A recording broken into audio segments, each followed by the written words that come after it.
bitches lie, niggas lie, bitches lie, niggas lie, bitches lie, niggas lie, bitches lie. On my scale, keep it accurate. Had to get unplug a niggas texting shit. Niggas lie, bitches lie, niggas lie, bitches lie, niggas lie, bitches lie, niggas lie, bitches lie, niggas lie, bitches lie, niggas lie, bitches lie. On my scale, keep it accurate. Had to get unplug a niggas texting shit. Smoking on Shikari Bronx mixed with Obama, that's the presidential shit. Top a bag a nigga really want most, wouldn't know what to do with it. Really had to get it out the mud. Really had to get it out the dirt. With no love or no handouts, nigga really had to go and put in work. Praying packs in the mail, making home. Shout out niggas with the beans and carry on. Nigga out here doing all that capping, but you color show when that pressure's on. Hustle hard with the best of them. He a roach, nigga step on him. Dallas Tech, what I rep on him. Hadn't did it for me, gotta flex on him. Niggas lie, bitches lie, niggas lie, bitches lie, niggas lie, bitches lie, niggas lie, bitches lie, niggas lie, bitches lie, niggas lie, bitches lie. On my scale, keep it accurate. Had to get unplug a niggas texting shit. Niggas lie, bitches lie, niggas lie, bitches lie, niggas lie, bitches lie, niggas lie, bitches lie, niggas lie, bitches lie. Hold up, hold up, hold up. Rafer said, Turn up.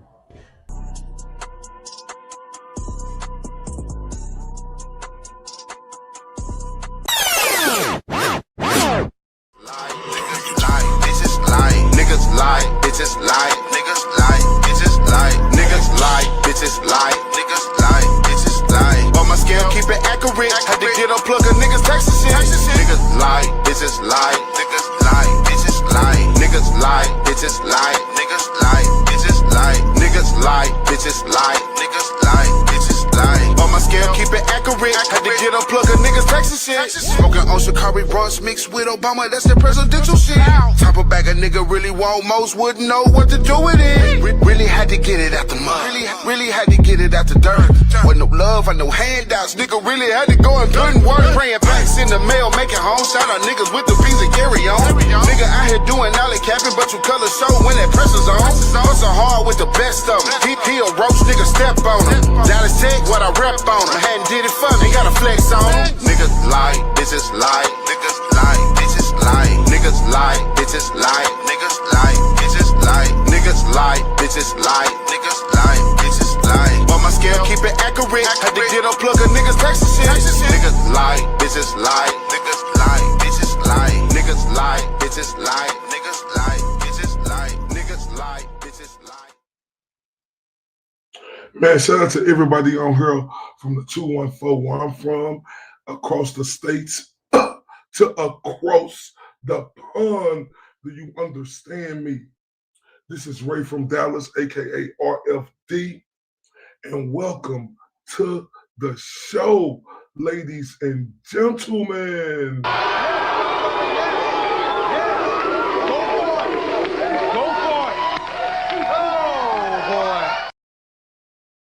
Man, I appreciate all y'all. I love everybody who rock with me continuously. Because if it weren't for y'all, I wouldn't be able to get on this mic and be able to do what I do. And I want to let y'all know I love you guys to death with everything in me. Man, shout out to the queen to be Dumpster Juice. She's in the building. Shout out to the beautiful Dumpster Juice who in the building. Shout out to the beautiful Kayla Jones. Shout out to the beautiful Pretty Kookie. Shout out to the beautiful Lois Cox. Shout out to the beautiful Uncle Frank What's Poppin'. Shout out to everybody, you know, who own her. Shout out to everybody who on X, formerly known as Twitter, who gonna catch this later, or who gonna jump on when we jump on. Everybody know that I'm from Dallas, Texas, right? And I love my city, right? And we got a big case that's coming up in my city. And it's the death of Mo3’s, famous rapper. And murder for hire. Did Yella Beezy have a role in Mo3’s death? Let's take this walk. All right, we're gonna take this walk, y'all, because this case right here has people angry. confused, not only in Dallas, Texas, but all over the world, right? Oh, thank you, Uncle Frank. I just appreciate you catching it when you can. You know I love you to death, right? Know that. So this case right here, I'm from Dallas, and I know about this case thoroughly. And we're gonna talk about this case because this case is upcoming in February for trial, right? And this case has people angry, confused, and demanding answers, right? And for good reasons. Because one of the best rappers, if not the best rapper in Dallas, Texas, Mo3 is gone. A rising voice, silenced in broad daylight. And years later, the questions still haven't stopped. How does something this public, this violent, this calculated happen, and so many connections just get brushed aside? Everybody want to know this. They say, why does Yella Beezy name keep coming up in conversations surrounding Mo3's death? Why do fans, streets, and commentators keep circling back to the same unanswered questions if nothing is there? Why hasn't the speculation died? What we're doing today, and I'm talking about in this video does not claim guilt.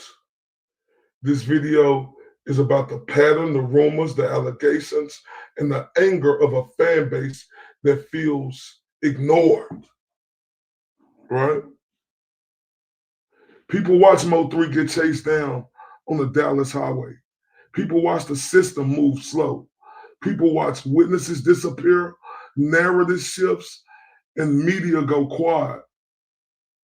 And now everyone is supposed to just forget, nah.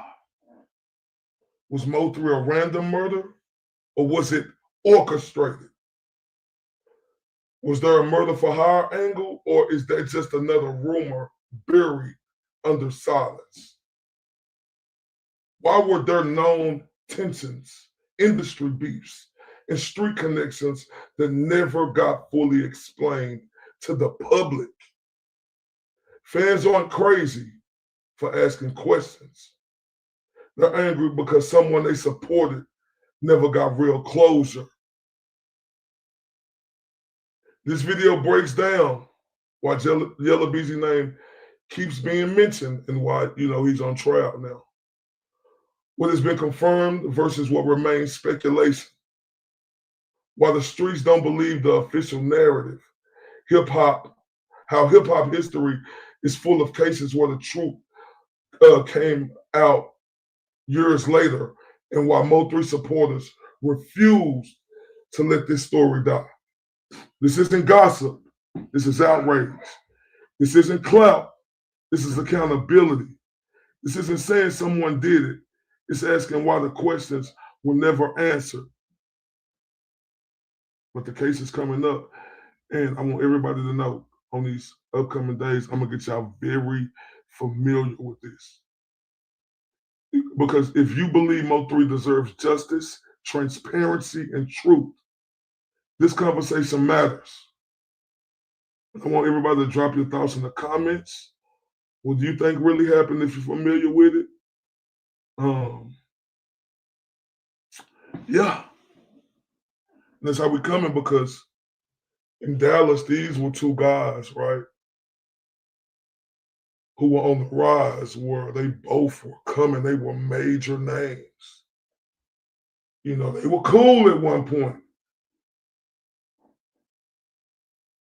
And in every business that you in, whether it's in this section that we in here, as big as you get, you're going to have people who get jealous of you, right?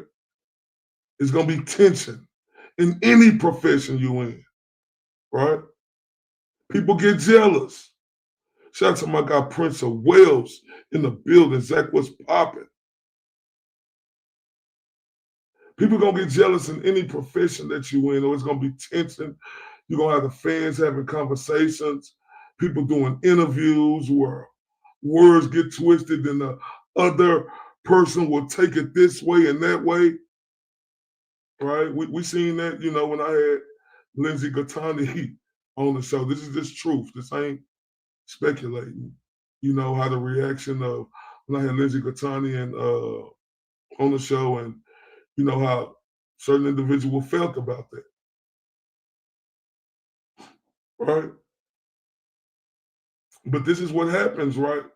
When you do interviews and people come out and give their truth, and this is how stuff stir up. But see, in the rap industry, ladies and gentlemen, this is the most dangerous field you could be in, right? It's the most dangerous field you could be in, because in rap, it turns deadly, right?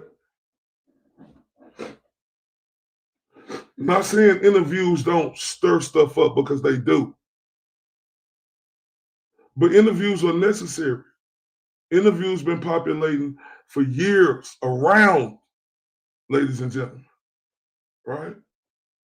That's how the world go around with news broadcasting, live television. It happens. But see, in this case, Mo3, he was ran down on the highway, ladies and gentlemen, and it was a tragic day, right? I don't know what happened, right? You know, there's been a lot of speculations and theories, but I don't go off that, right? Because I like both of these artists, right? I like both of them. Was I a bigger fan of one of them? Absolutely. I like Mo3 better, because he made, like, his music I felt more. I'm not saying I didn't, because I was a big fan of Yella Beezy too. But you're going to like one better than another. You ain't going to never like nobody the same, but I have no hand in this because I don't know what happened, right? Especially being from the same city, right? This is a big story, and this is 5 years later. So what we're going to do today, I'm going to break it down for y'all and what's going on. Like I told y'all, I want y'all to have y'all comments ready to go, especially if y'all don't understand what's going on as I'm speaking, because I will be able to be very thorough with you guys on this. Stop it, answer any questions if you're confused about anything, right? But before we do all that, right, because I have 2 separate videos I'm going to play today, right? But before we do that, I've been speculating, you know, over this past week, you know, about the visuals that I've been working on, you know, for our new break song, right? And I'm very proud of it, and I love it. Dumpster Juice ain't seen it, you know. Nobody ain't seen it. Nobody but the people who made it, right? And everything has officially been done. And I'm ready to premiere the new break song. We Take Our Breaks, what's going to be playing, right? So I hope everybody enjoyed this visual. I know I love y'all to death, right? It's just 2 minutes, right? And while we doing it, if y'all could like, if y'all ain't like, share. And please tell a friend to come rock with Ray from Dallas and be a part of how we coming. Because y'all know we the truth. Y'all know how I say truth, right? TRUF, right? So I hope everybody enjoy our new break song. Salute. I love you guys to death.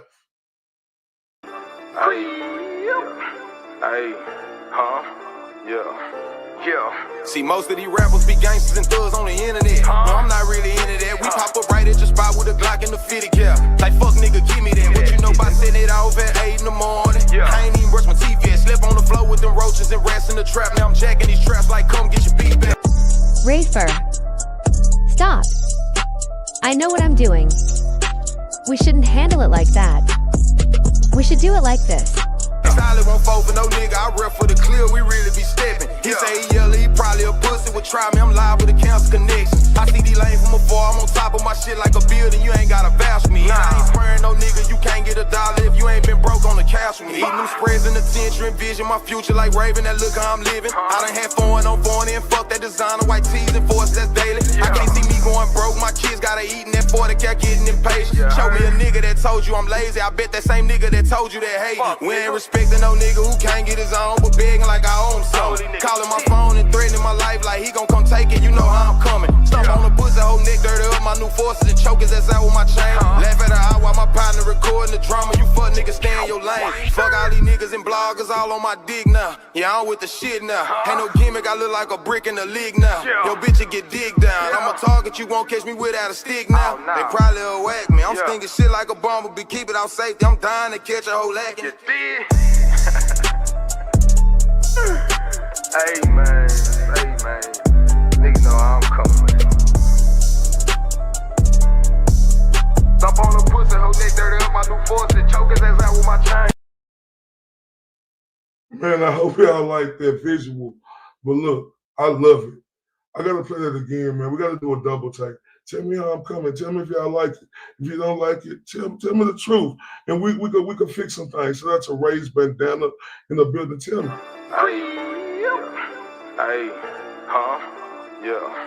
Yeah. See, most of these rappers be gangsters and thugs on the internet. No, I'm not really into that. We pop up right at your spot with a Glock and the 50 cal. Like, fuck nigga, give me that. What you know about setting it off at 8 in the morning? I ain't even brush my teeth yet. Slept on the floor with them roaches and rats in the trap. Now I'm jacking these traps like, come get your beat back. Rafer. Stop. I know what I'm doing. We shouldn't handle it like that. We should do it like this.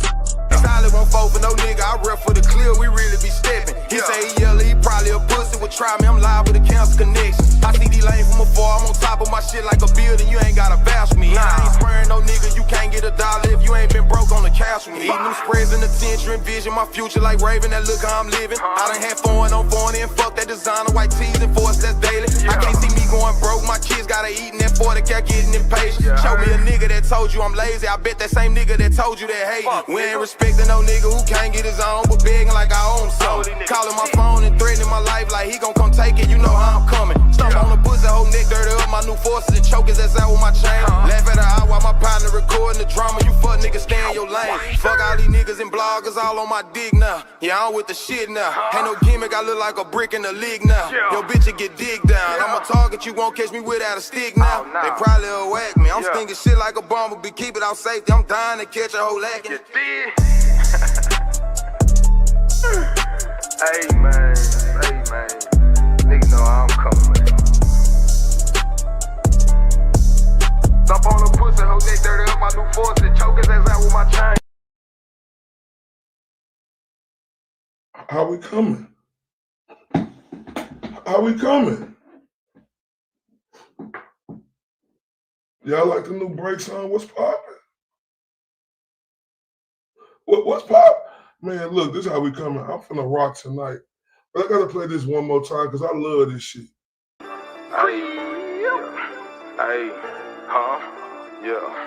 Yeah. See, most of these rappers be gangsters and thugs on the internet. No, I'm not really into that. We pop up right at your spot with a Glock and the 50 cal. Like, fuck nigga, give me that. What you know about setting it off at 8 in the morning? I ain't even brush my teeth yet. Slept on the floor with them roaches and rats in the trap. Now I'm jacking these traps like, come get your beat back. Rafer.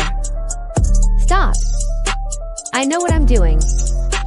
We shouldn't handle it like that. We should do it like this. Solid won't fall for no nigga, I rep for the clear, we really be stepping. He say he yella, he probably a pussy, would try me, I'm live with a cancer connection. I see these lanes from afar, I'm on top of my shit like a building, you ain't gotta bash me. I ain't sparing no nigga, you can't get a dollar if you ain't been broke on the couch with me. Eating them spreads in the tension, envision my future like Raven, that look how I'm living. I done had foreign on foreign and fuck that designer, white tees and force that's daily. I can't see me going broke, my kids gotta eat in that 40 cat getting impatient. Show me a nigga that told you I'm lazy, I bet that same nigga that told you that hate me. We ain't respecting no nigga who can't get his own, but begging like I own something. Calling my phone and threatening my life like he gon' come take it, you know how I'm coming. Stomp on the pussy, whole neck dirty up, my new forces and choke his ass out with my chain. Laugh at her eye while my partner recording the drama, you fuck niggas stay in your lane. Fuck all these niggas and bloggers all on my dick now. Yeah, I'm with the shit now. Ain't no gimmick, I look like a brick in the league now. Yo bitch, it get digged down. I'm a target, you won't catch me without a stick now. They probably will whack me. I'm stinking shit like a bumblebee, keep it out safety. I'm dying to catch a whole lacking.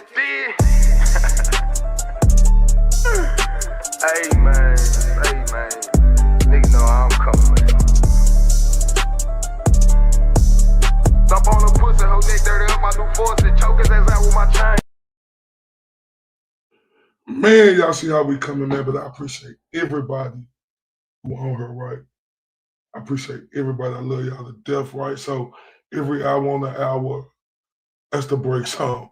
Every time it's an immediate stop, that's the break song. But we're going to have more in the future. But we're going to rock with that one for a minute. You understand me? Salute to everybody that's in here. Now listen. This what I'm going over today, you know, this happened in my city, Dallas, Texas. You know, you have Yella Beezy on trial. You know, my title, Murder for Hire. Did Yella Beezy have a role in Mo3’s death? Let's take that walk, right? Because it's a lot to go to this, right? And like I said, everybody is innocent until proven guilty. You know, it's a lot of people in the city who think this way. It's a lot of people who think that way, but I'm not one of them type of people. I'm not finna get into that. I want to see it play out in the court system. Now, what we're gonna do today is I want to give y'all a visual of what's going on, right? And then we'll go over the backstory and I'll break it down. One second, y'all. Let me know how we coming. Hopefully, we be smooth today with this internet. Hopefully. Remember I said hopefully, y'all. Hopefully. Hopefully. Oh shit, what the fuck you do that? Oh shit, I almost messed up. Hopefully. All right. That's Mo3 right there, y'all. So I want to let y'all know this Mo3. But we finna go, we finna talk about this. Right? I want y'all to actually get a feel. Listen to it. Any questions? Let me know. He's collaborated with the likes of Kevin Gates and Boozy Badass. His songs were climbing the charts of Billboard, and by all accounts, his career was only going up. Then he was gunned down in broad daylight on a busy Texas highway. I'm Elizabeth Milner with Law and Crime. Now, the shooting was nearly 5 years ago, but just last week, police made a shocking announcement. They've arrested another Dallas rapper in connection to the case, accusing him of setting up the murder. But the question still remains as to why. For this case, we have to go back to 2020, November 11th of that year to be exact, 35 in Dallas, Texas, a road I myself have taken plenty of times. This was just before noon, so lots of people are traveling along that highway. So what they're explaining right now, ladies and gentlemen, and I hope y'all can see this real good. Let me know because we're gonna get this problem fixed today. They're going right into it on November 11, 2020, when he got viciously killed on the highway. So if y'all see that screenshot, that's exactly what happened. So just pay attention. And if y'all got any questions, let me know.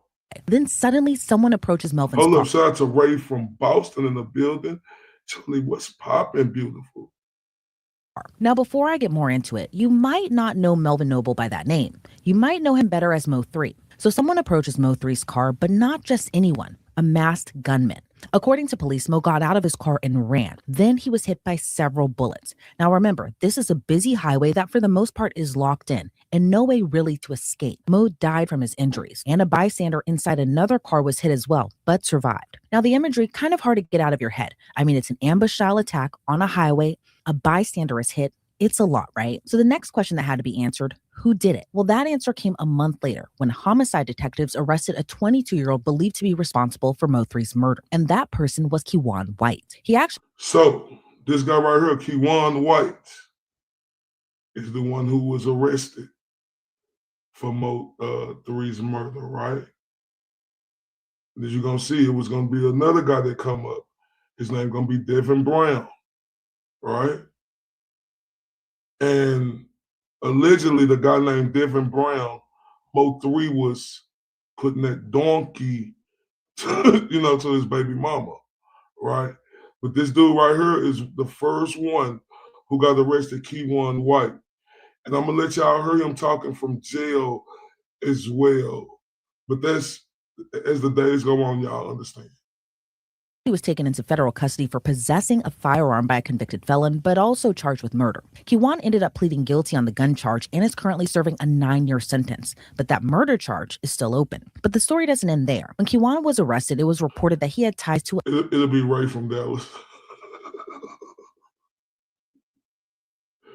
So yeah, and another thing about that dude, Keywan White, who was the first one arrested. He was a, you know, people found out in the city that he was with like a transgender person, right? Like it's a lot to this story. Like I say, it's a lot to it. Let me just go back a little bit. He actually was taken into federal custody for possessing a firearm by a convicted felon, but also charged with murder. Kiwan ended up pleading guilty on the gun charge and is currently serving a 9-year sentence, but that murder charge is still open. But the story doesn't end there. When Kiwan was arrested, it was reported that he had ties to another Dallas rapper, Marquise Conway, better known as Yella Beezy. Yella Beezy and Mo3 were somewhat immersed in a feud with one another right before Mo3's death. But at the time, Yella wasn't accused or even criminally charged in connection to Mo3's murder. Then another arrest was made 5 months after the shooting. So this is April of 2021. Devin Maurice Brown was also. So this is Devin Brown, right? This is Devin Brown. This is the guy, right? Who baby mama, you know, Mo3 was giving that daddy long stroke to, allegedly, right? But they saying it's true. I don't know. I'm just, you know. So this is Devin Brown. So you got Mo3, the rapper, right? Who got killed, who trial coming the next month. Keywan White, the dude with the no eyebrows. The dude with the no eyebrows. Right here, dumpster. If I went back on it, the dude with the no eyebrows. He the one who got arrested for gun charges. Then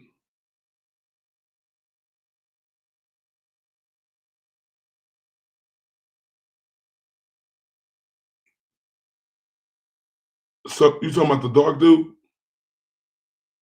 No. This dude right here, Keywan White. Murder charge is still open. But he was not, this is the dude who I just showed you, Keywan White with the no eyebrows. It was allegedly he was with a trans woman. So he got arrested first. They saying he was the shooter. They saying he was the one who ran them down on the highway. That's what they saying. The one with the no eyebrows ran them down on the highway. Yella Beezy right here. Story doesn't end there. When Kiwan was arrested, it was reported that he had ties to another Dallas rapper, Marquise. Him. Yella Beezy, they saying he paid dude to do it, right? Right? Conway, better known as Yella Beezy. Yella Beezy and Mo3 were somewhat immersed in a feud with one another right before Mo3's death. But at the time, Yella wasn't accused or even criminally charged in connection to Mo3's murder. Then another arrest was made 5 months after the shooting. So this is April of 2021. Devin Maurice Brown was also indicted on murder. Devin reportedly contacted a witness multiple times trying to find where Mo3 was on the day of the shooting. So Devin Brown, him right there, he was also charged with murder too. Like they was the paid dudes to murder him. Yeah, Devin Brown. Yeah, they was the cousin of the Keywan dude, right? And he got arrested too because his baby mama, Mo3, was hitting, right? Plus all the beef that was surrounding with Mo3 and Yella Beezy. This is what they saying. So let me go back a little bit so I can explain Devin Brown a little bit one more time. Wasn't accused or even criminally charged in connection to Mo3’s murder. Then another arrest was made 5 months after the shooting. So this is April of 2021. Devin Maurice Brown was also indicted on murder. Devin reportedly contacted a witness multiple times trying to find where Mo3 was on the day of the shooting. According to police, records show numerous calls between Devin and Kiwan on the day before the shooting and the day of. But Kiwan reportedly denied he even knew Devin or had any association with him. So by April of 2021, So you see that, Dumpster? So now he was calling that dude the day before. The dude with no eyebrows, the light skin, right? They had contact the day before. Then the Devin Brown was calling after the fact, asking where he was at, right? Let me know if y'all understand that, because I want y'all to clearly understand. Because this is the tale of the tape of how they brought it together, right? And that's what I wanted y'all to see first. So Kiwan got arrested first. They found out Kiwan had ties with Yella Beezy, used to be cool. Was cool with him. Then this Brown dude, him and Kiwan was cousins. And Devin Brown and Kiwan phone contacts the day before Mo3 got murdered. They was contacting each other. Then he was contacting the witness that's in this case, Devin Brown, the next day asking where he at, where he at, where he at, where he at.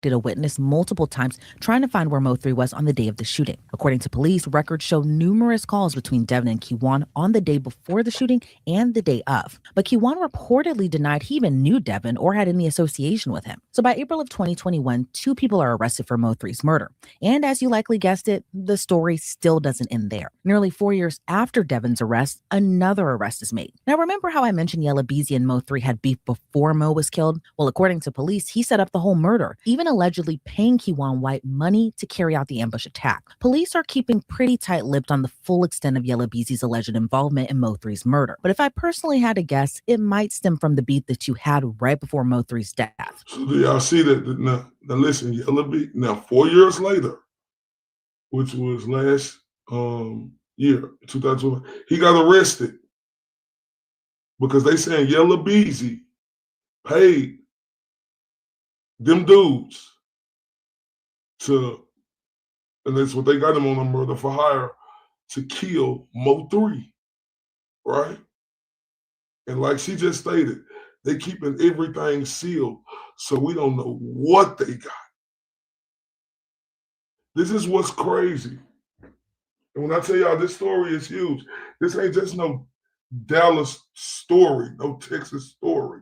But if you're in the hip hop industry, this is huge.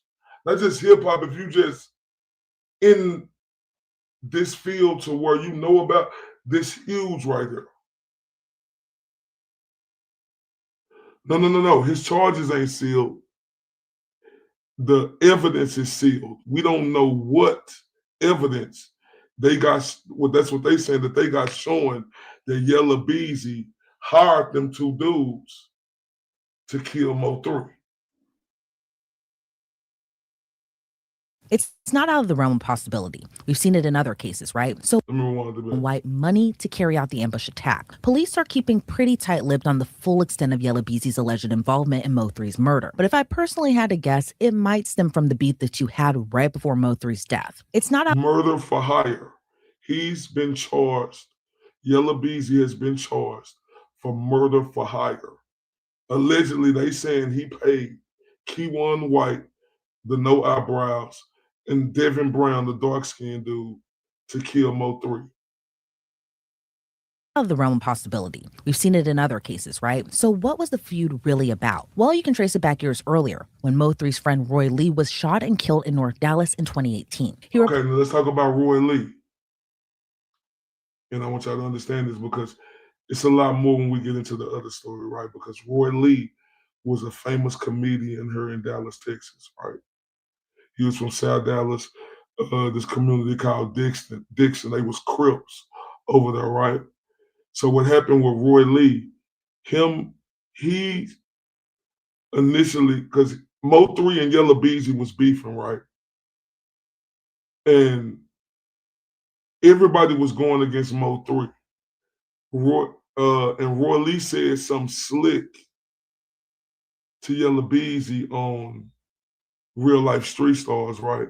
That's a famous company here in Dallas. I know everybody done seen that. If you ain't, check them out. So when Yella Beezy seen them, they so-called jumped him in the club, right?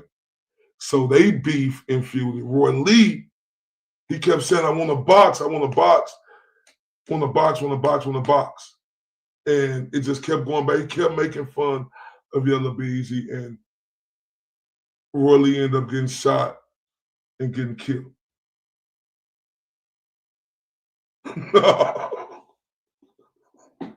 That's Roy Lee.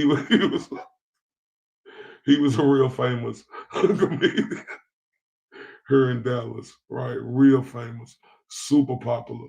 Like I'm telling y'all, this how cold he was, right? Because all the famous top rappers when he died, like from Young Thug, like the super, they were saying R.I.P. to him. And him and Mo3 came real cool, right? And we're gonna get to that. I just want to give y'all a little bit. Reportedly questioned Yella Beezy's claim on Oak Cliff, a neighborhood in Dallas. Doesn't seem to be a big deal to some, but to others, it's a sign of disrespect to openly question that. Well, Roy Lee so that's what happened, right? He went on Real Life Street Stars, right? And, Yella Beezy is from Lancaster, right? But he claimed a city here in Oak Cliff. And Roy Lee was saying, like, how you gonna say you from Oak Cliff and you from Lancaster? You ain't never went to no schools in Oak Cliff, right? And y'all know how they go. Like, even though it is the truth, like that's what inflamed it, right? Because Lancaster, it's a suburb. Oak Cliff is like the hood. So he was basically calling them a suburb, yeah. Later shot at a shopping center. Then he died from complications from the shooting. A day after Roy Lee died, Yella Beezy was shot 8 times during a drive-by, but survived that shooting. In between that... Oh, yeah. So after Roy Lee got shot and killed, Yella Beezy got shot 8 times. Right. So this thing right here. If you ain't never been shot at, been in no hostile situation where your life was almost taken, that changed your mind frame of how you walk and how you move, right?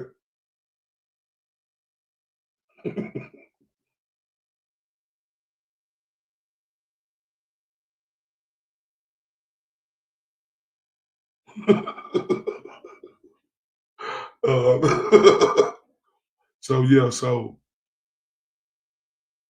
because people thought he was responsible for Roy Lee, because Roy Lee was mocking him every day, saying, I pay $8,000 to fight. Let's show the community we could do like this. And the Yella Beezy never accepted it. So once he got killed, he got shot 8 times. Rewind it a little bit. Others, it's a sign of disrespect to openly question that. Well, Roy Lee was later shot at a shopping center. Then he died from complications from the shooting. A day after Roy Lee died, Yella Beezy was shot 8 times during a drive-by, but survived that shooting. In between that, Mo3 and Yella taunted one another in diss tracks. In January of 2020, Mo3's manager claimed Yella and his crew attacked him when he was leaving a club in Dallas. Then No, it ain't no claim that it's true. Mo3's manager is named Rainwater. And this video of them running him out, Yella Beezy and them jumping and stomping on him. And Rainwater just previously won that case where he won $300,000 from this guy right here, Yella Beezy, for doing that.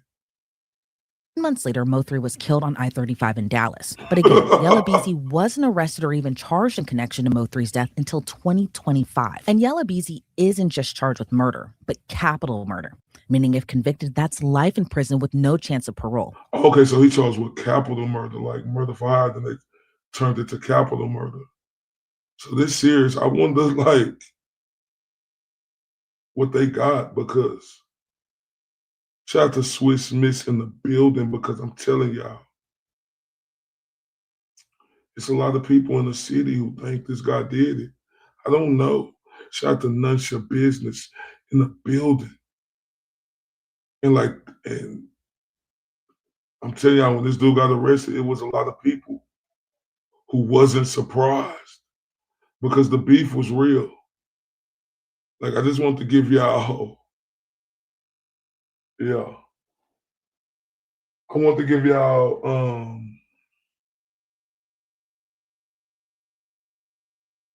a political sense. Then y'all gonna see how real it got on the next video. Or it could even mean the death penalty. Oh, A the big death thank you to penalty. Odoo for sponsoring us. Exactly what you just said, Dumpster. Exactly just what you just said, Dumpster.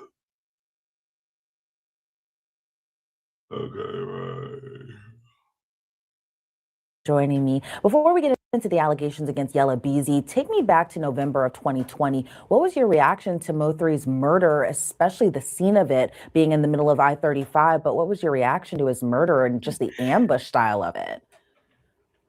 I think you just stated it perfectly. Something that happens like that in broad daylight on the interstate in Dallas is just something that is shocking. So I-35 is one of our busiest interstates here in Dallas, not just in Dallas, but in the state of Texas. And so this particular incident happened not on the interstate, but on the feeder road, which is right next to it, which is also very busy.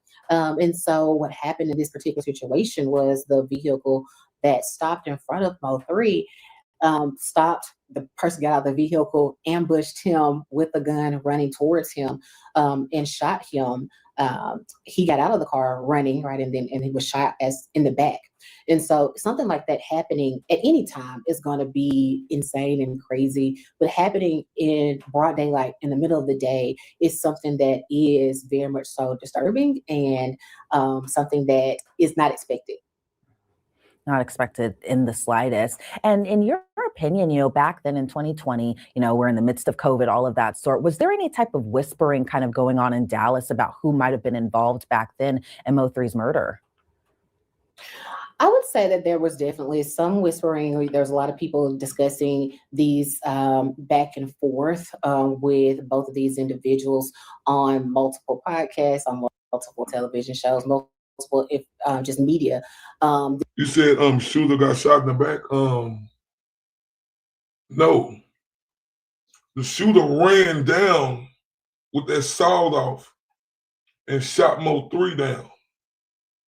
And they saying that dude who did it was a dude with no eyebrows, Q1 white. Like I told y'all, but this story crazy because this dude is taped with this dude calling from the penitentiary saying Mo3 got gunned down on the highway. That's Mo3. That's how he died. That's what they talking about. Who got gunned down on the highway, Mo3. That was him. So they was driving on the highway, and I think in the next video, I show y'all gonna be able to see it clearly, right where they were driving on the highway. Mo3 stopped. The other shooter seen him stop. The other car stopped. Then Mo3, he go over to the other side to try to get it, but he couldn't get his gun out the compartment. Or they said that's what he was allegedly looking for, right? And then he seen that dude coming at him, and he started running.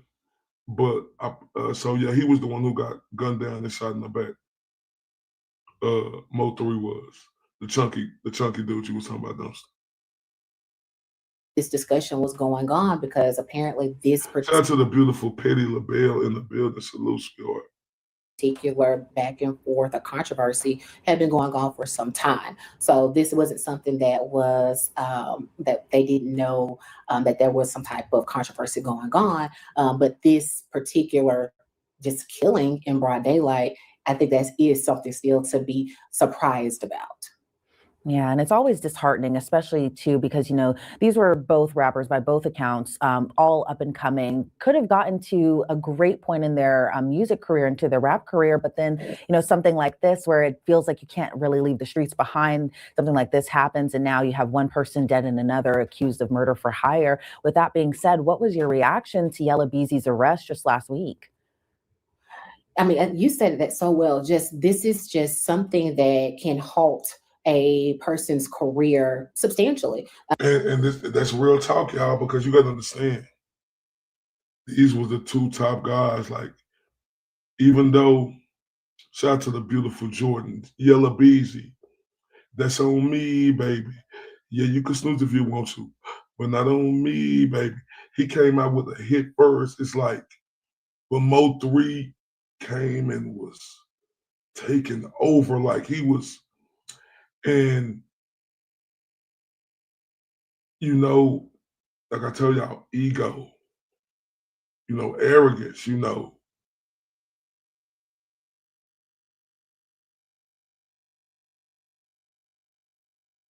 Yeah, shot him in the back. He tried to go get the gun dumpster, but he couldn't get it out the glove compartment in the stash he had it in.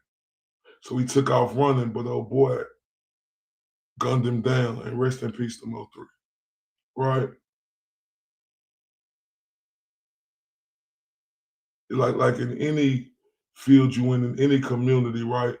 Things don't end up tragic like this. That's why I say being a rapper these days is the most dangerous job in the world. I mean that, right?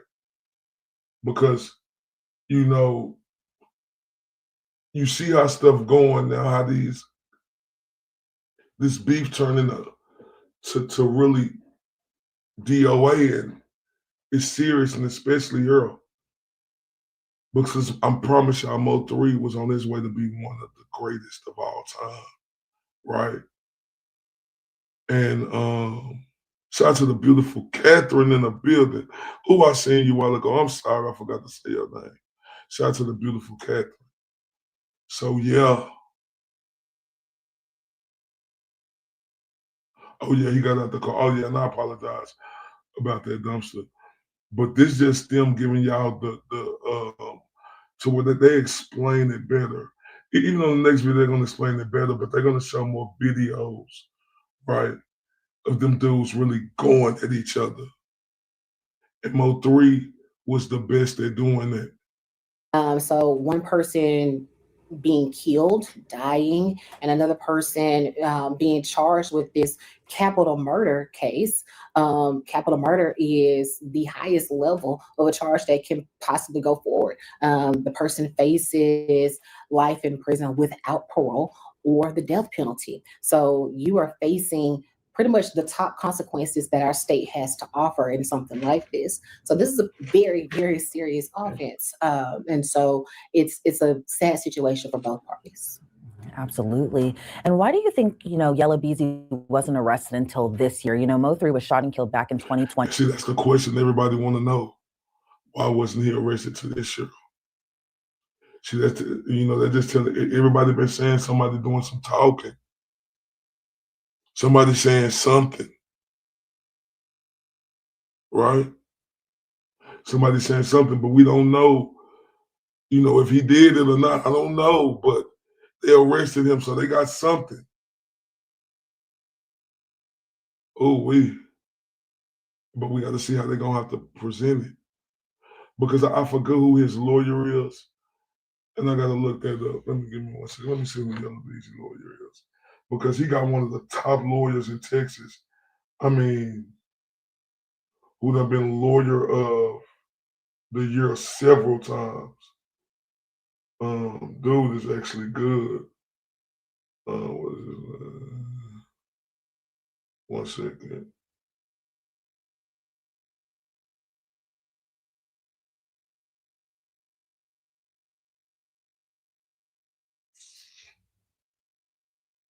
Oh, shit.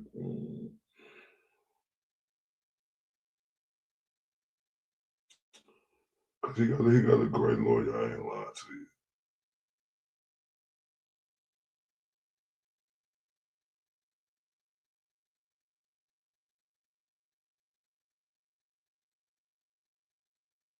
Let's find this lawyer name.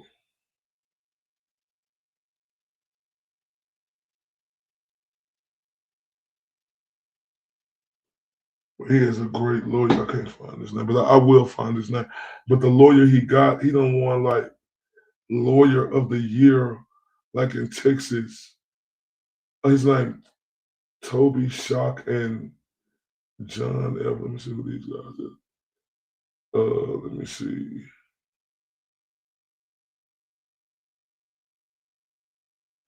Yeah, Toby Shock and John F. Guscio.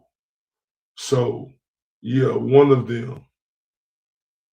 I think it could be. I'm not sure which one it is, but he has some real deal lawyers. Let's get to it. Their feud seemingly widely known, kind of going on even before that. Then they arrested the trigger person just a month later. But why Yella Beezy's arrest nearly 5 years after Mo3 was shot and killed? So the thing is that on murder cases, there is no statute of limitations. And so the police department has the opportunity to do a thorough investigation. And I actually prefer that they do that. Do all of the research that you possibly can, interview everyone that you possibly can. And that way you make sure that you bring forth the case against the right person. And so it's not unlikely, it's very common actually for cases to be brought years later on cases that don't have a statute of limitations. Other cases, other felony cases may have a 5-year, 10-year statute of limitations, but some don't have one at all. And then in that situation, oh, happy birthday to baby Breezy. It's not unlikely for that person to be arrested and a case to be brought against them at a later point. And I kind of want to go back to your point earlier. We were talking just about kind of what might be behind this murder and kind of what led up to it, but also in the investigation, it taking so many years just to get to an arrest of the person who is accused of orchestrating that. But, it seems that we're seeing more and more of these cases of rappers accused of murder for hire. We've seen it in the Lil Durk case. We've seen it to some extent in the Big U case. Now we're seeing it again in Yella Beezy's case. And one thing that kind of also lingers amongst all those cases is just that people talk, and they talk on podcasts, and they talk on video, not necessarily admitting, hey, I done it, hey, I did this, but it kind of helps piece together things that investigators can later use down the line. What's your reaction to just people being in a way open, but also closed, but you can kind of read between the lines, and investigators are sitting there watching these types of things happen, and they're probably going to use this as evidence against that person. But what's your reaction, especially in a case like this? You're 110% correct. I mean, we've seen in multiple cases before where police officers and district attorneys, prosecutors have used song lyrics or, statements made on a podcast or statements made on different platforms in a trial setting. They've used that. What I want y'all to know is both of these artists were no angels, right? Because they was both going at each other, right? Happy birthday to Jasmine. Happy birthday, Jasmine. We love your mother, Miss Jordan Breezy, 15. And we love you too, because you her daughter. Happy birthday to you. So I don't want y'all to think nobody's supposed to get killed, right? But both of these artists was going at each other, allegedly people were getting, killed on each side, right?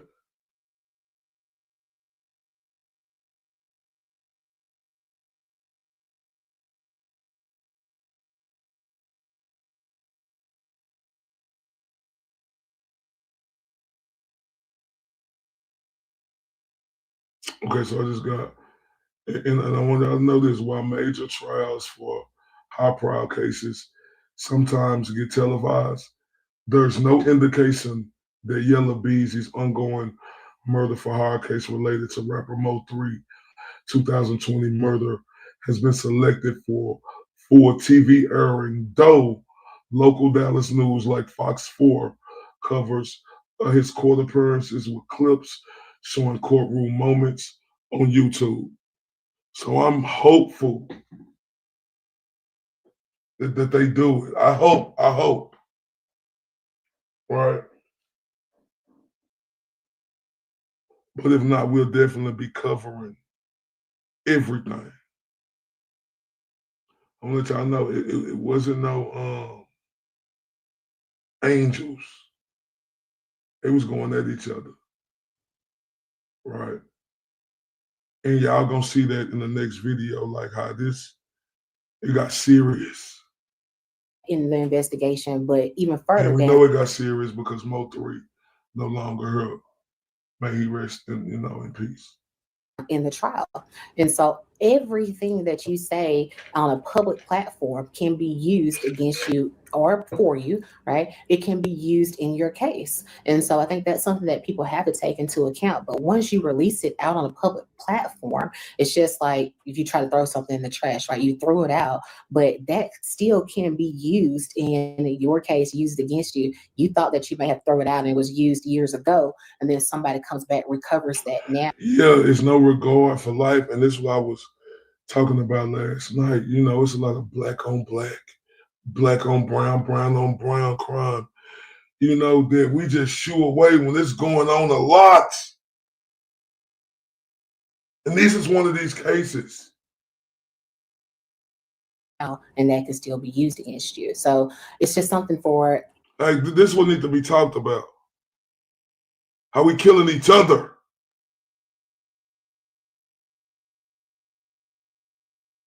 everyone to be mindful of things that they put out, and to be mindful of that it can come back to haunt you or help you. Especially if it's years ago, people think that, oh, it's just lost, in whatever digital landscape that it may be. But no, it's still there. It's still on the internet. People can still pull it up. Investigators can still use it against you. And it feels like we might see that coming to trial. Now, when it comes to trial, I would assume that the defense attorney is going to hope to get the diss records out, the diss songs out, and just kind of everything that might kind of paint that picture of a motive. But in your opinion, what will the defense be in a case like this, especially if it goes to trial? Yeah, I think that's the biggest point. Like, if it goes to trial, we don't know if It ain't no if no more, y'all. This was a while ago. This was just a clip I enjoyed watching. It's going to trial. I pray that it's on there. I pray that it's thorough. But promise you, I'm gonna do what I can to try to, whoop-de-whoop. it will or not. At this point, we've just entered into the beginning phases of this, or where he's being arrested. I know people say, well, it's been 5 years. How is it still the beginning phase? It is the beginning phase because the arrest just occurred. So the arrest occurred, and then now there is what we call just pre-litigation negotiations, exchange of discovery, things of that nature. And then as that moves on, then he can decide or not if he wants to set it for a trial setting, depending upon what the offer is to him and based on the evidence that supports the charge against him. Now, in a case like this, again, capital murder, unless they're reducing it down or to a lesser included offense, I foresee it going to trial. And so this would probably more than likely be a trial case for him. I expect to see that.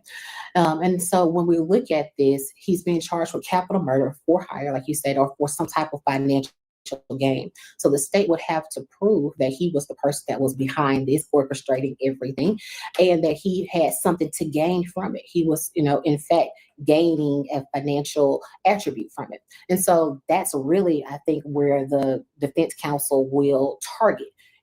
How are they able to prove that he was able to gain something from this and that he was, in fact, orchestrating this all along? And so that's where I would see the defense counsel really building the strategy, because that'll be the most difficult portion.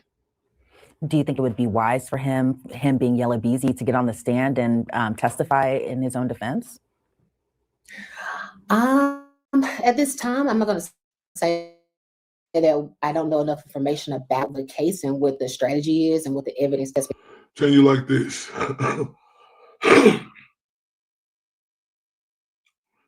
Well, that's a tough pill to swallow.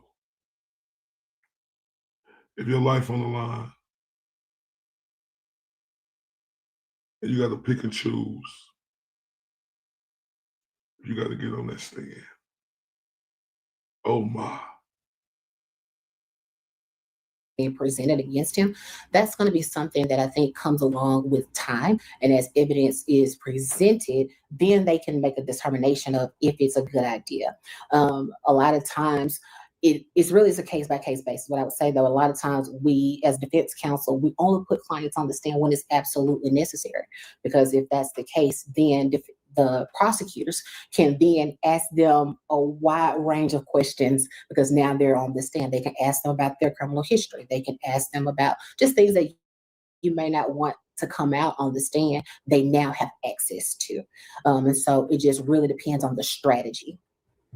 Yeah, because I'm sure you can. And that's what I see too, because I look at it like this. You know, y'all gonna see it's a lot of motive that they could have, and it's a lot of motive that the defense could break down too. But you never know how a case gonna go. What if that case ain't going Yella Beezy way and the lawyer's way, and they feel like they got to put him on stand? Oh my! Look, listen. This case right here is serious in the city. I'm telling you. And it gets deep too because it's a lot of more names y'all gonna hear about. Trap Boy Freddy, Go Yayo. I just remember them names. Trap Boy Freddy, Go Yayo. They not charged for nothing. But they was close with Yella Beezy, right? And you hear about them fellas a little later. Kind of explain away maybe song lyrics, that being for under First Amendment. But if, investigators are able to pull out receipts about, money transfers or anything like that, not that we know that at this point in the case, but, if they're able to kind of tie that in together, I can see it not going well, especially for Yella Beezy. But do you think the other two men who are also charged in this case could testify against Yella Beezy if this case were to go to trial? Absolutely. A lot of times the DA's office will put in their offers to co-defendants, and in exchange for their testimony against the main person that they're looking to move forward with a case against, they can put in the offer, in exchange for your testimony, we will reduce your sentence. In exchange for your testimony, we will lower the amount of years that we're offering to you. And that's very much so allowed. And so that's something that can be expected for the other two defendants. And so not something that is unlikely. Shout out to the beautiful Dusty Rose. We're just beginning. We don't even see a trial date set just yet, or even a plea in this case. So it'll be interesting to see how this all continues to unfold. And of course, I'll keep you updated. Bridget, have you on again. Okay, now she say, that was then, y'all. I want y'all to know that. This is now. All right. Trial date has been set. All right. It's in February. Man, I hope they have this on TV, like seriously. How can you not have this case on TV? Well, I mean, there's bigger cases, and but it's huge, huge. This case is huge. It's huge, and sad, super sad, right? I try to tell people these are black men. I see a lot of black and brown men kill each other all the time. Oh, it's going to trial in February. Dusty Rose, it's going to trial in February.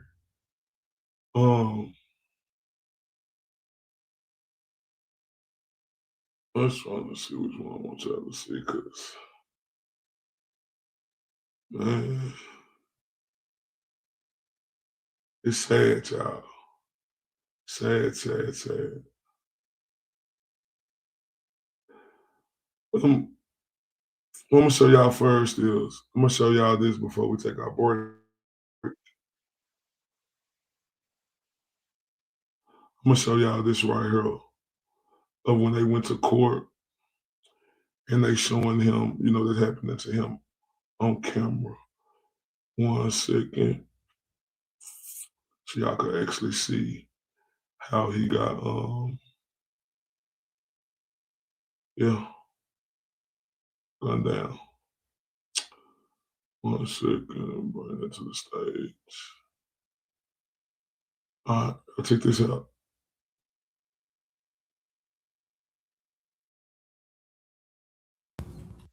And Your Honor, this is, just for context, this is approximately noon on I-35 heading northbound. This video is taken from a Kroger 18-wheeler, and this is heading north I-35 into downtown Dallas on noon on November 11th, 2020.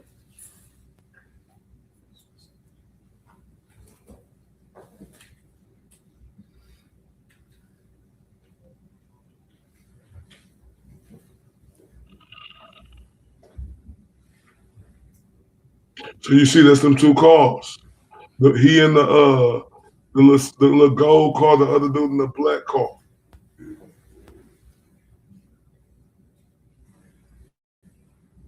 Now, Your Honor, if I could draw the court's You see him, he in the gold car. If you look on the... He in the gold car moving over, y'all. So y'all pay attention. I've stopped this video at 19 seconds. You see And the black car was the one following him. a gold sedan in the far left lane and a black sedan in the second lane to the left. The gold sedan will be the vehicle carrying the victim, and the black sedan is the vehicle driven by Q1 White, who is then the shooter, based off of the evidence we have.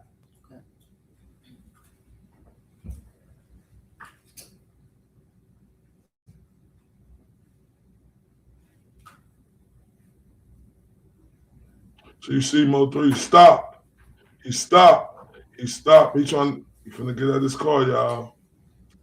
Man, you see they block it off. You see they stop. The black car block it off. Right.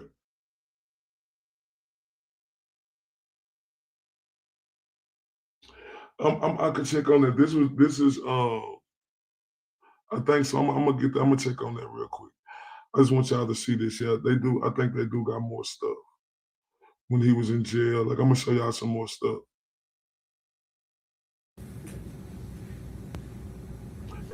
It's Mo3 getting out. He trying to go get his piece out. This fast, he can't get it. Cause he's still coming, shooting. They ain't gonna show it, but you see. So let me rewind it for y'all a little bit.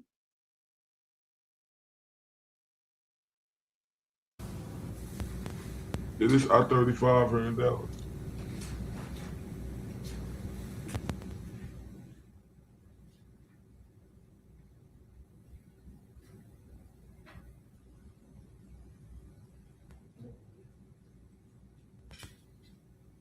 Oh, wait, man.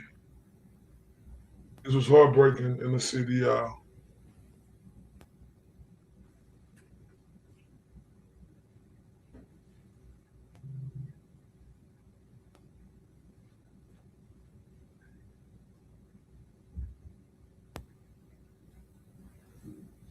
You see him running back, getting in his car. It's what they say who was the light bright. It was the no eyebrow. Your Honor, I'm going to stop this at 1 minute and 37 seconds. The victim does not return into the frame. Because he couldn't. He couldn't.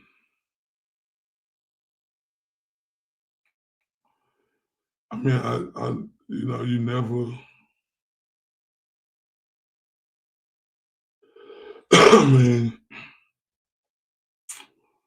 you just never know how to react if they're in the highway. Let me go see.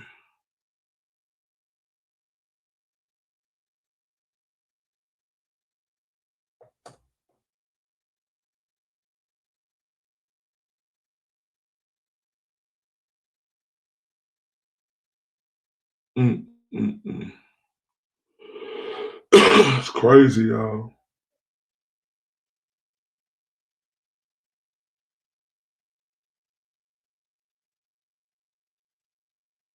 It's crazy. Let me see what this one is real quick.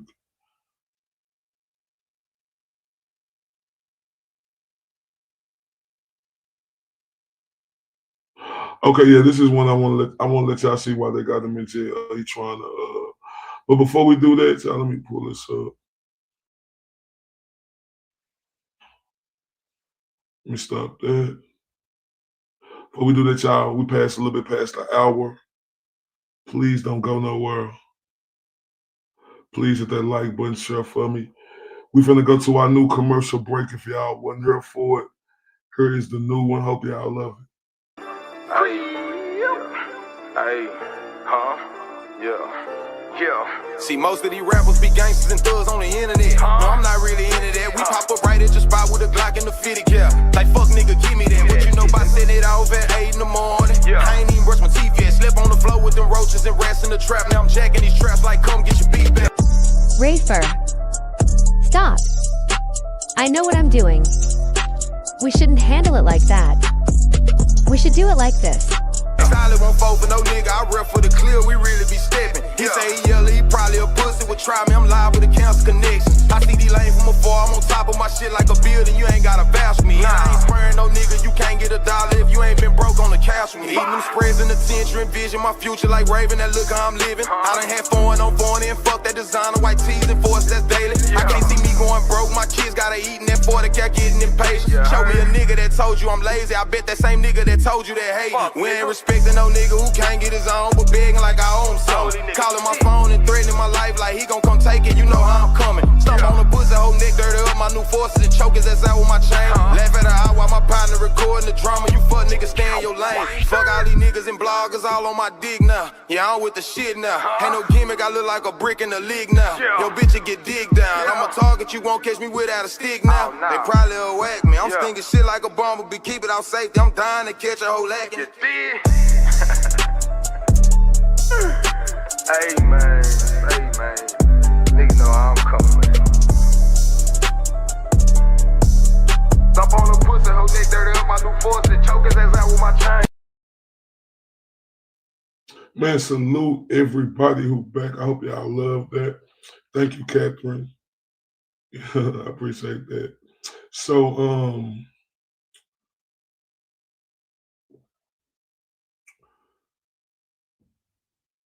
we can come back to. I want y'all to see the origin of this first, because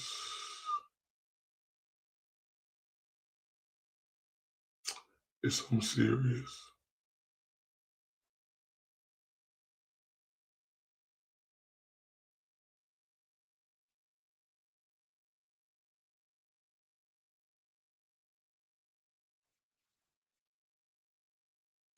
One second.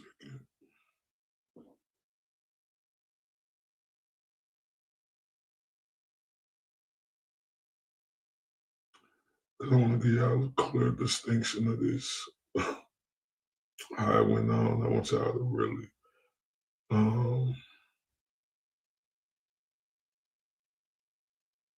see how this shit really got.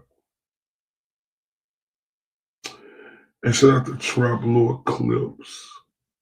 It's a shorter version, but it get right to it.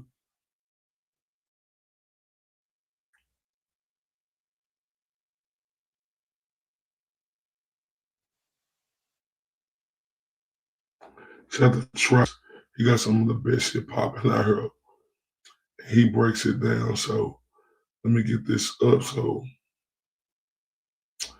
y'all can see how really got to.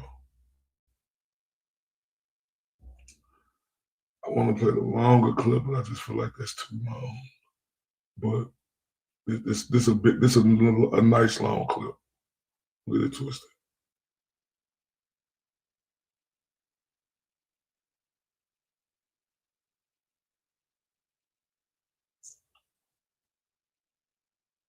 Over the past 10 years, when it comes to gangster rap, there are two big names that have emerged from the DFW, coming from opposing sides of town, but equally talented. These names are Mo3 and Yella Beezy. And unfortunately, as you're about to find out, despite hailing from the same city and sharing so much in common, these two individuals will grow to hate each other, with a deadly war spilling onto the streets of Dallas and into the music industry, with local citizens and fans hanging on to their every word. As a deadly war broke out, with these two battling rappers fighting to the death for the crown of who would be the hottest rapper in the city. So, to begin, let's head to the north side and tell the origin story of Mo3. Mo3 was born on the 31st of May 1992 in McKinney, Texas, before moving to North Dallas where he was brought up. Make no mistake, life growing up in North Dallas wasn't easy for Mo3 and his family. After the departure of his father from the family home, his mother would raise the children alone, with Mo3 coming up on a diet of noodles or often no food at all. At times, Mo3 and his family would even find themselves homeless with nowhere to sleep, resorting to charging their phones at generous woman in the community, and apparently she would frequently invite kids in the neighborhood who couldn't go back to their family home to stay with them, with Mo3 and his brother having to fight over food and a spot to sleep in his own family home. I'm raised same house, like kids in the neighborhood that ran away from home, they end up at Mo3 house. Even though this my house, like some of my partners will beat me my house. I get it. They done already ate. Should have did this shit before I did it. My bad, y'all. I'll get this shit fixed. Boom. Let's see if we got it now. I'll get it fixed. 1 second. All right, let me know. Hopefully, I did it. Over the past 10 years, when it comes to gangster rap, there are two big names that have emerged from the DFW, coming from opposing sides of town, but equally talented. These names. Because she knew about Trap Boy filming from the highway after the shooting. Oh, man, that's I know you know about this, so let me know how this looking, y'all.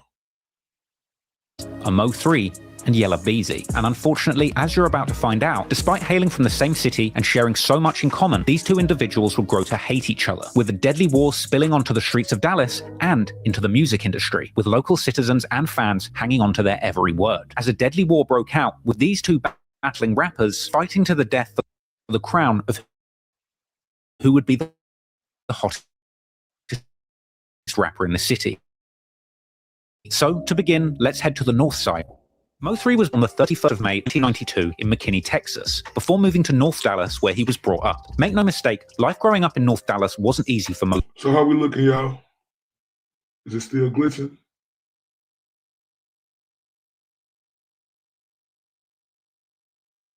And his family. After the departure of his father from the family home, his mother would raise the children alone, with Mo3 coming up on a diet of noodles or often no food at all. At times, Mo3 and his family would even find themselves with nowhere to sleep, resorting to charging phones at the corner store. But Mo3's mother was a generous woman in the community, and apparently she would frequently invite kids in the neighborhood who couldn't go back to their family home to stay with them. I want to fix this shit.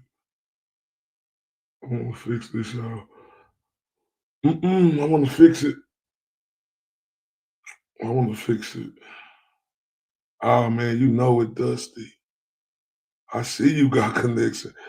Like, for you to even know about Trap Boy Freddy, that's impressive. Like, I know you know. With Mo3 and his brother having to fight over food and a spot to sleep in his own family home. I got partners that my mama raised in the same house. Like, kids in the neighborhood that ran away from home, they end up at Mo3 house. Even though this my house, like some partners of these, bro, I get it. They done already ate. They done already got their spot in the bed and everything. I gotta sleep on the floor. I gotta sleep on the couch. You know what I'm saying? So, despite the generosity in this household, in school, Mo3 couldn't afford books and suffered bad grades and bullying due to his shabby clothes. But Mo3 was a... Oh, it's still glitching.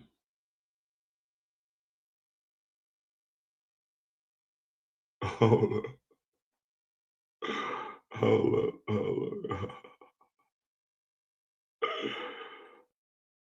Oh shit, hold up.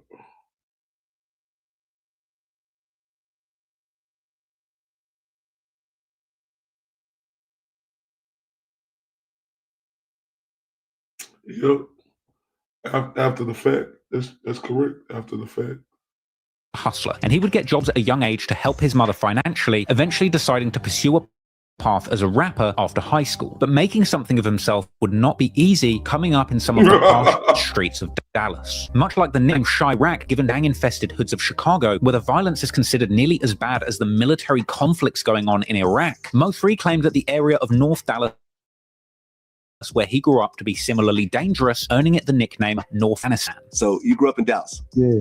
Okay. North Dallas? Yeah, in Afghanistan, man. As far as line ID. Growing up in North Afghanistan, it's no wonder that Mo3 became acquainted with the streets at an early age, stealing his first gun from his cousin at the young age of 12 and beginning to stick people up. I had my first gun when I was 12. Okay. I had a 25 with no clip. He ain't have a clip to it. I'm toting it. I'm thugging though, like I'm hopping out. No clip. Just one in the chamber. Ain't nothing in the like, nothing. I stole the gun from my cousin. I'm not thinking about you supposed to have bullets to the gun. You need the clip for the gun to work. I'm just thinking at the time I'm 12 years old, walking around the neighborhood with a gun. Fortunately, he wasn't able to get his hands on any ammunition at this point, but eventually he would get caught with that gun by his mother. And from here, Mo3 would go on to face his first aggravated robbery charge at Okay, so I ain't seen no complaints, so we must be looking good on her. Have I become David Blaine and did a little magical trick? And nobody's saying that. I'm starting to get nervous. We good? Oh, you less than 2 hours from Dallas. Okay. So you know. We good?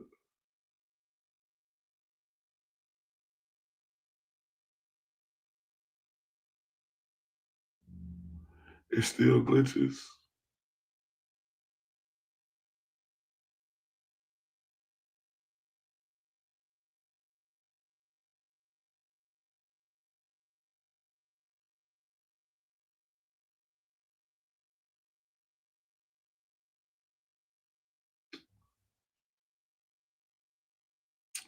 Let me know if it is again. Let me know. Just age 14, and he would continue to be in trouble with the law throughout his teens, claiming to have been through every correctional facility Dallas has ever built. Did you ever get caught with it?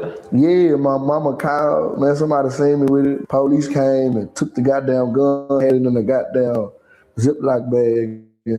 Like, so I caught my first aggravated robbery at 14. I've been on paper since 2006. I went through all the juvenile programs. I've been getting locked up since I was 13, 14. So like, I went through every correctional facility Dallas ever built. Throughout Mo3's teenage years, he would continue to have trouble, whether in juvenile detention centers or on the streets, even telling DJ Vlad in an interview that he can't even remember how many shootouts he's been. How many shootouts you've been in? And I don't know, but if you were to say how many times you in an area where bullets are flying around you? Shootouts out 15, so too many. No, I've been in shootouts since I was 15. Let's stay up there. It's a lot. You actually never got hit. Hello, beautiful Jen Fox. How you doing, beautiful? We good? On I know, is it glitching still? Because I don't know if that's me or if he cutting out some of the words, but y'all let me know. But I'm just giving y'all an order, letting y'all know who Mo3 is. They're gonna let y'all know who Yella Beezy is. Nah, thank God. Mo3 would continue to catch cases and affiliate with local gangs, at some point becoming affiliated with the 5'9" Bounty Hunter Bloods, or 282, a blood gang set originally starting in Watts, Los Angeles, eventually making its way to Texas cities like Houston and Dallas, with Mo3 shouting out his gang in songs and interviews and frequently wearing red bandanas. Salute me, man. 282, Bounty Hunter. Hello, beautiful Chavalar. Salute. Good gang, man. Yeah, talk about real life hitters. They just him. Real life hitters, man. You know what I'm saying? They just him, man. Real talk. He squad, man. Mafioso. HSM would eventually become the name of his record label, but more on that later. Mo3 would tell Vlad TV that he eventually caught a big adult charge at the age of 17, 4 counts of aggravated robbery. I caught 4 of them at 17, 4 aggravated robbery with a deadly weapon. I went to TDC, first adult charge. And to make matters worse, Mo3's mother attempted to put her own money up for lawyers' fees, ultimately losing everything in her fight for her son's freedom. Lost everything, house, car, everything. She was living with my auntie. My mom used to say, I'm gonna lose my job. I'm gonna lose my job. And I ain't understand that until she was like, every time a school called me or every time somebody called me and say, your son in jail, I gotta immediately get up and leave work. It really didn't hit me till I got in the cell. Mo3 was initially facing a potential 45-year sentence, but in the end he would wind up getting 10, doing only 2 before being released on probation. You managed to get 45 down to 2. With 10. I did 2 on the 10. You signed for 10-year sentence, came home on good behavior on the 2. But it was during this stint in prison that Mo3 would settle on the career path that would eventually make him a star, revealing to Adam 22. Because he came up tough and he was doing street things. Oh man, I'm sorry to hear about that. And I'm gonna pray that you feel better, Jen Fox.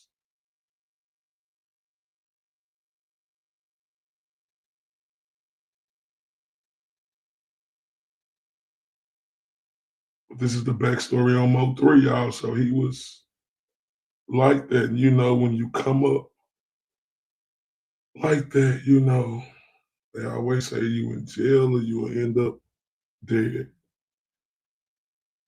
And unfortunately, he ended up dead. In a No Jumper interview that his father had visited him in jail, telling him that he should rap about his experiences in the streets rather than continuing to live the life of crime. When you get out, instead of doing what you're doing, rap about it. Right, rap about it, what you mean? Put your life in the music. Rap about it. You ain't got to do it no more. Just rap about it. It's better to rap about it than do it, because you ain't hurting nobody. Mo3 was a natural rapper and singer, but until this point, he had never even considered a career in music as a serious prospect. He would sing in church as a child, but ultimately got too wrapped up in the streets as a teenager to take music seriously. My mama had me in the church. Like, my daddy had been rapping. My mama was singing, my daddy rapping, so I sang and rap. So it was like, it's always been natural, like from the go, like way before we got in the studio. I used to want to be the hot boys when I was little, you know what I'm saying, like Cash Money.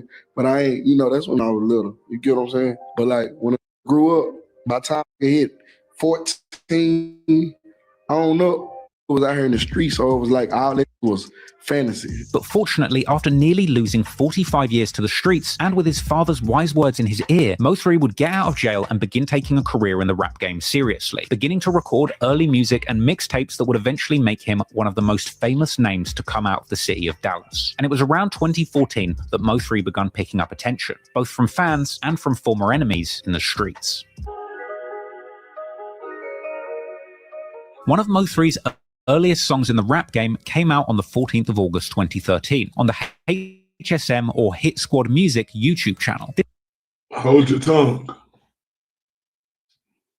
That's legendary in Dallas.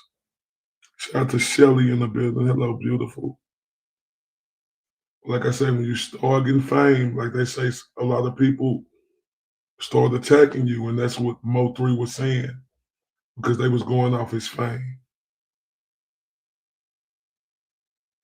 This was a track called Hold Your Tongue, a remix of Texas rapper Mr. Lucci's song Half Steppin'. This was an incredible debut, with Mo3 showcasing his versatility straight out the gate, crooning a catchy sung chorus and then hitting the listener with a lyrical onslaught in the rapped verses. But of course, the subject matter of the song couldn't be ignored either, and Mo3 was clearly taking his father's advice on board, filling the track with references to the gun-toting street life and singing on the chorus for his enemies to hold their tongue, because if they say something Mo3 doesn't like, you might just lose your life. This was a strong start to a career as a gangster rapper, and from here, Mo3 would continue grinding, singing, and rapping about his life in the streets, which was a much better option than actually getting caught up in them. Eventually, Mo3 was ready to drop a video for his breakout track, and the video for Hold Your Tongue would be released, this time using the visuals as well as the lyrics to paint a picture of life in the mean streets of Dallas, with Mo3 appearing in an intro where him and the HSM crew kidnap an op and are seen holding them hostage in a house. In addition to these scenes straight up out of a gangster movie, the video would also be filled with stylish shots of Mo3 and his homie around the city in donks and lowriders. And of course, he had his goons toting a whole bunch of guns in the video too. Mo3's career was off to a good start, and everyone could see the talent and potential. In fact, Mo3 claimed that as soon as he recorded the song, the producer knew they had a hit and was pushing him to record even more. I said, bro, just do it. He made that. I went in there and spit that. But like, bro, you cold. You ice. Like, you know what I'm saying? What else can I make for you? There me and him be at the relationship right there. What else can I make for you? So like I said, that dude said when he heard him spit, he heard the talent. I'm telling y'all, that Hold Your Tongue, when he came out with that, it took Mo3 to another level. Another level. This dude, I'm telling you, he probably was the best rapper in the city. Like, I mean, you'll see. After that, it started circulating, man.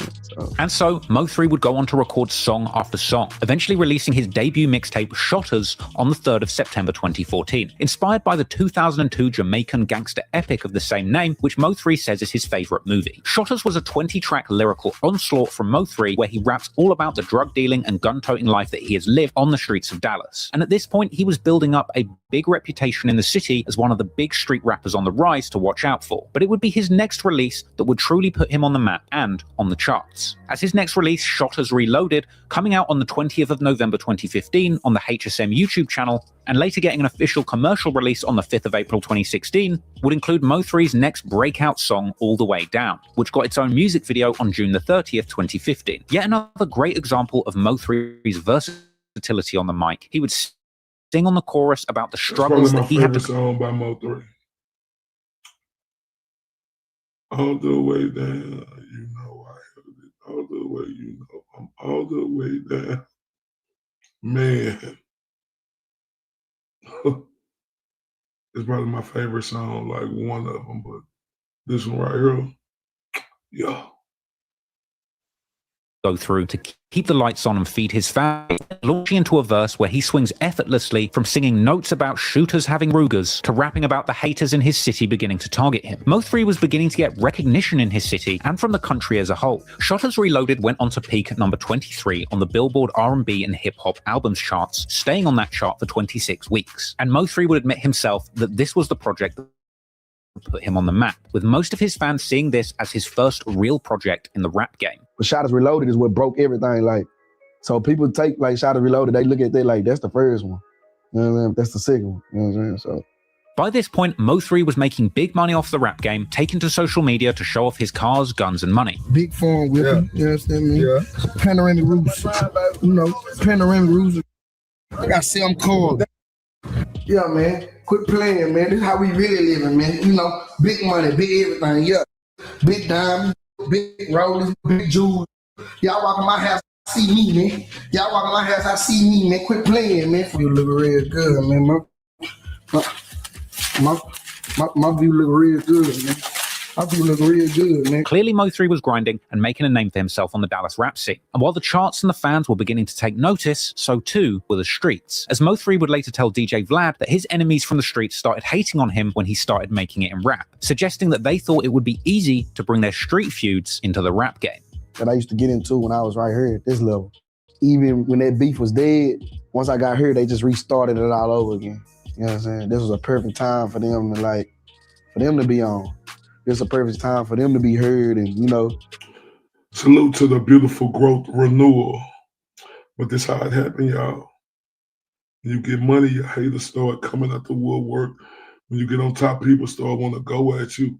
This is the way of life in anything you do.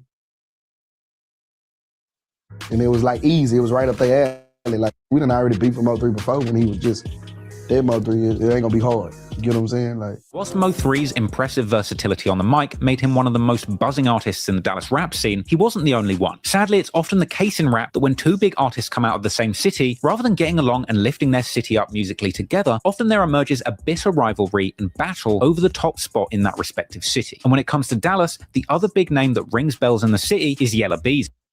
Here we go. The dudes who charged for murder for hire, capital murder. Yella Beezy. Here's the origin of him. Born and raised in Oak Cliff, Dallas, an area with a dark history of murder, but actually being the area where JFK's assassin Lee Harvey Oswald lived and planned the murder, Beezy would come up in these troubled streets, later telling Adam 22 in a No Jumper interview that he was a troubled kid who couldn't do anything right until he found his calling in rap music. So you were getting in trouble a lot while you were young, or? Yeah, I did. Anything in particular? Everything. I was getting kicked out of school like 7th, 8th grade. That's why I feel like the music part was my calling, because like I couldn't do nothing else. Right, but music at the time, you know what I'm saying? Yella Beezy had it hard coming up too. When he was just age 12, his father was murdered outside their family home on Mother's Day, with him revisiting the scene of that killing in a harrowing 2019 documentary for XXL. Right here, this is the house where my daddy got killed at. I was 12. I was turning 13 that October. And she was like, something happened to your daddy. Yes, crept up behind and hit him up. And like he was like laying, I think they said he was laying like on his back with his legs up type. I be replaying that night in my head like all the motherfucking time. This is like my first time ever just getting out at this motherfucker since then. As a teenager, after the killing of his father, Beezy got involved in the streets and became affiliated with local Rollin' 60s Crip gangs, another gang originating in Los Angeles and eventually spreading to the streets of Dallas. As he got older, Beezy would end up working in the drug trade to provide for his family. So now we know that Mo3 is a blood and Yella Beezy is a Crip.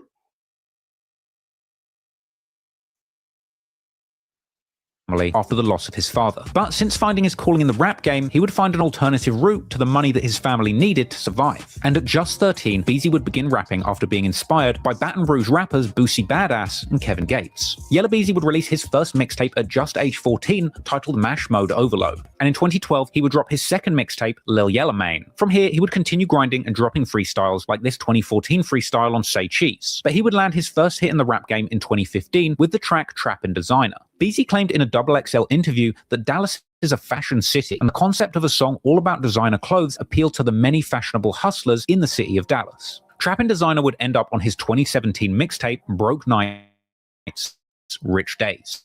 But it didn't come along with a music video, and despite catching a little... Mo3’s in the building. Glad to see you here. And I think this is a perfect time because I know you missed this Mo3’s. Let me take a little break so you can see our new commercial break. Love you to death and glad you were here. No, I'm not. I'm not from Afghanistan, but I done stayed all over the city though.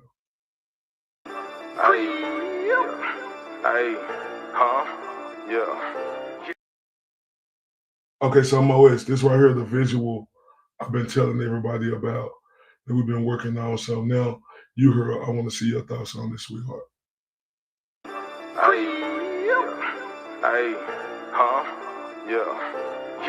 See, most of these rappers be gangsters and thugs on the internet. No, I'm not really into that. We pop up right at your spot with a Glock and the 50 cal. Like, fuck nigga, give me that. What you know about setting it off at 8 in the morning? I ain't even brush my teeth yet. Slept on the floor with them roaches and rats in the trap. Now I'm jacking these traps like, come get your beat back. Rafer. Stop. I know what I'm doing. We shouldn't handle it like that. We should do it like this. Solid won't fall for no nigga. I rep for the clear, we really be stepping. He say he yell, he probably a pussy would try me. I'm live with a cancer connection. I see these lanes from afar. I'm on top of my shit like a building. You ain't gotta bash me. I ain't spraying no nigga. You can't get $1 if you ain't been broke on the cash with me. Eating them spreads in the tension, envision my future like Raven. That look how I'm living. I done had foreign on foreign and fuck that designer white tees and force that's daily. I can't see me going broke. My kids gotta eat and that 40 cat getting impatient. Show me a nigga that told you I'm lazy. I bet that same nigga that told you that hate. We ain't respecting no nigga who can't get his own, but begging like I own something. Calling my phone and threatening my life like he gon' come take it. You know how I'm coming. Stomp on the pussy, whole neck dirty up. My new forces and chokers that's out with my chain. Laugh at her eye while my partner recording the drama. You fuck niggas stay in your lane. Fuck all these niggas and bloggers all on my dick now. Yeah, I'm with the shit now. Ain't no gimmick, I look like a brick in the league now. Yo, bitch, you get digged down. I'm a target, you won't catch me without a stick now. They probably will whack me. I'm stinking shit like a bomb, but keep it out safety. I'm dying to catch a whole lacking. Hey man, niggas know how I'm coming, man. Stop on the pussy, whole neck dirty up, my new forces, chokers Man, I'm sorry. I forgot the beautiful Mary B one there again, but I want y'all to check that out one more time. We'll get back to it.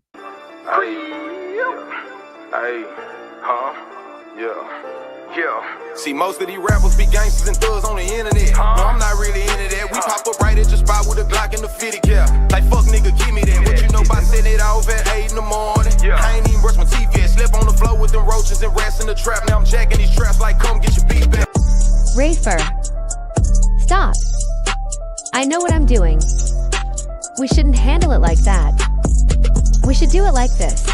Solid won't fall for no nigga, I rep for the clear, we really be stepping. He say he yellow, he probably a pussy, would try me, I'm live with a cancer connection. I see these lanes from afar, I'm on top of my shit like a building, you ain't gotta vouch for me. I ain't swearing no nigga, you can't get $1 if you ain't been broke on the couch with me. Eating them spreads in the tension, envision my future like Raven, that look how I'm living. I done had foreign on foreign and fuck that designer, white tees and force, that's daily. I can't see me going broke, my kids gotta eat in that 40 cat getting impatient. Show me a nigga that told you I'm lazy, I bet that same nigga that told you that hate me. We ain't respecting no nigga who can't get his own, but begging like I own something. Calling my phone and threatening my life like he gon' come take it, you know how I'm coming. Stomp on the pussy, whole neck dirty up my new forces and choke his ass out with my chain. Laugh at her eye while my partner recording the drama, you fuck niggas stay in your lane. Fuck all these niggas and bloggers all on my dick now. Yeah, I'm with the shit now. Ain't no gimmick, I look like a brick in the league now. Yo bitch, you get digged down. I'm a target, you won't catch me without a stick now. They probably will whack me. I'm stinking shit like a bumblebee, keep it out safety. I'm dying to catch a whole lacking.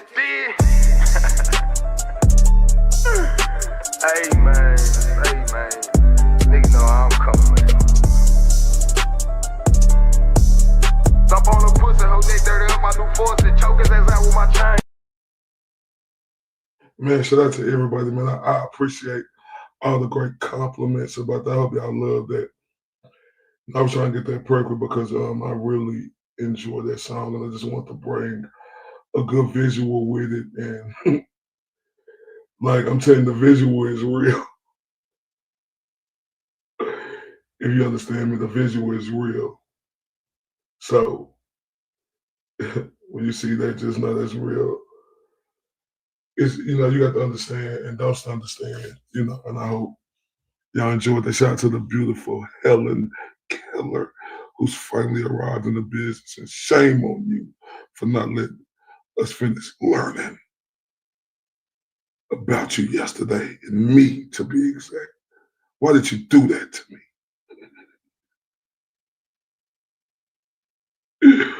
Oh man.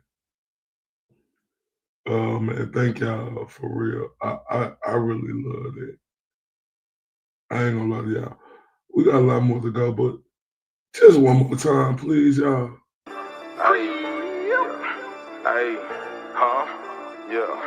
Yeah. See, most of these rappers be gangsters and thugs on the internet. No, I'm not really into that. We pop up right at your spot with a Glock in the fitted cap. Like, fuck nigga, give me that. What you know about setting it off at 8 in the morning? I ain't even brush my teeth yet. Slip on the floor with them roaches and rats in the trap. Now I'm jacking these traps like, come get your beat back. Rafer. Stop. I know what I'm doing. We shouldn't handle it like that. We should do it like this.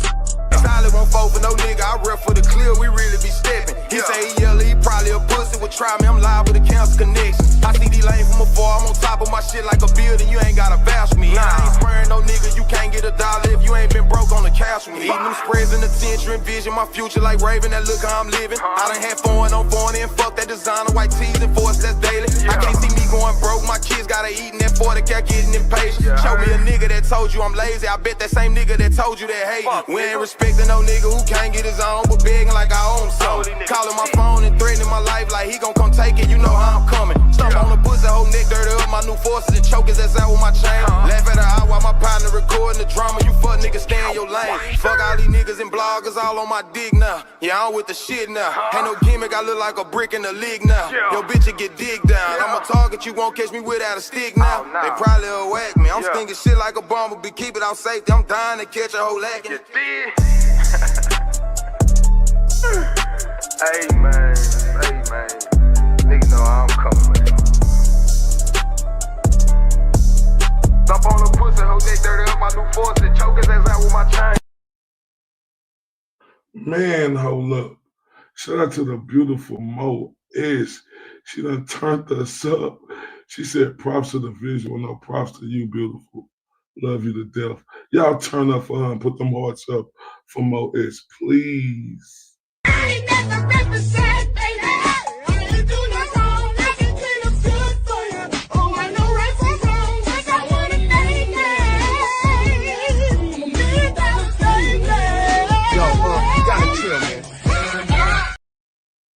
Oh, I appreciate you to death with everything in me, Mo3’s. Thank you very much. So, hope y'all liked it. Now let's get back to the Mo3. I love y'all to death.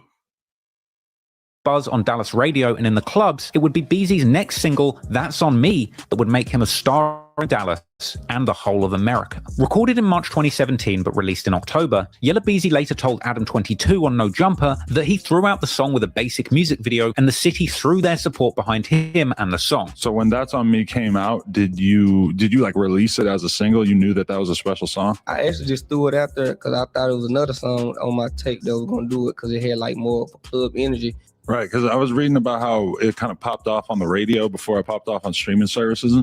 Yeah. How did that work out? That's very rare now. It was like everybody was trying to team up or just trying to help each other to get somebody to the next level. You know what I'm saying? Dallas radio stations would put Yella Beezy's song in rotation, pushing him as the next hometown hero. And this would work. The video for That's On Me today sits over 20 million views, and the song eventually spent 20 weeks on the Billboard charts, peaking at number 56. Helped in no small part by the all-star remix of the track, which came out and racked up a staggering 272 million YouTube views. There's a few more important people to discuss before we talk about the beef between Mo3 and Yella Beezy, because there's several other neutral parties that will play a big role in this story. Sean Cotton from Say Cheese, for example, a prolific interviewer who would essentially become the DJ Vlad or Zach TV of Dallas, interviewing both sides of the beefing local rap scene and inadvertently getting right in the middle of the feud, eventually even picking up the attention of the local media for giving a voice to the gang members coming out of his city. A Fort Worth man is making a living going into neighborhoods most find unsafe to tell stories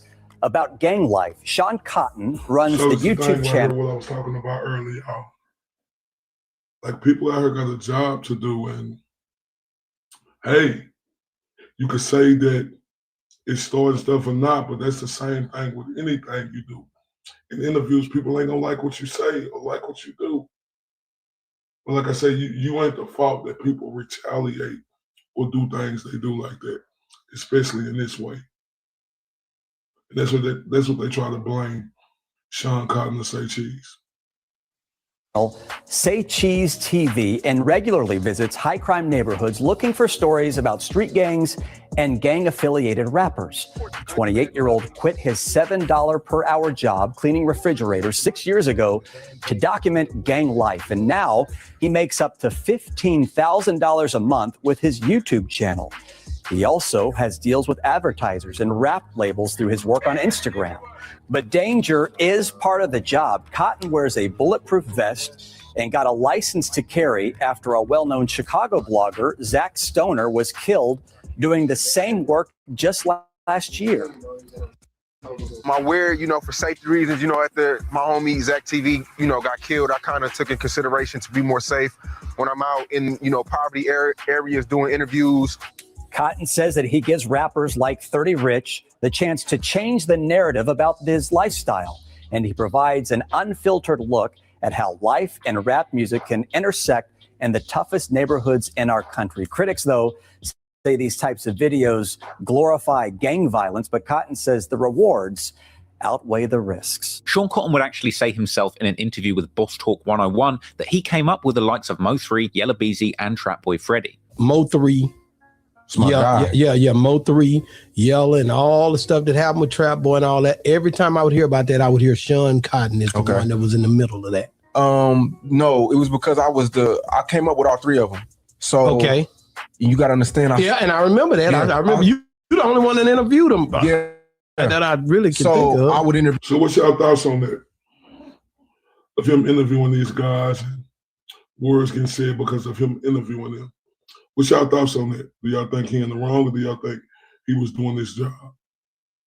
you somebody and then they be like, no, that's true. Let me get an interview. Let me tell my piece. And that's how it really came about. Essentially, Sean Cotton, in an attempt to put the spotlight on the rappers coming up in his city, may have accidentally given them an outlet to air out their grievances with each other, starting out in the early days with a nasty habit of frequently asking Texas rappers to name the top 5 rappers in their area. Overall, your favorite top 5 Dallas street artists right now?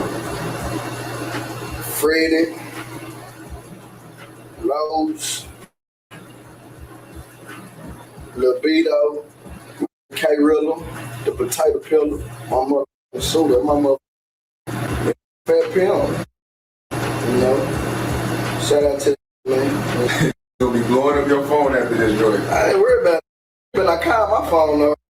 Real talk, man. In the beginning, there wasn't as much tension between the rappers in the city. Mo3, Yella Beezy, and Trapboy Freddy. Yeah, and yeah, he doing his job. I agree with that. But Mo3’s, you right. It's like when they ask top 5 questions like that, you don't say a rapper's certain name. He didn't say Yella Beezy because I don't know what, but had been seen in pictures together, seemingly on good terms, before things took a turn for the worst. And Mo3 told Sean Cotton that Freddie was someone from the streets that he felt close enough to talk with at this period. Freddie, like, you know what I'm saying? No, I chop it up with my, like, off the rap, you know what I'm saying? Off the radar, that rap, you know what I'm saying? Really around, so that's the only really that can get in there, yo, and we gonna really, you know what I'm saying, get in there and come up with something. And it is true, Dumpster. They don't have to answer. They don't have to answer. Like you say, he just, old boy's just doing his journalism. Like if you covering that era, you're supposed to say, who do you think the top 5 rappers in this city is? Who do you think that is questions, you know, you want to know other artists. That's a great question. Yeah, this is, you know, much bigger than that, right? And like I said, this trial coming up in February. Hopefully they air it. We're going to cover this, y'all.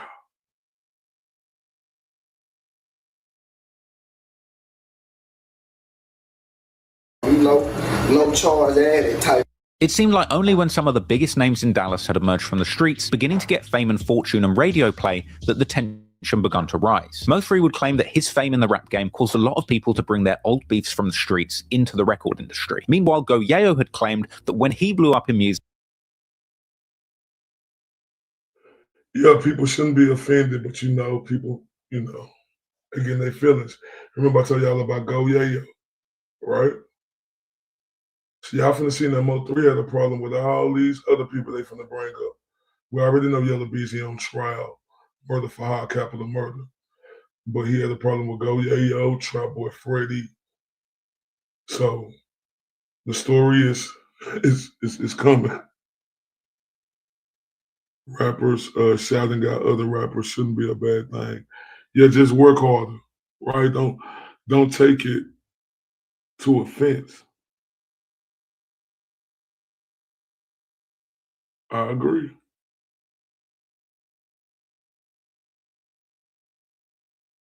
Yeah, and I agree with that too. It do turn intentional, you know, especially when beef comes. And that's what happened with these two. other people in his city got hypnotized with hatred. I'm going to school with, we used to be real close to where real beef now just because you still stuck in the one situation, but I'm in the same city, but I'm living like this. And I'm doing this. This is actually a line that Southern rap legend Boosie, with close ties to the Dallas rap scene, would famously say to DJ Vlad, suggesting that when rappers get famous, the biggest haters come from their own native city. Wherever you from, you will get hated the most. You know, most rappers die in their own city. It's a fact. And ironically, Boosie himself would even find himself right in the middle of the Dallas rap beef too. Things were good at the start, with Boosie sharing the stage with local rap stars like Mo3 and Go-Yayo. Boosie was really looking at Dallas as a potent talent pool where he might sign artists. Boosie would even appear in an early Mo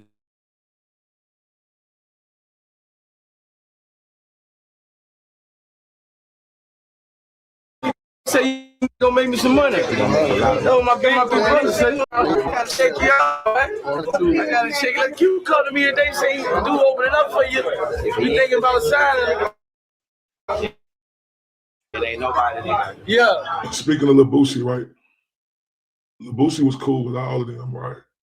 But like I say, everybody was talking about Mo3, and him and Mo3 got real cooler, right? And it's gonna get to it. I don't know if y'all heard about him getting shot, but he did get shot in Dallas. But that part to come soon. That's what I need. I need me all this from that. When I ain't getting the money, he can be getting all the money. I'm ready to see that. All the way.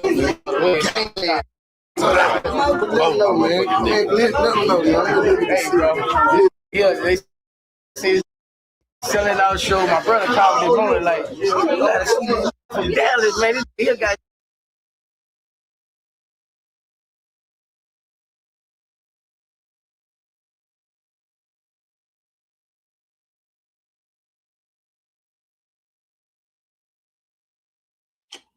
Shit was full gone kitchen. Shout out to the beautiful Joy in the building. Let's make sure we can fix this. I don't want the glitch, y'all. Hopefully, y'all let me know. And when we do this, since the beautiful Joy came in the building, and I got a little error, let me just play this one more time so she can see a new break song and everybody else.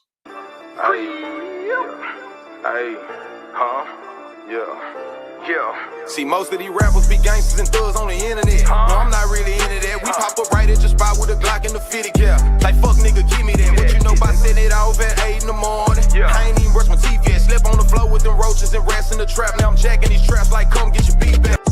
Rafer. Stop. I know what I'm doing. We shouldn't handle it like that. We should do it like this. Solid won't fall for no nigga. I rep for the clear, we really be stepping. He say he yell, he probably a pussy would try me. I'm live with a cancer connection. I see these lanes from afar. I'm on top of my shit like a building. You ain't gotta bash me. I ain't sparing no nigga. You can't get a dollar if you ain't been broke on the cash with me. Eating them spreads in the tension, envision my future like Raven. That look how I'm living. I done had foreign on foreign and fuck that designer white tees and force that's daily. I can't see me going broke. My kids gotta eat and that 40 cat getting impatient. Show me a nigga that told you I'm lazy. I bet that same nigga that told you that hate me. We ain't respecting no nigga who can't get his own, but begging like I own something. Calling my phone and threatening my life like he gon' come take it. You know how I'm coming. Stomp on the pussy, whole neck dirty up my new forces and choke his ass out with my chain. Laugh at her eye while my partner recording the drama. You fuck niggas stay in your lane. Fuck all these niggas and bloggers all on my dick now. Yeah, I'm with the shit now. Ain't no gimmick, I look like a brick in the league now. Yo, bitch, you get digged down. I'm a target, you won't catch me without a stick now. They probably will whack me. I'm stinking shit like a bumblebee, keep it out safety. I'm dying to catch a whole lacking. Hey man, niggas know how I'm coming, man. Stop on the pussy, whole neck dirty up my new force and choke his ass out with my chain. Man, salute. Yeah, don't stay in line, little right. Oh Lord. Start school tomorrow. And oh Lord, y'all.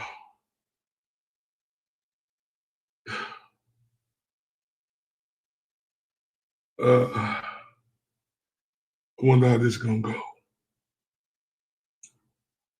Oh my. I'm scared.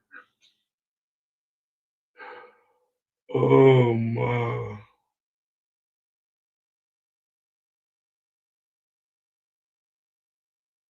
Walking a minute to see his teacher, right? I'm holding his hand. His teacher holding his hand, right? So I let his hand go. He stopped, turned around, gave me that look, and came and grabbed my hand back. Oh my. So I know tomorrow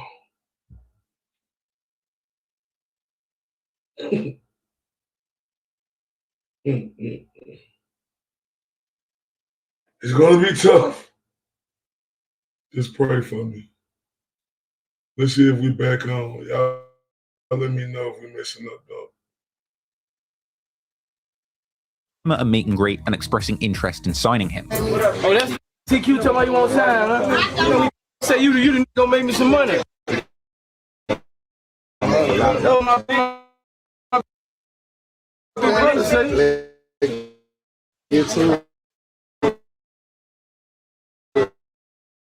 Say you selling out shows around here. So it look like, is it still doing it, y'all? And you ain't lying, motion for cheeses.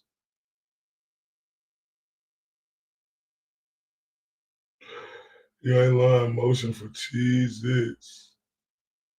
You ain't lying. Y'all seen that, oh man. Let's try it like this.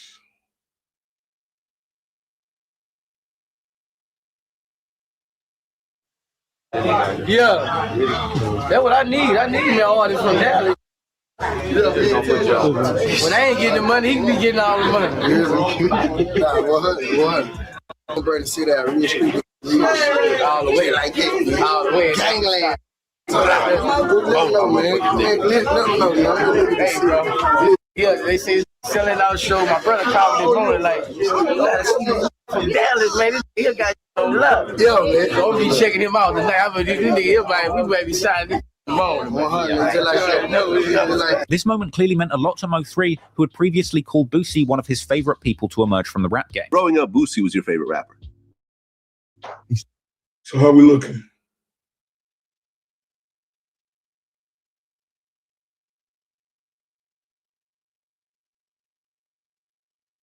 Still my favorite rapper.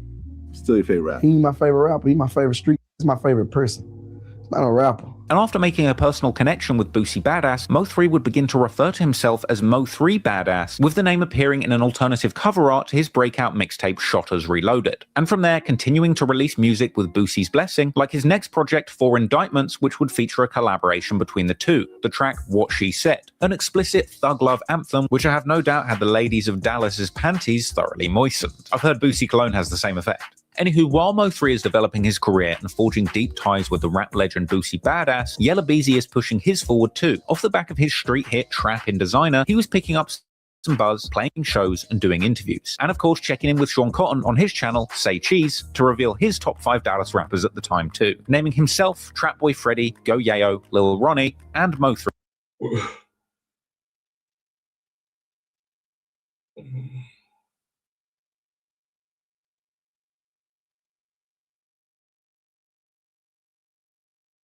In his top 5. There's no reason why you shouldn't. When motherfuckers come into this city, bro, I bet you I'm one of the names they gonna talk about when they speak on the city. Yella Beezy, give me your top 5. You Freddie, Ye, you said DFW or just that? DFW. Lil Yayo, Mo3, and I can't forget Lil Ronnie. Right. Clearly at this point he had a lot of respect for his Texas rap peers, but the rap game is competitive, and clearly Yella Beezy saw himself as a first among equals. He was later seen in vlogs outside shows in September 2016, saying that this is his city. If y'all don't know, travelers, y'all know what's going on. Yeah, we in here, man. Y'all see what this my city, you know what it is, man.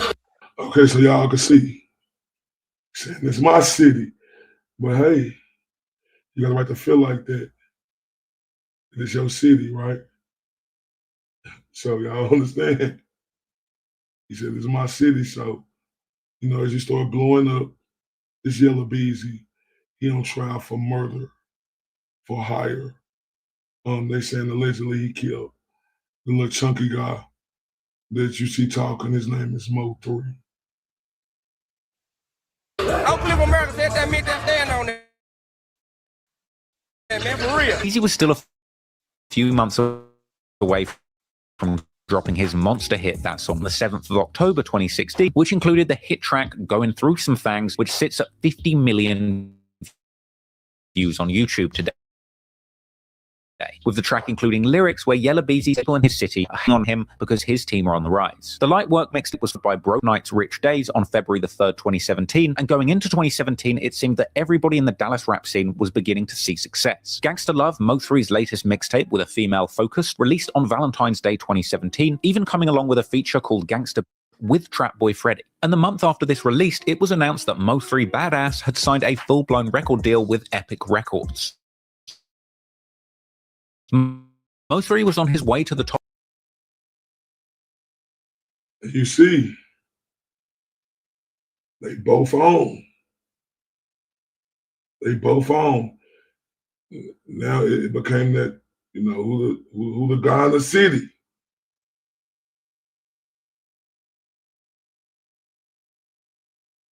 Scenes, there had been some tension brewing. On May the 2nd, 2017, Mo3 appears in a Say Cheese interview, claiming to have had a misunderstanding with Yella Beezy, but suggesting that they're cool now after having met up and had a discussion. Yella Beezy, y'all cool? Yeah, he cool, you know what I'm saying? We had a misunderstanding. You know, it could be miscommunication a lot of times, you know. Sure, he says, I said some, but once we pulled up, I told him pull up on me. I was in the cliff one day. I had just got back from Atlanta with Boosie. And I told him when I get back, come holler at me. He pulled up on me at Motown, you know, we chopped it up. We just got a whole bunch of misunderstood out the way, you know, that he did. Mo3 would go on to say that him and his homies play Connect 4 and bet big money on it, suggesting that he had taken Trap Boy Freddy for a large amount gambling. Anyone won't see me in Connect 4, we bet big money, like not real talk. $500 bet, $1,000 games, you know what I'm saying? Ask Freddy, man. Say Cheese would also ask Mo3 about his top 5 rappers in the city, and he just puts himself straight at number 1, no discussion. If top 5 in the city, what would you rate yourself at right now? Number 1. Okay. I ain't taking nothing else from nobody else. I'm just saying, you know. I mean, I'm gonna get a few that was already sitting. They said they cool right now. Nah, I understand, but you know, numbers don't lie. Yeah, man. At this point, the beef is beginning to spiral out of control, with Mo3 running around seemingly pulling up on people and dragging the local OGs into the drama, seemingly completely unafraid. Kylo. Nah, for real. He was hilarious, y'all. And it's a shame, like you said, somebody did this to him. He was reckless, but no one should took his life. And I'm telling y'all, you couldn't win no war words with this guy. Oh, it's coming. Of what the consequences might be, but strangely, awfully silent during this period was Yella Beezy, who decided to remain behind the scenes and not take the bait, moving silent, focusing the timing on his buzzing music career, and the following month dropping one of the songs that he had released to date. And from there, it wouldn't take long for another clash to pop off with Mo3, this time with the police getting involved. Following his recovery, the first big single that Yella Beezy dropped was the smash hit Back at It Again on March the 15th, 2019, with Meech out the following month, which to date has racked up close to 80 million views. This song would land on the Billboard Hot 100 charts too, peaking at number 78, and by the end of the year it was even certified.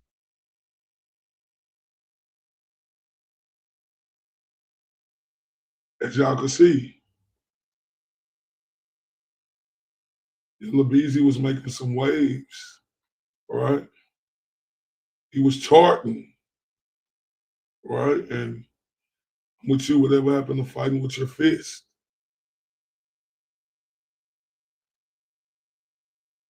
I got it on, you want me to make it go faster though? I think it's on regular.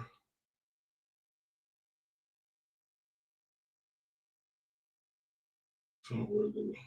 Oh no, it's on like 1.05. A little faster. Okay. Yeah, Mo3 wanted to fight. He really did. All right, he really did, y'all. All right, now, let's continue. gold. But the track also had some cryptic lyrics that referenced the tollway shooting and the beef in his city, with Yella Beezy rapping, "Last month I got shot, I went up on features, body for body, my dude's demon, we tit for tat, leave you dead and bleeding." This track was from his 2019 mixtape Back End Beezy, which also featured the track Restroom Occupied featuring Chris Brown. And despite the tension and close brush with death, by this point it seemed as if Yella Beezy was truly... It's still glitching? Alright, fuck it, let me lower the quality. Okay. Let me lower the quality. Bring it down to what, 720? Let's see. Let's see. Back at it again and taking his career to brave new heights. Meanwhile, Trap Boy Freddy was goading the opposition too, showing off a newly renovated Sprinter bus following Mo3's allegations of somebody having had their Sprinter shot up. In June 2019, Mo3 It's been glitching the whole time, so y'all not even getting... So y'all not even understanding what's going on right now?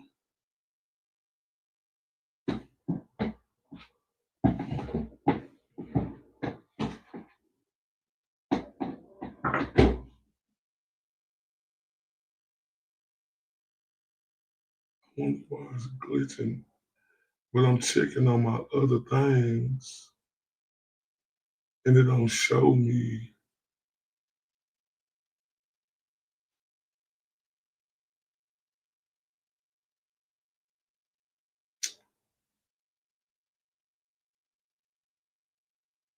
All right, let's see, y'all. I apologize.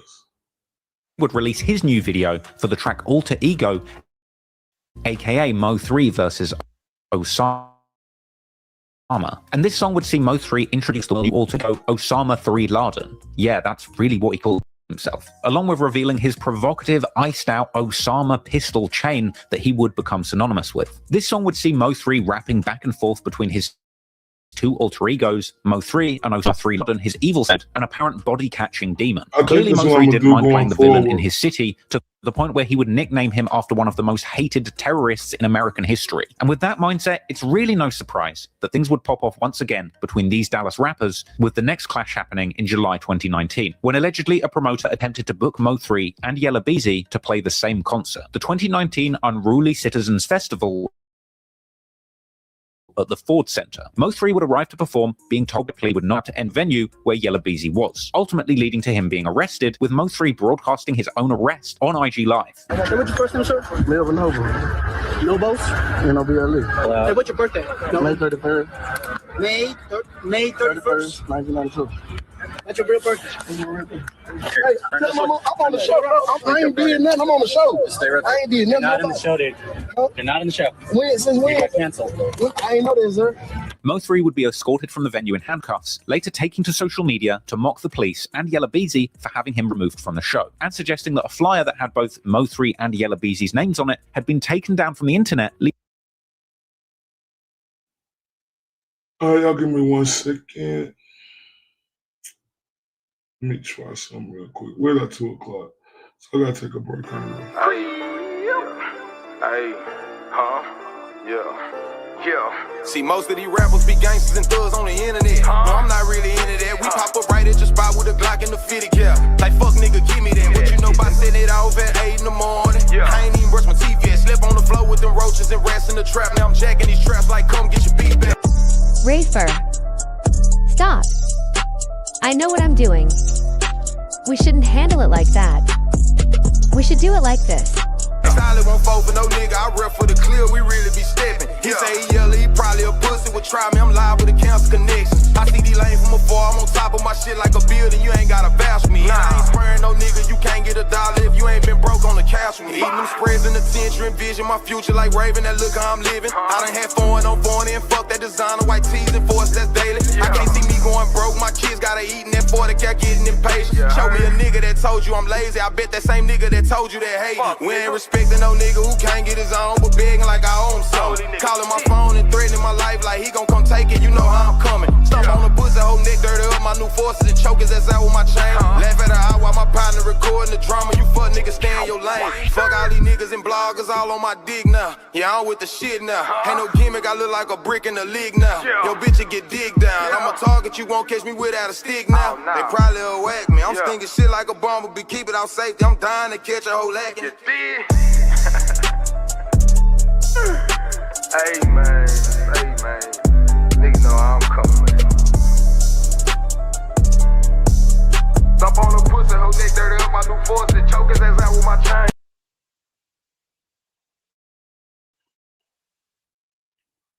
I don't know why I ain't never think of it. I'm almost got it downloaded.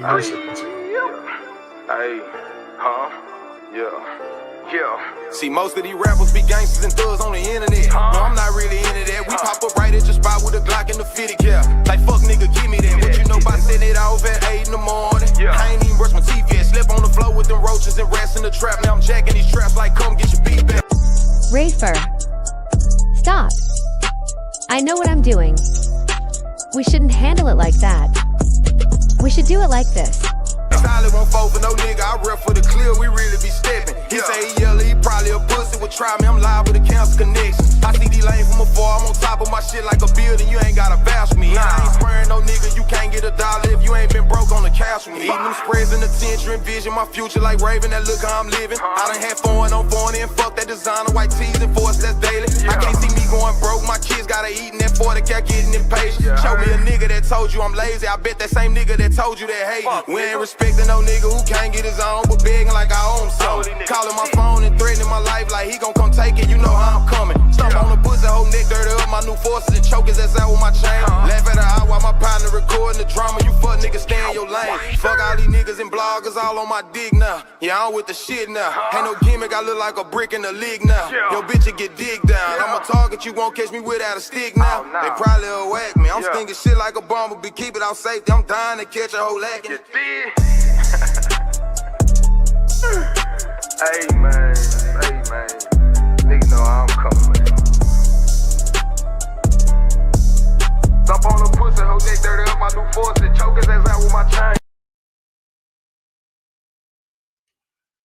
So, ladies and gentlemen, hopefully it's been downloaded. Do y'all want me to start over or do y'all want me to go like, y'all let me know. Dumpster, what you want me to do?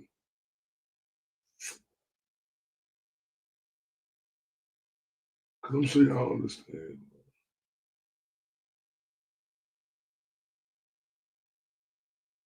Okay.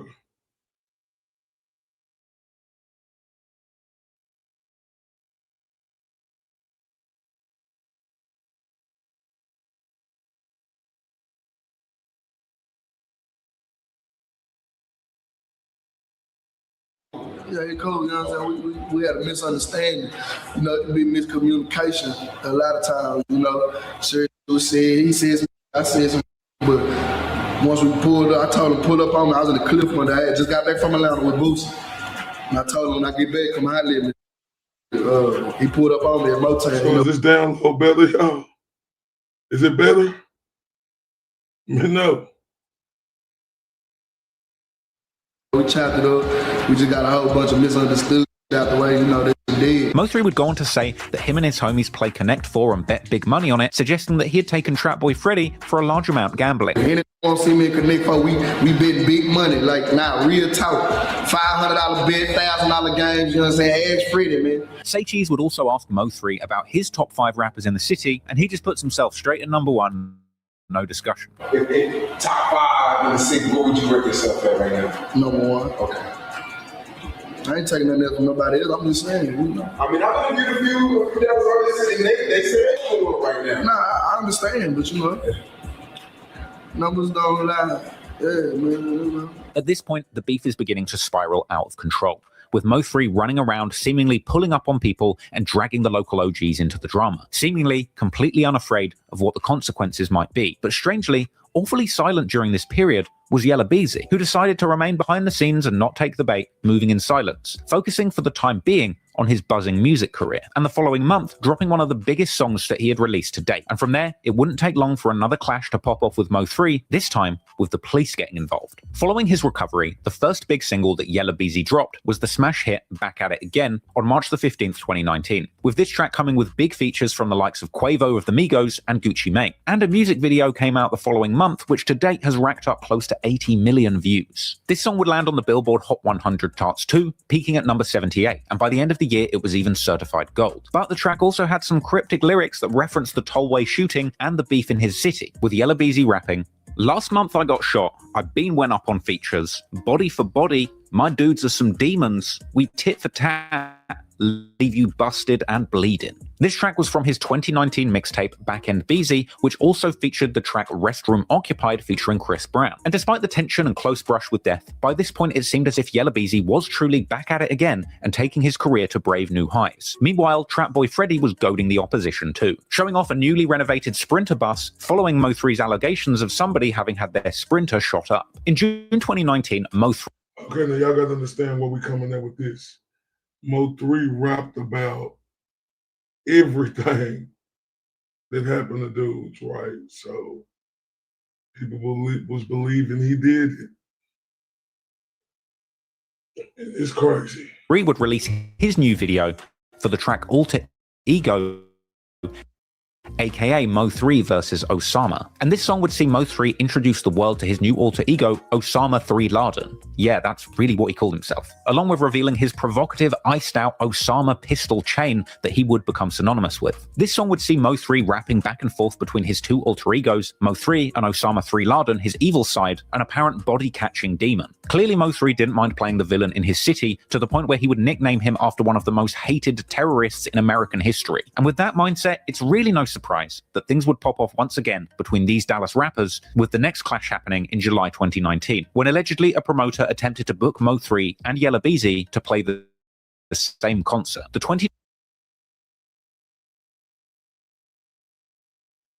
Now y'all, this right here is where it took off at. Because Yella Beezy got Mo3 and them kicked off of this concert, and they tried to say Mo3 was lying. Right? So now y'all finna see where start to heat up. 2019 Unruly Citizens Festival at the Ford Center. Mo3 would arrive to perform, being told by police he would not be allowed to enter the venue where Yella Beezy was, ultimately leading to him being arrested, with Mo3... No, you have heard that, Dusty, because I don't know if you remember, about a couple of months ago, the picture was circling around where his baby mama put out of him, you know, but yeah, so, yeah, of him looking, showing his buttocks. Oh my God, it's crazy. What we talking about? Go, yeah. broadcasting his own arrest on IG Live. Hey, what's your first name, sir? Melvin Noble. Nobos? N-O-B-L-E. Hey, what's your birthday? May 31st. May 31st? 1992. That's your real birthday. Hey, I'm on the show, bro. I ain't did nothing. I'm on the show. Stay right there. I ain't did nothing. You're not in the show, dude. Huh? You're not in the show. Since when? You got canceled. I ain't know this, sir.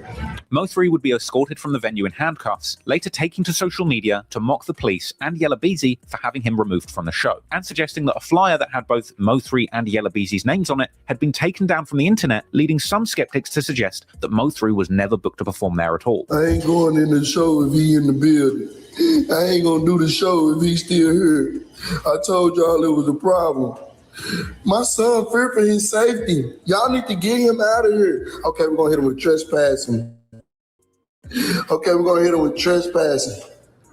Sir, you have a warrant, sir. You're not supposed to be here. What? Well, I got a warrant. Oh, now I'm trespassing. Which one is it? Which one is it? I just can't do my show. Sir, you're not on the show since when? Since when I ain't on the show? Since when I ain't on the show? My name on the flyer. Oh, they took all the flyers down out their page. So now people saying he was never on the show, folks. I ain't got no beef and no rap. I don't know what y'all talking about. I can't really do a show. But they told us, we see you on the premises, gonna get you up out of here. Who told y'all that? Blake, you told me that Dallas gang unit called and said, y'all got to take Mo3 off the show because he's a gang member. I thought whatchamacallit was neighborhood. I thought he was rolling 60 Crip. That don't make no sense, man. Come on, y'all killing me with these lies, man. Y'all sit there and book me for the show. Had all my people and fans buy tickets. I wasn't in there 20 minutes. Now, various versions of the flyer with Mo3's name have been posted online, but Yella Beezy himself would also claim that this was a fake flyer, suggesting that Mo3 cannot get booked anywhere or make money like him, suggesting that Mo3's whole narrative of getting thrown out of the show was fake, basically suggesting that the whole arrest was just a gimmick to try and get attention, basically a publicity stunt. Let's get one thing straight. You up and can't get booked nowhere, so y'all trying to play these stupid ass kumbaya game, making fake flyers, trying to get people to think that we cool, and shit ain't sweet on this end. Ain't now on the same motherfucker fly as me at all. You know what I'm saying? If you really booked on a motherfucking flyer, show your contracts. Everybody gotta have contracts when you getting paid for a show, or you doing free shows. If you was on the show, why the fuck you walking through the front of the building? Everybody know when you an artist, you walk through the back of the building. So why the fuck you walk through the front of it if you own the show? Man, come on, man, you playing motherfucking games, man. Ain't nobody want even around the motherfucking vicinity of the motherfucking venue when you try to pull up.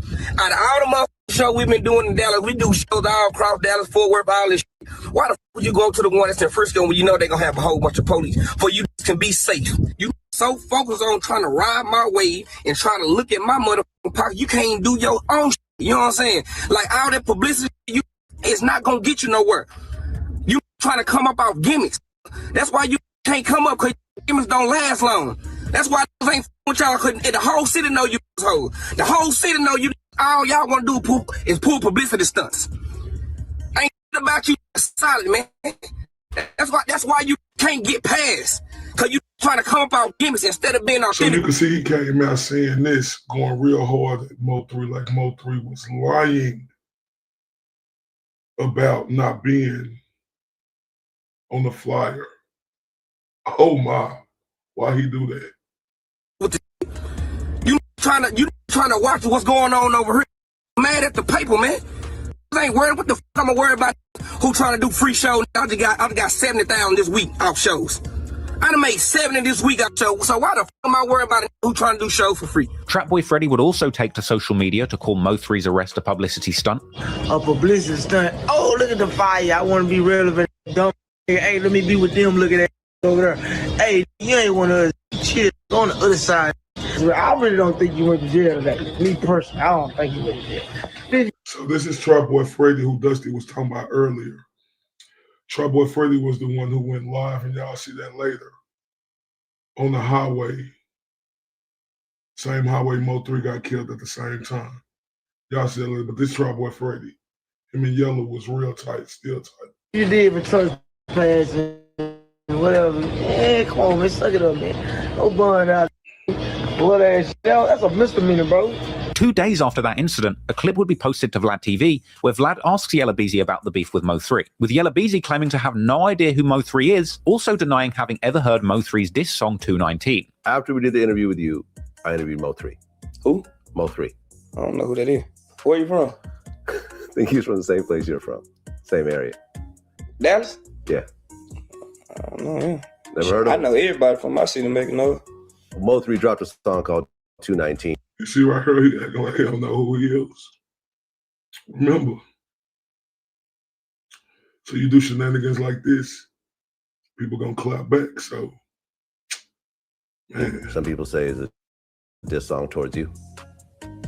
I ain't never heard it. Clearly Mo3 was still feeling sore about what had happened at the venue, and no doubt Yella Beezy denying his existence only angered him more. So the following day, on July the 30th, 2019, Mo3 releases a music video for the track Let Me Find Out, where he appeared to go at Yella Beezy directly, referencing being ejected from that concert where they were both supposed to play together, suggesting that the police recommended he leave due to Beezy not wanting him there, with Mo3 suggesting that he had lied to police, saying that he was friends with Beezy to try and get in the venue, and saying that he plans to shoot every diamond off his teeth, as well as once again referencing that shooting on the highway, and lyrics suggesting that Beezy had told his team that he wasn't going to the show if Mo3 was there, alleging that his manager had called and said that it wouldn't be safe. And he would even say on the outro of the track that the promoter had asked if it was okay to put Mo3 and Beezy on the same show, with Mo3 suggesting that he had no problem with it, and suggesting that the promoter had asked Beezy whether they could be in the same venue together, alleging Beezy had said that he doesn't want to be within 50 feet of Mo3. The day this track dropped, Go-Yayo would take to Facebook to diss Mo3, and at some point Mo3 would take to IG Live once again to rant about his recent beefs in the city for close to an hour. First off, rebuffing claims that his arrest at the Ford Center was a publicity stunt, and saying that everybody will owe him an apology after he exposes the facts on live. It's a publicity. I told y'all Mo3 was one of the most funniest, wittiest, and you know, if you came for him, he was gonna come back at you hard. He was good at that.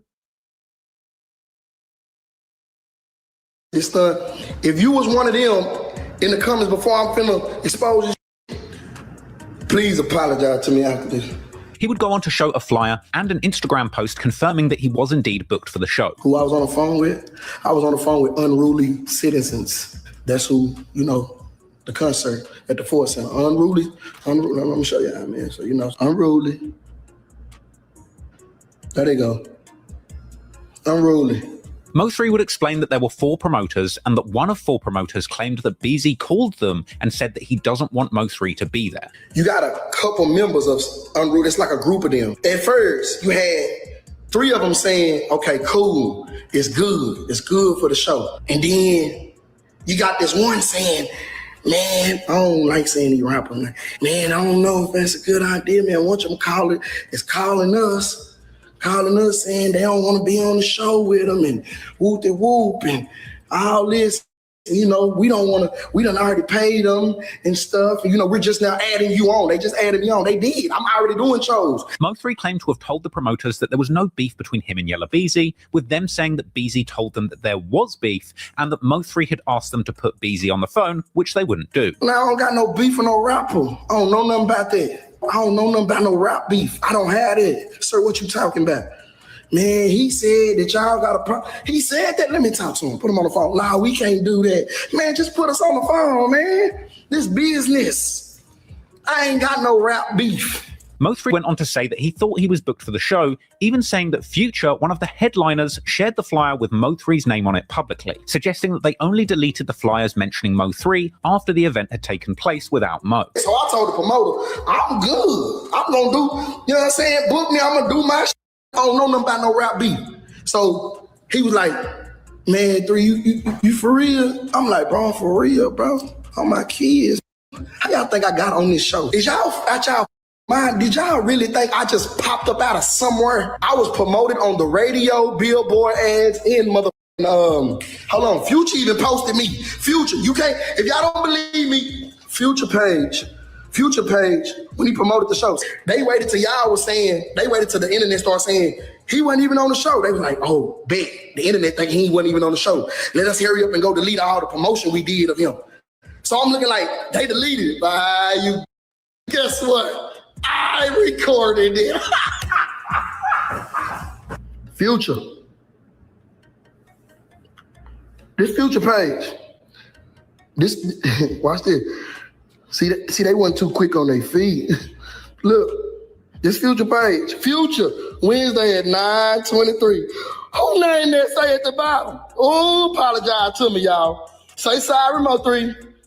So Future lying about me being on this show, this Future page. This is real page. Say sorry, Mo3. Mo3 would go on to say that he felt like the venue and the promoters finessed him, even going as far as to play a recording of the promoter supposedly telling Mo3 he was all clear to perform. And then they called me back 2 days later and said, okay, we made up our mind, you can get on. You think I'm lying? Guess what?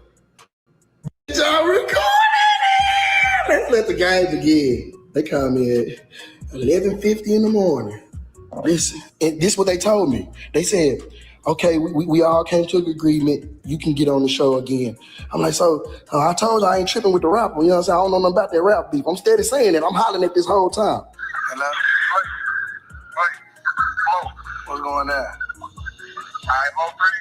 This is Blake for Unruly Citizens. you know, how your vibe is and ready for Saturday. You know, we just want to make sure that we have a good show and like we don't have, you know, anything extra. You know what I'm saying? Listen, Yeah, no, we good. let me run it back. He said, I just want to let you know, I hope you're ready for Saturday. Hope you have a good show. Yeah, no, we good. I'm Gucci. I'm just ready to rock out, do my thing. We're not trying to like escalate any situation. We just want to put on a good show for our first event here to the Cowboys, you know? Yeah. I'm on the same page as y'all. We just want to speak to people directly so we can feel comfortable because obviously we see what you can do. You have a good crowd, so that's going to help our show. But we just want to make sure everybody's safe because it's a very suburban show. Listen, did you hear what he said? He said, obviously, you're very good at what you do. We would love to have you on the show. You can bring in a crowd. And it's going to help our show. A show that y'all said I wasn't on. Y'all better apologize to me, bro. Y'all hurt my feelings. This is the who run the show. Listen, we're not going to take you off the show. Did you hear what the promoter said? Tell me sorry. Stop playing with me. Tell me sorry. Mo3 would go on to say that the police outside the venue told him that Yella Beezy specifically claimed he didn't feel safe with Mo3 in the venue. I'm confused why I'm handcuffed. I'm confused why y'all violating me.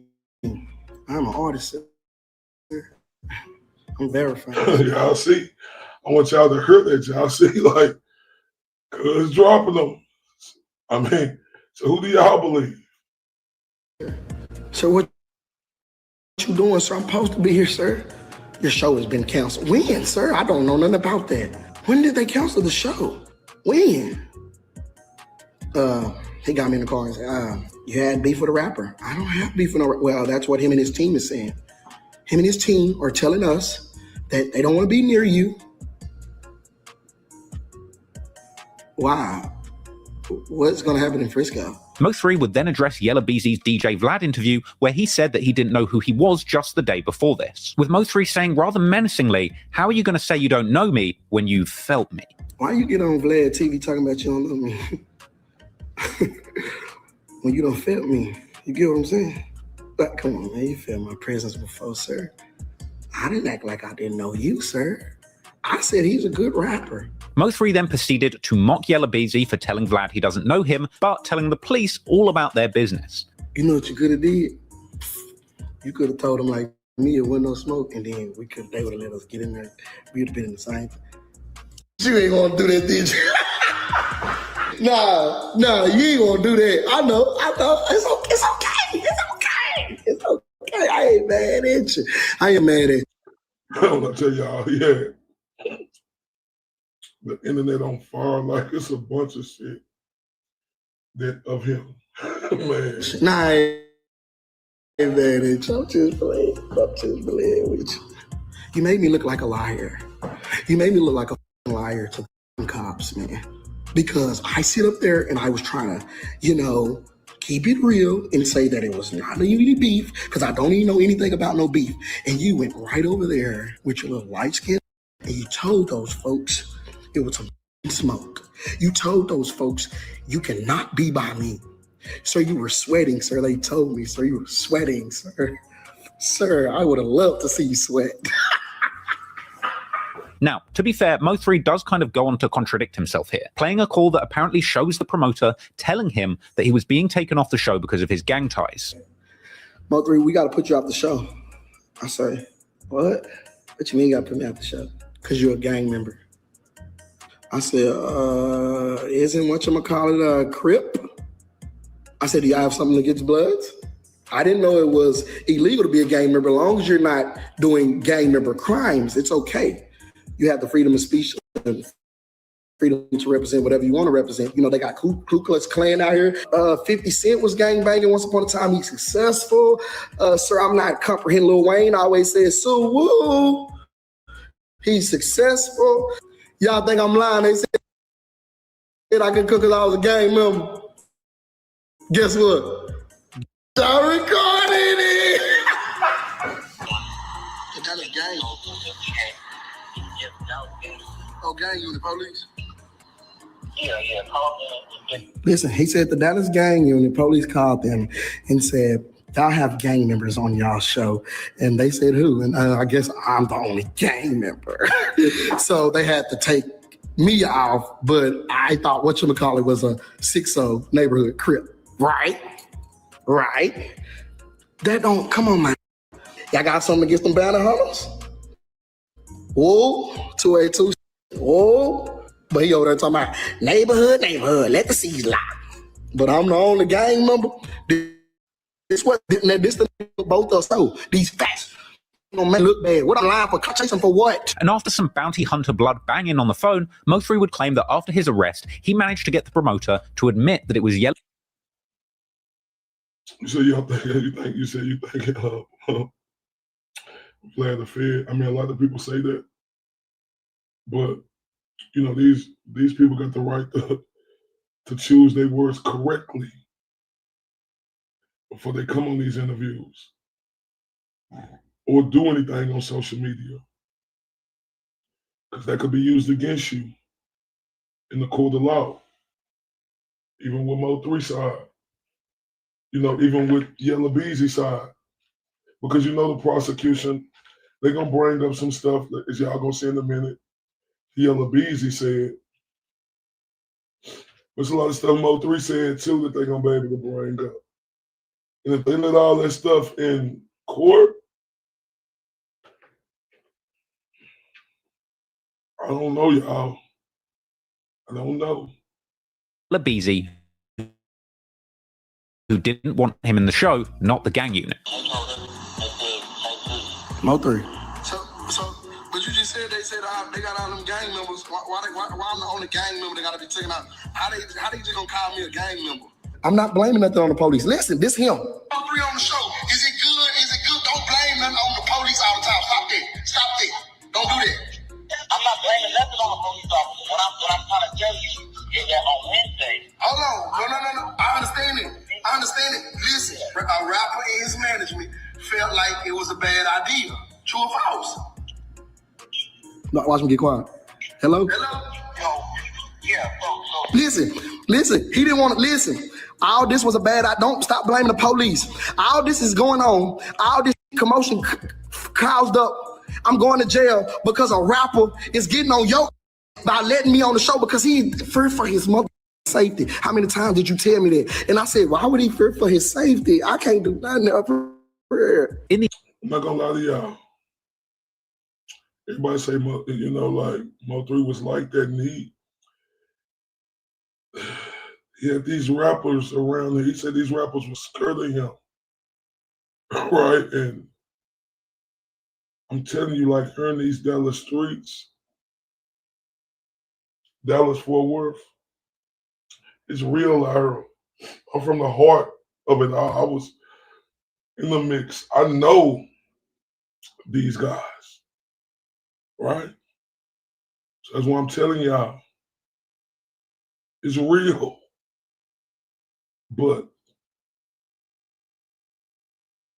it's still a crying shame, right?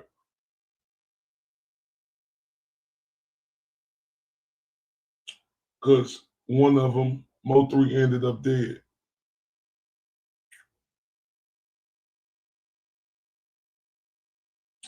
No, Mo3 was Mo3.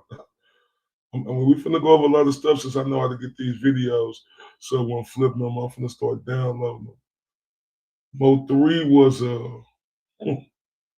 he was really like that. Like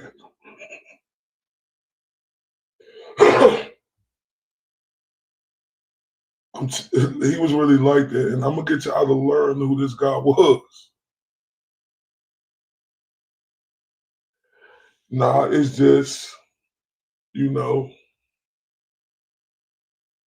he got caught up when you in that street life like that. God rest his soul. You know, it's dead or jail, right? And you know, rappers talk about having bodies on their records, right? On their songs and stuff. But then some of these rappers, they turn into bodies. It's sad, but this is what the street life do.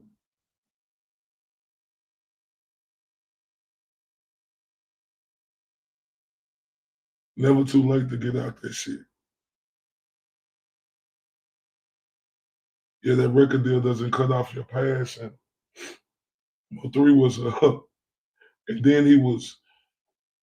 See, the reason why the hate got so much because Mo3 was always considered the best rapper. It's just that Yella Beezy popped off with a song. But Mo3 was popping though, still, point period. Then Mo3 was becoming, and as talented as he was becoming that guy. And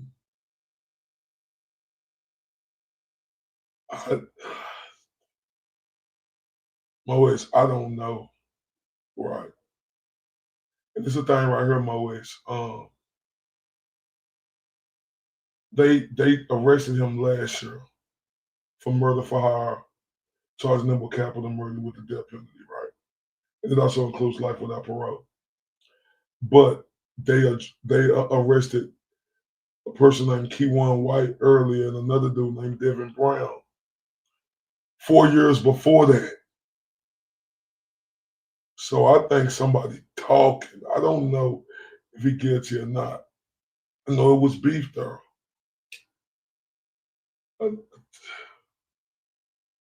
What evidence do the prosecution got?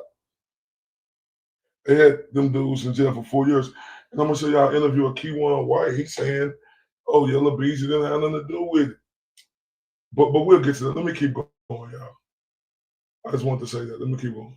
In the end, Mo3 spoke his piece and seemingly proved to the world that he was at least booked for the show at some point, rather than the whole thing being a publicity stunt. But at the same time... But here in the city, Mo3’s, to answer your question, so a lot of people think he's guilty. I'm going to be honest. I'm not going to put that jack. I got to see the evidence. But there's a lot of people who think he's guilty. It does sound like he kind of knew he wasn't entirely welcome when he turned up at the venue. And even denying that all of this was for publicity, the promotion and subsequent Instagram live rant was indeed good publicity for Mo3. And despite Mo3... Yeah, I'm with you too, Dusty. They thinking like Campbell Soup commercial. Telling you. That's why I say it. People talking about they gangster, they street. Yeah, he was a rapper too. He was a rapper too. And it's another person who's gonna come in this story y'all gonna hear about. That's associated that was his cousin. Right? And y'all gonna hear about that. I want y'all to see it. But he was, but it's leading up to it, y'all. I'm telling you, this is crazy. Claiming time and time again that he could have been in the same venue with Yella Beezy without any drama, we all know that's not true. And from here on out, it would only take a couple of months before Mo3 and his ops would indeed find themselves at the same venue. And unsurprisingly, yeah, Keywan, they got him on guns and then they got him on the murder. But I'm gonna let y'all see that interview, his first interview from jail. They brought him here. He in Dallas County right now because the trial coming up. He in Dallas County right now. Look it up. Keywan White, he in Dallas County now, but he had got charged and he been in jail since then on a federal case for guns for 9 years. But he in Dallas County now because this trial coming up. Oh no, So we're here for because I know a lot of people don't know about this. And y'all, this is big right here in the city, and especially it's big to me. Because I knew both of these guys, right? Knew both of them was a fan of their music, and I was a bigger Mo3 fan.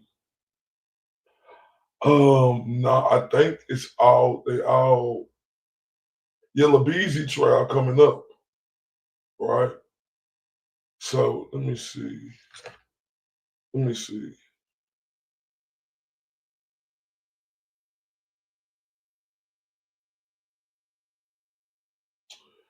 Because I know he down. I think it's right though. Because they got Keywan down here now in Dallas County. Okay, so yeah, it's a Yella Beezy Marquise Conway is facing capital murder charges for allegedly hiring someone to kill rapper Mo3, Melvin Nobles, and the man accused of being involved in the actual shooting. Keywan Dontrell White and Devin Maurice Brown are also facing murder charges, with White charged pending trial and Brown awaiting trial as early as 2025, huh? Oh, while Yella Beezy faces trial for ordering the hit, White and Brown are charged as the alleged perpetrators of the murder itself. So I don't think they are going on trial together.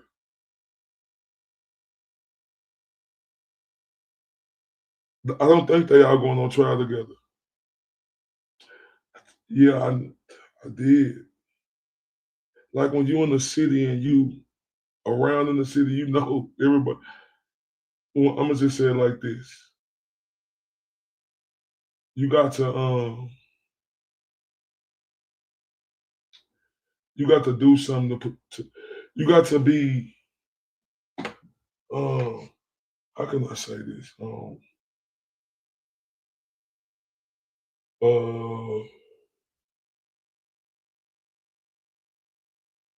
Like you got to be doing something, right, to be around, like in different areas, right? Like you really do, and it ain't no rapping or no drug dealing or nothing like that. You know, if you in certain spots, certain area, you're gonna be connected with certain. Y'all gonna end up seeing each other. So Mo said, you think you try to hit man first or get them to flip first, then try Yella. See now, Mo, you the lawyer, right? So that's my question for you, right? Because it looked like, let me see, they trying to hit first, and let me see.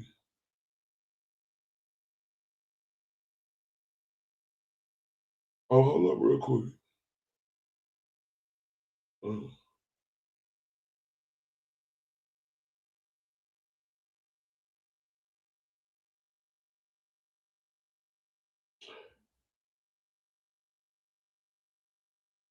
Oh my. Now it said that it was scheduled. So this today? This today. It said the trial in the murder case of rapper Mo3 has been pushed back. Both sides agreed they could not get through all the evidence before the scheduled start date. Keywan White is accused of killing Mo3 in 2020. Mo3's rival, rapper Yella Beezy, allegedly paid for the hit. No new date for the trial has been set. It was scheduled to begin on February the 2nd.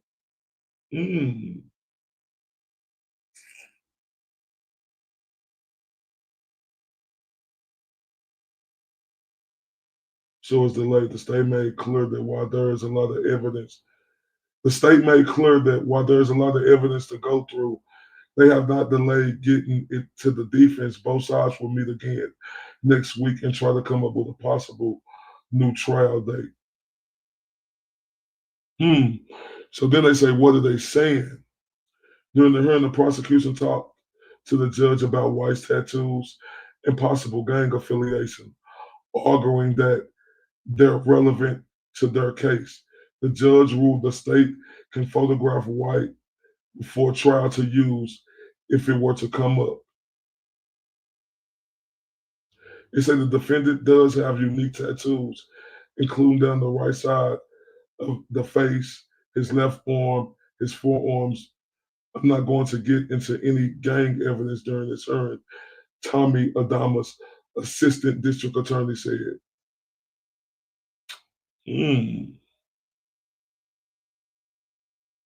Yeah. So yeah, let me just skip this then. Let me go to that. You're right, Don. So let me go to that because I want y'all to see that part. Let me go to that. 1 second, y'all. Appreciate y'all, boy. Get me up on game, boy. That's why I'm glad we got a lawyer in the building. Mo3’s, this is probably what I'm gonna need you for.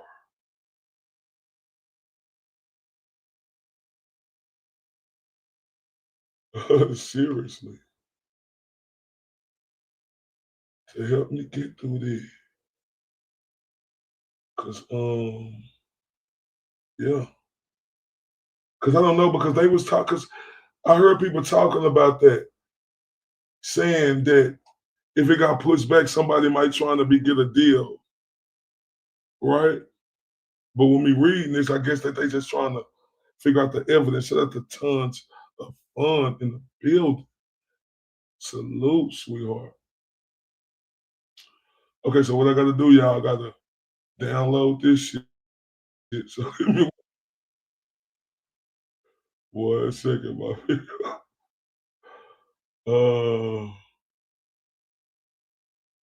This ain't gonna take that long, though. I hope it don't. It didn't take that long the last time.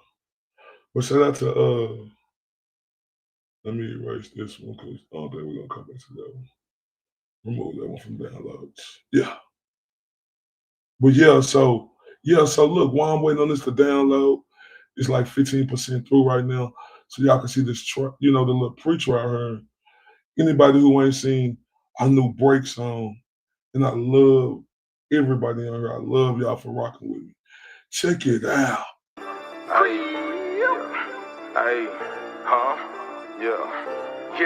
See, most of these rappers be gangsters and thugs on the internet. No, I'm not really into that. We pop up right at your spot with a Glock and the 50 cal. Like, fuck nigga, give me that. What you know about setting it off at 8 in the morning? I ain't even brush my teeth yet. Slept on the floor with them roaches and rats in the trap. Now I'm jacking these traps like, come get your beat back. Rafer. Stop. I know what I'm doing. We shouldn't handle it like that. We should do it like this. Solid won't fall for no nigga. I rep for the clear, we really be stepping. He say he yellow, he probably a pussy. Would try me, I'm live with a cancer connection. I see these lanes from afar, I'm on top of my shit like a building. You ain't gotta vouch for me. I ain't sparing no nigga, you can't get $1 if you ain't been broke on the couch with me. Eating them spreads in the tension, envision my future like Raven. That look how I'm living. I done had foreign on foreign and fuck that designer white tees and force that's daily. I can't see me going broke, my kids gotta eat in that 40 cat getting impatient. Show me a nigga that told you I'm lazy, I bet that same nigga that told you that hate. We ain't respecting no nigga who can't get his own, but begging like I own something. Calling my phone and threatening my life like he gon' come take it, you know how I'm coming. Stomp on the pussy, whole neck dirty up, my new forces and choke his ass out with my chain. Laugh at her eye while my partner recording the drama, you fuck niggas stay in your lane. Fuck all these niggas and bloggers all on my dick now. Yeah, I'm with the shit now. Ain't no gimmick, I look like a brick in the league now. Yo, bitch, you get digged down. I'm a target, you won't catch me without a stick now. They probably will whack me. I'm stinking shit like a bumblebee, keep it out safety. I'm dying to catch a whole lacking. Hey man, nigga know how I'm coming, man. Stop on the pussy, whole neck dirty up, my new force and choke his ass out with my chain. Shout out to the big dog then. So it's not my day. Okay, so like whoop-de-whoop, whoop-de-whoop. Yeah, shout out to the big dog. Who you gonna fill me in on what he said tomorrow? We almost got it downloaded, y'all. The hearing, so y'all can see like the evidence and the thing they got. Let me play this one more time, y'all. This is my shit.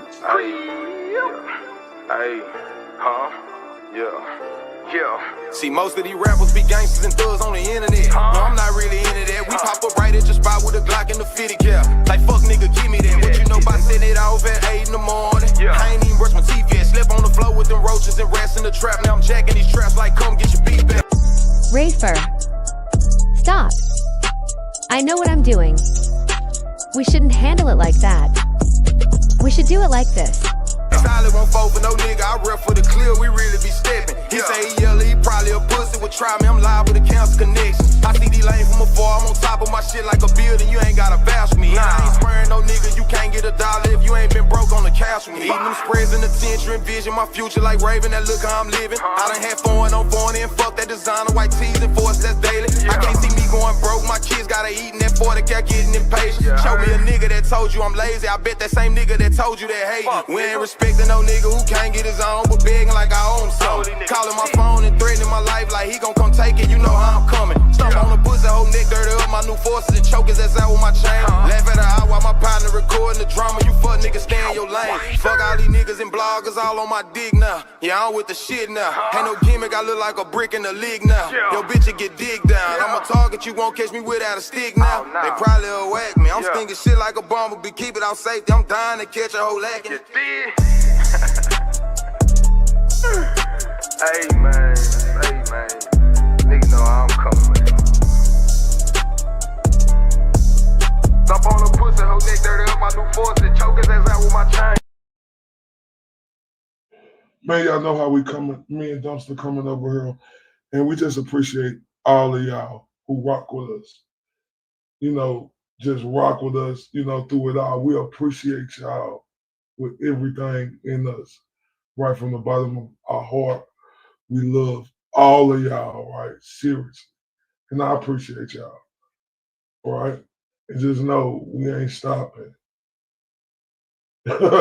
We ain't stopping. Understand that we not, because like Dumpster know how I'm coming. I know how she coming.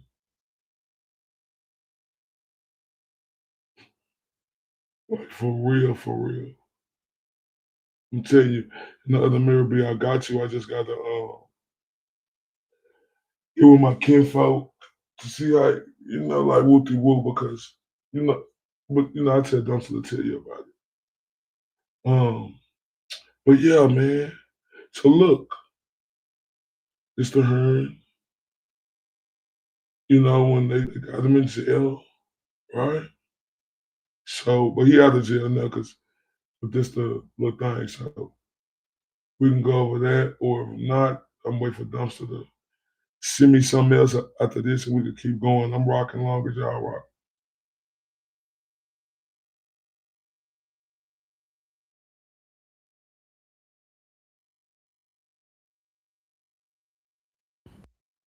To the individuals present and involved in this conversation. The state's witness will also testify to Marquise Conway, the defendant, being present and involved in this conversation.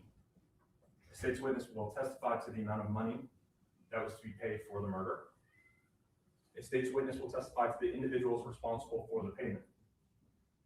That state's witness will also testify that Marquise Conway was one of the individuals. And Marquise Conway, right here, who got the little brown jumpsuit on with the nappy braids right there.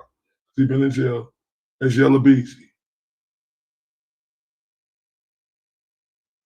Responsible. Oh yeah, it's allowed. Portion of that payment. A state's witness will also testify to the individual who would receive this payment. The state's witness will testify that Kewan White was, in fact, the individual to receive this payment. So y'all hear that? They saying Yella Beezy paid the little eyebrow dude, Kewan White, to do it. And they said they got evidence. This 4 years later, last year, when they just arrested him. Is somebody talking, y'all? Who was originally indicted in State's Exhibit number 1, the probable cause, which is before this court. The state's witness would also testify that Kewan White, or to who shot and killed Melvin Noble. This witness would also testify to Kewan White being the individual who shot him. They said they got a witness will testify that Kewan White was the individual who shot. I wonder who the witness is. You got the jersey. I wonder who the witness is. Look how he looking right there, y'all. He wondering who the witness is too. Bring that back a little bit.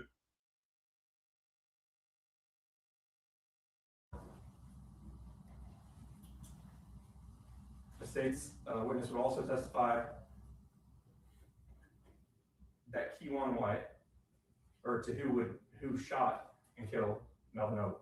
This witness would also testify to Kewan White being the individual who shot and killed Mr. Noble on November 11th of 20. See, now everybody thinking that it's that Devin Maurice Brown dude.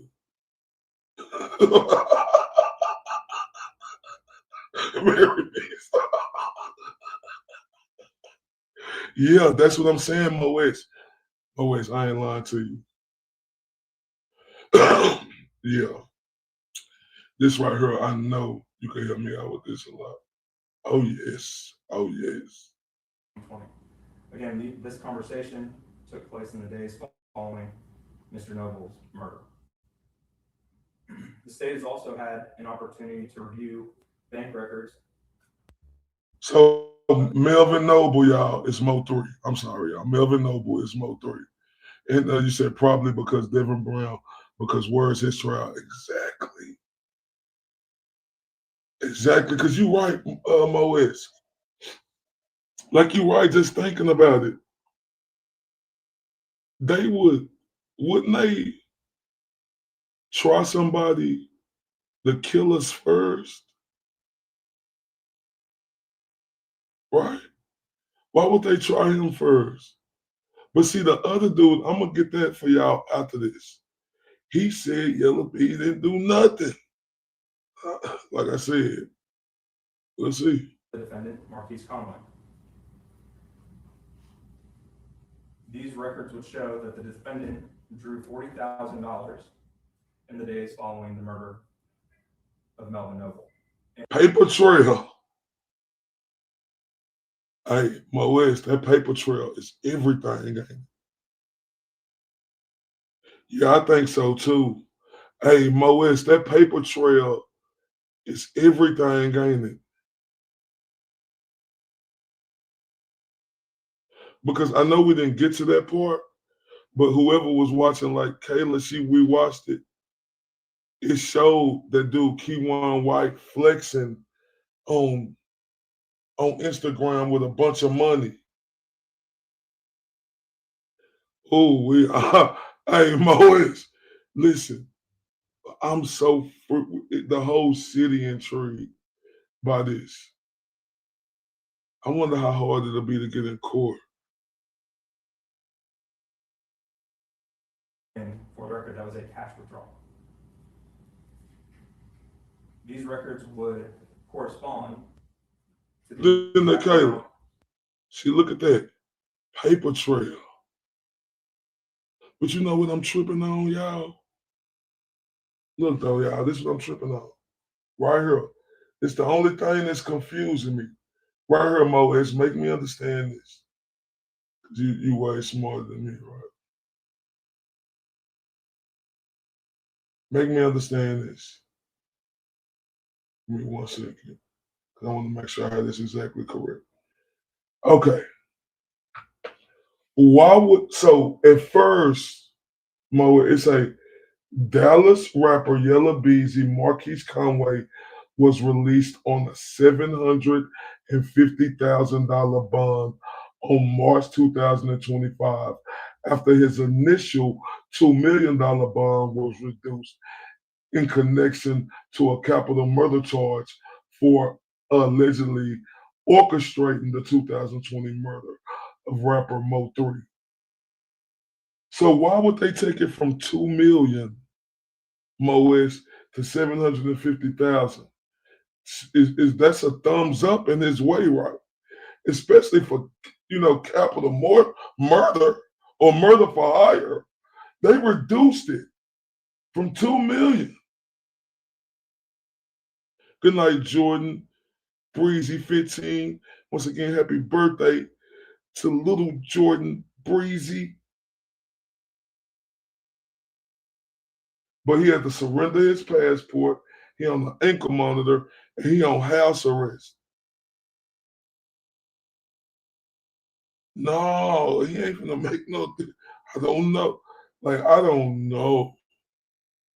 That's what I'm saying. We don't, like I said, February the 2nd was gonna be when we start hearing a lot more, or were like the prosecution, I guess, talking about the evidence and stuff. But I'm just wondering, why would they reduce it from $2 million to $750,000? That's a thumbs up for Yella Beezy if you're looking at that.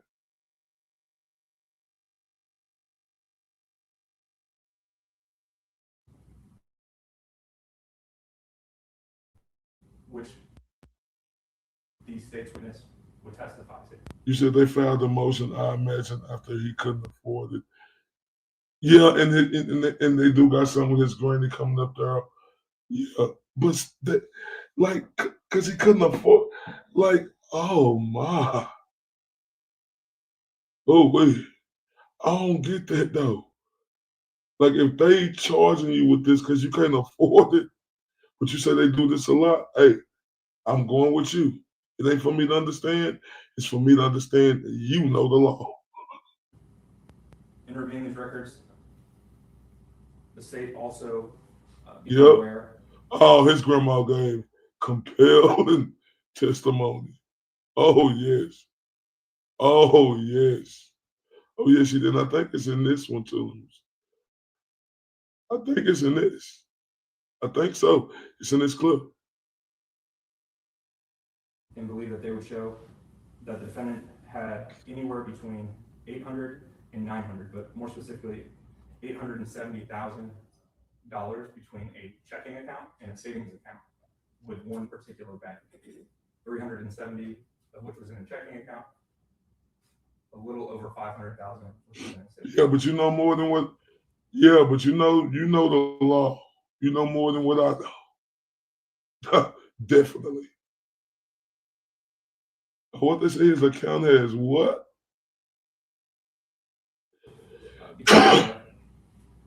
And believe that they would show that the defendant had anywhere between $800 and $900, but more specifically, $870,000 between a checking account and a savings account. They say he wasn't a fly risk site and his roots are undoubtedly apparent. They had evidence that went against the prosecution. Oh, I think I do remember that. Pause it one more time. Okay.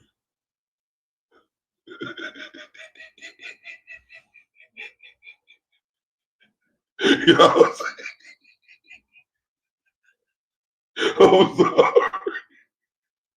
Oh. I'm sorry. All right, y'all. Let it play. Okay. 370 of which was in a checking account, a little over 500,000 which was in a savings account.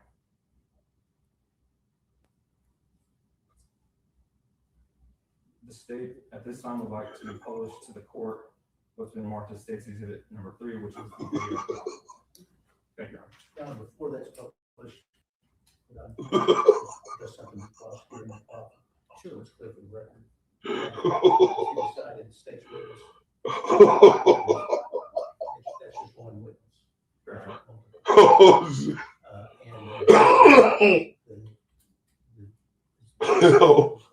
Specific in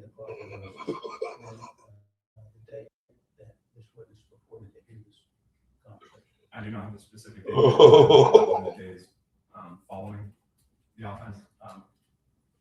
We do have evidence of when this could have taken place based off of cell phone data of when the defendant was in another state and then we came back to Texas.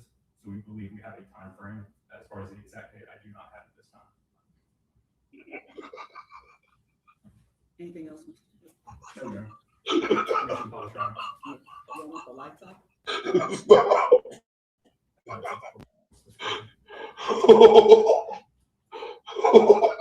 And Your Honor, this is just for context. Approximately noon, I-35 heading northbound. This video is taken 18-wheeler, and this is heading north I-35 into downtown Dallas on November 11th.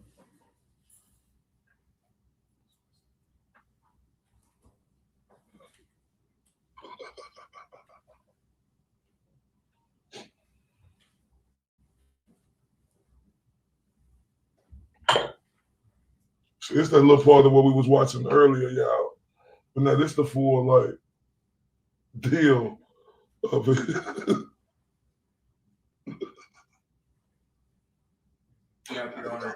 draw the court's attention. If you look on the video at No.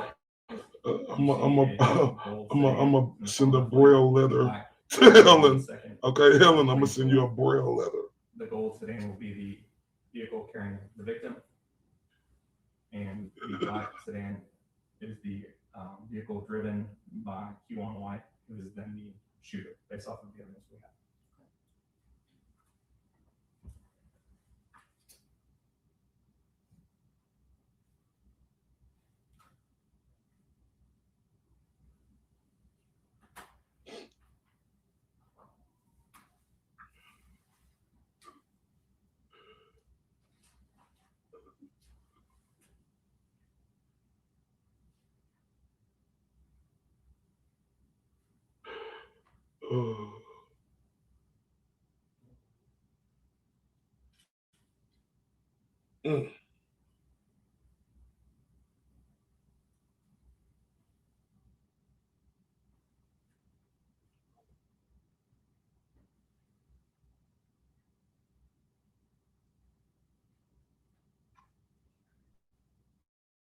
Oh yeah, you saying who was that? So this is the actual shooting, right? So this Mo3, I'll probably let me explain this. This Mo3 in this gold sedan. That's the other dude right there. So he done blocked off the highway. Mo3 trying to get out. We got the little blue suit to get his gun that was tucked, but he couldn't get it. Dude come out with that chopper and walked him down.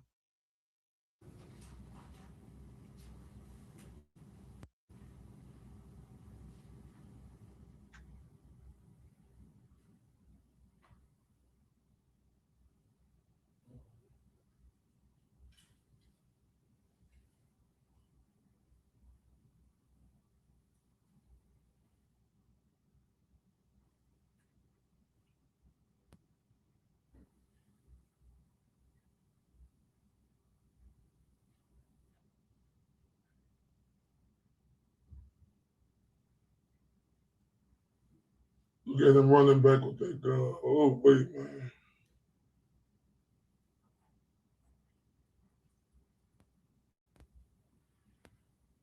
Oh, wait. Your Honor, I'm going to stop this at 1 minute and 37 seconds. Oh, wait. Does not return into the frame. Yeah, that was a big loss for the city. Man, that was big. Mo3 was that got her, bro. I'm serious, y'all.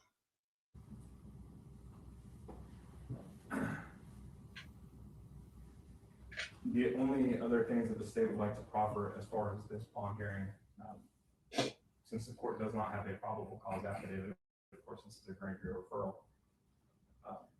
Defendant Q1 White was also indicted. You do have his murder probable cause affidavit from 2020.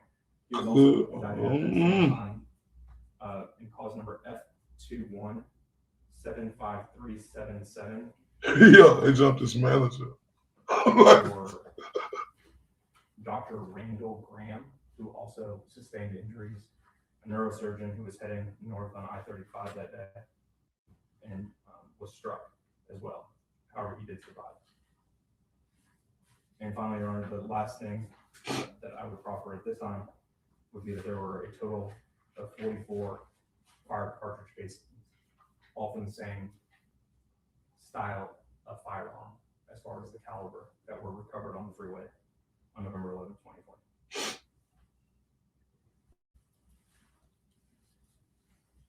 And at this time, I'm state arrest. The defense. Judge, this time they call Ms. Alexander to the stand. That's his, look, I want to tell y'all something too. Yella Beezy mom just died about 3 or 4 days ago. God rest her soul. Oh my, his mom just died like 3 or 4 days ago, y'all. So God rest her soul. She just died 3 or 4 days ago. Oh my. No, she died. We don't know how she died. But she died. We don't know. They ain't gave the details, but his mother died.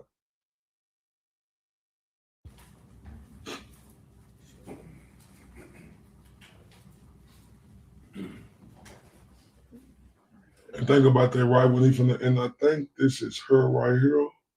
Who got her face turned around right here, y'all. I think this is her. This is her. You know, just think if the trial was finna start in February, right? And now his mother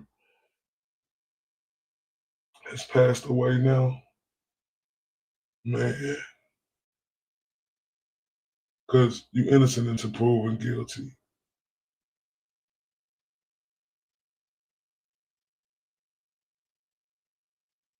I think that is the mom. Let me see. I think that is the mom.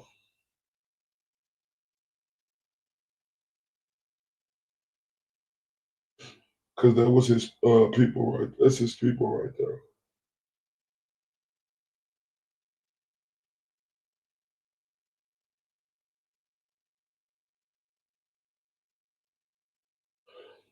I think that is his mom.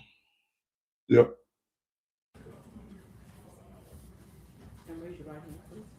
Do you swear or affirm that in all matters before the court, you will tell the truth, the whole truth, nothing but the truth?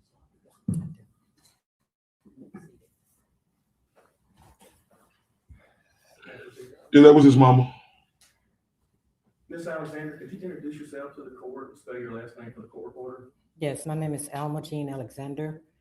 So I think this is his grandmother right here, y'all. This is his grandmother. Alexander. Yella Beezy's grandmother. Marquis' grandmother. Miss Alexander, are you currently employed?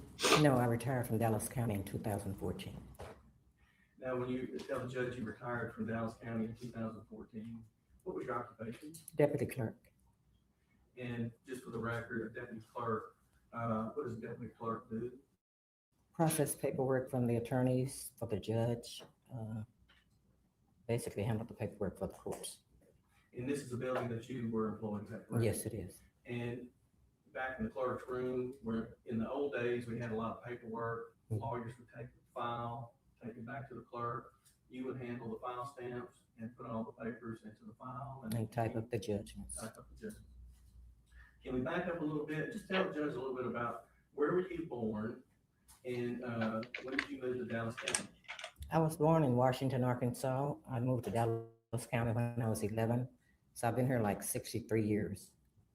And being Marquis's grandmother, could you explain the dynamics of your family as far as where are they located and how many grandchildren do you have? And where does Marquis fall in the family relationship? Okay, Marquis was my first grandson, first grandchild. I have 11 grandchildren and 8 great-grands. Of course, Marquis being the first grandchild, we were always close because you're excited with your first grandchild. So you try to do everything you can and instill in them good values. He's been a godsend to a lot of his family members. He helps everybody in the family. I know it's hard sometimes because when you have people pulling on you and you're just trying to stretch money, you know, it doesn't always pan out. But he's always helped whenever needed. He's just been. Let me interrupt you just a minute. When you say, let's just go back a little bit. Did he go to public schools here in Dallas County? Yes, he did. Was he born and raised here in Dallas County? Yes, yes, he was. And does he currently work here in Dallas County? Yes, he's an entertainer. Okay, and as an entertainer, so we can explain to the court, what type of entertainment does he do? Music. And has he done well in his music career? Yes. And in the music career, you have a persona, is that correct? Yes. Okay. And it's a persona out there for your career is different with the family fold, is that right? Right. Him being your grandson, did he go to church here in Dallas County? Yes, he went to church with me often. That was one of my requirements when he'd spend the weekend. And how often do you talk and have a relationship with Marquis? When he's in town, 2 or 3 times a week. When he's out of town, sometime once a week. His relatives, are they here in the courtroom today? Yes. And is his mother back there in the courtroom? Yes, she is. And for the record, could you just tell is that Miss Kimberly Rush? Right. Is his family here? Are they all here in Dallas County or Dallas Fort Worth Metroplex? Vicinity, yes. Are you here to just tell the judge he has sufficient ties to this community? Yes, he does. He does. Now, as far as does he have any children? Yes, he has 2 sons. And how old are his children? 5 and 7. Is he, you observed him being involved in his children's life? Yeah, we go to football games for the little ones all the time. He's always got them in sports. Okay, so he's out there in the community coaching up his sons and other kids that play on the football team. Yeah, I call him the Joe Jackson of the sports. You call Joe Jackson being Marquise? Yeah, Joe Jackson was Michael Jackson's father. You know how he pushed them to be great and good. So I said that's what he's trying to do with his boys. I'm glad you cleared that up. There's other Joe Jacksons, but yes, I can get that Joe Jackson would be well involved in his family. So Yeah. you're telling the judge he's from Dallas County, significant ties, and he's involved with his family. As far as you're aware that he is been arrested for this charge. Yes. Of payment for hire for a murder, and this happened back in 2020. You're aware. You saw a video and you heard the prosecutor talk about on Facebook. Their version of the facts. Right. How long has he been in jail? Oh, 8 days since last Thursday. The bond set at $2 million. Has he been able to post that bond and get out of jail? He's still sitting here. No, he hasn't. We're asking the court for a $250,000 bond based on, do you believe that Mr. Conway could post a $250,000 bond? I'm pretty sure we can get it together. And are you telling the court that he's not able to post a $2 million bond? No, he's not. That's the witness. What's the limitation? Yeah, John. Good morning, Ms. Alexander. Good morning. My name is Tommy Adams. If you have any questions with my questions, I don't form them in a good way, please just ask me to repeat myself and I will do so, okay? Okay. I appreciate you being down here. I'm sure this is not an easy day for you. So thank you. You worked for the Dallas County within the clerk's office up until 2014, correct? Correct. Now, Ms. Alexander, are you aware that there was a bond schedule that judges could set bonds on different level offenses within this courthouse? Yes.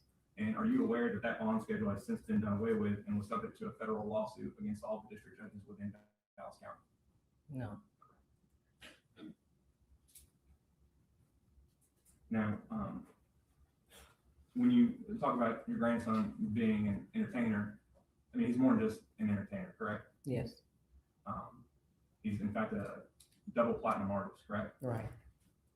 Now, going back to 2020 in the years leading up to that, let me ask you this. Are you aware of your grandson owning a 2017 Denali? Yes. And what is that Denali, what is special about that Denali? It's bulletproof. It's bulletproof.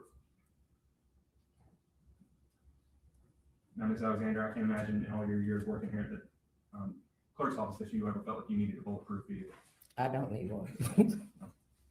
Now, Ms. Alexander, would you agree with me that in 2020 and the years leading up to 2020, that there was a lot of stuff going on in the city of Dallas surrounding, and to be quite honest, our victim Melvin Noble and your grandson Marquise Conway? I try not to delve into Facebook and hearsay because I know him for myself. So, well, let me ask it this way: are you aware your grandson was shot in Plano? yeah, I was there. You weren't at 3 a.m., were you? I was at the hospital. Correct. Okay. But you would agree with me that even if you're not on Facebook, and this stuff was on TMZ, I think your grandson even did an interview on TMZ with those folks on my TV about this. So you're aware that there was a back and forth going on in this city involving your grandson as well as Mr. Noble, the complainant in this capital murder case. You're aware of that at least, right? Yes, I'm well. Is that the reason your grandson felt the need to get a bulletproof Denali? No, he felt the need because people are jealous and you don't know who's going to do what, when, or where.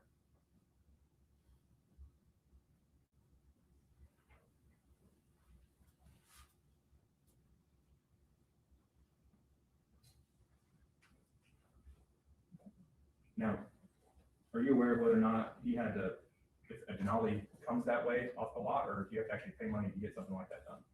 I have no idea how it happened, where it happened, why it happened. I just know he had it. Sure. And as far as your grandson being in custody for approximately 8 days, defense asked you initially how long he'd been in jail and if he was able to make a $2 million bond. And your initial answer was, no, he hasn't. And then when they followed up with whether or not he can make a $2 million bond, that's when you said, no, he cannot, correct? Right. Now, especially with all your experience here in the county and working in the clerk's office, you're aware that when somebody has a $2 million bond, they can pay only 10% of that, correct? Yes. With a bondsman's help. Now, your grandson is a double platinum recording artist, correct? Correct. And he lives in a mansion in Frisco, correct? Correct. And he has houses in other states, correct? I'm not aware of that. Are you aware of him paying and helping to support other individuals in the family and also extended family and friends? I'm not into his business like that. You agree with me that your grandson is substantially well off, correct? He might used to be, but if he could make a $2 million bond, he'd be out. Would you agree with me, though, that there's a difference between can, want to, and choosing not to? I'm aware of all of those things, but I know he don't want to be in here, so I know if he could afford it, he'd be out. Plus, he has other bills. He don't just have money laying around. Sure. Now, Ms. Alexander, if I wanted to reach out to Ms. Rush, your daughter, what would be the best phone number to reach her at? She's not my daughter. Okay. Mr. Conway's mother, if I was going to reach out to her, what would be the best phone number to reach out to her at? You don't have that information? If you were going to reach out to her, not me. Judge, I'm going to object to battering the witness and relevancy here. We're kind of veering off to getting a discovery. The state hadn't showed us their case. They made a proffer here. It seems like they can do their discovery outside the courtroom. Objection overruled. Let's proceed. Ma'am, you need to answer the question. What was it? If you were going to call Ms. Rush, what number would you call her at? If you need to check your phone, I'd be happy to wait. Okay.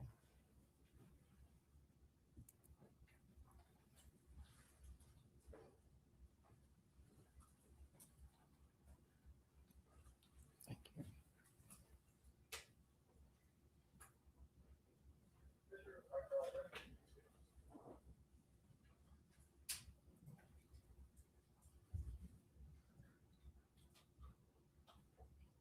Two 554-5606.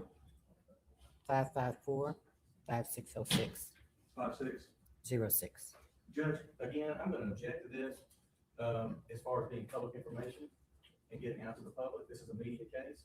This is an improper question. I know the judge is overruled me on this, but there is a fear of this getting out. Well, it's out there now. I would ask the court to seal the number that the prosecutor had. The court's going to overrule your objection. I do understand and appreciate the concern that it was publicly announced. So I'm going to ask, you're asking that it be sealed? I'm asking that it be sealed from the public. And the court has heard it, considered for this bond hearing, and that this not be published outside of the courtroom, the media sitting outside of the courtroom. I think there's legitimate fear of us here, just like the state has their concerns. So that was my objection. The court will grant that objection. Sustain that objection. You can use it for your purposes only. It cannot be published to anyone else. Okay, sure. And Ron, the reason I'm asking, I'm going to have another question too, is that in State's Exhibit number 6, which is the confidential affidavit of financial conditions, in which the defendant is asked to provide an emergency contact number, the only emergency contact person he lists is himself. And so, and the problem with that is that that number that he listed for himself is according to Ms. Alexander, the same number. So I'm just trying to clear some things up. We don't have anything on the information here. All right, thank you. Thank you, Ron. And Ms. Alexander, my follow-up to you is that if you were going to call your grandson 8 days ago, what number would you call him at? And if the defense wants this portion to be sealed, I'm fine with that too, but I think this is important information, Ron. Well, could we have a write it down, perhaps? That's fine.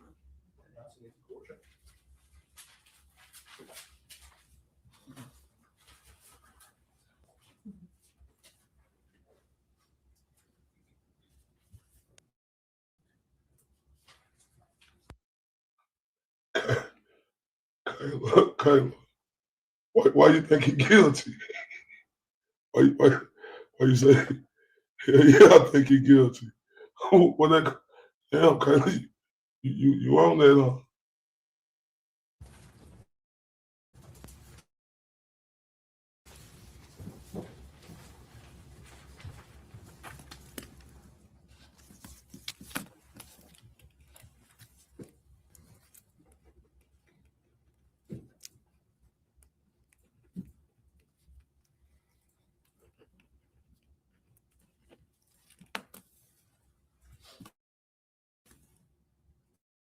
Thanks, man.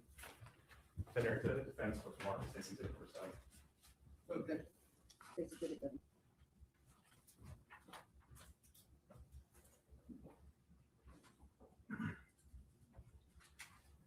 Now, Ms. Alexander, you testified that your grandson has significant ties to this community, correct? Yes. Born and raised in the greater Dallas area. Correct. As far as how much time he spends in the city of Dallas, or more or less Dallas County and the surrounding areas at this point, do you know approximately how much time he spends in the greater Dallas area per month? I'd say 3/4 of the time. 3/4 of the time.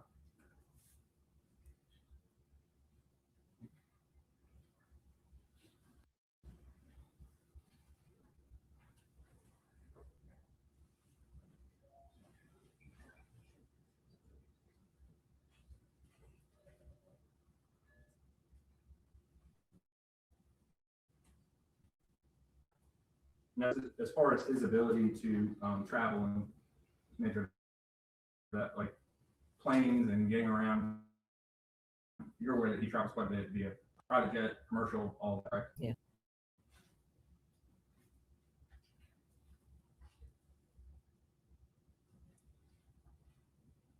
Do you know approximately how often he does fly private? No, I don't. But when he does that, he would be having to pay for those bills as well, correct? Correct. You agree with me that flying private is not the cheapest thing in the world to do? Yes.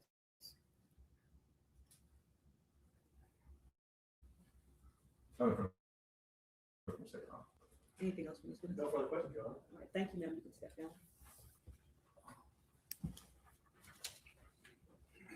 You have another witness? Judge, I was going to make the proffer we discussed back in chambers. Now make the proffer, Your Honor. Yes. Judge, I've been down here at this courthouse for 30 years. I'm not going to go over the law. I know you understand the bail bond and how we have been involved. I just wanted to point out in some of these cases where there's high profile in the state versus Michael Lucky, that was a capital murder case that was in criminal district court number 7, the court that we're in. That was a high profile case. That case involved an NBA player that was initially set by the magistrate in the jail with a probable cause affidavit, where they had knowledge of the facts from what the police said. And that bond was originally set at $500,000. It was later reduced by the court to $100,000 with conditions. Co-defendant in that case, Larry Jenkins, cause number F2076397. This is the same set of facts case where the magistrate with the probable cause affidavit set it for $750,000. Another case in the state of Texas versus Antoine Franklin, capital murder case 522-76141. This involved a famous football player out of Oklahoma. That case was set by the magistrate for $500,000. Again, probable cause affidavit. It was later reduced by the court to $200,000. Judge, in dealing with the bond schedule, you have bond conditions here that require electronic monitor. They have several conditions of probation, check-in, and curfews. We're proffering to the court here that the court has set bonds down here in Dallas County where the typical murders range between $150,000 and $200,000, and a capital murder can range, in these cases, in between $500,000 and $750,000, where the magistrate set. The thing in this case that we're proffering, the magistrate had no probable cause affidavit. They had no facts. And in this case, we're asking the bond to be reduced in these facts. We'll argue here, but I just want to proffer those 3 cases. All right. Anything else? We're closing and we'd just like to argue. Your Honor, I would just, if I could, just briefly, I would also like to assistance on F2475475. And his name is Chaz Booth out of the 194th Judicial District Court. He's currently sitting in jail on a capital murder charge for $2 million. That defendant is not a celebrity, a basketball player, a football player, a musician, an artist, or anything like that. Okay, what's the bond on that one? $2 million. He is a 20-year-old who is charged with capital murder. Additionally, we have Jordan Owens, who was recently sentenced F2377243, also a capital murder, and his bond was set at $1.5 million, and I believe that was in the 282nd Judicial District Court. That's as far as cases. I'm not going to keep going with. I'm not going to go back and forth. So that's all we have as far as rebuttal. Your arguments? We'll wait and reserve the right for rebuttal. Judge, I'll begin and then Mr. Cusco will finish up. Your Honor, as you know, under 1715, the court considers certain facts in the bond reduction hearing and determining whether to reduce the bond. Here in this hearing, the court has before you been introduced two arrest affidavits. It is not the arrest affidavit. You do use the arrest affidavits if you want. And the grant.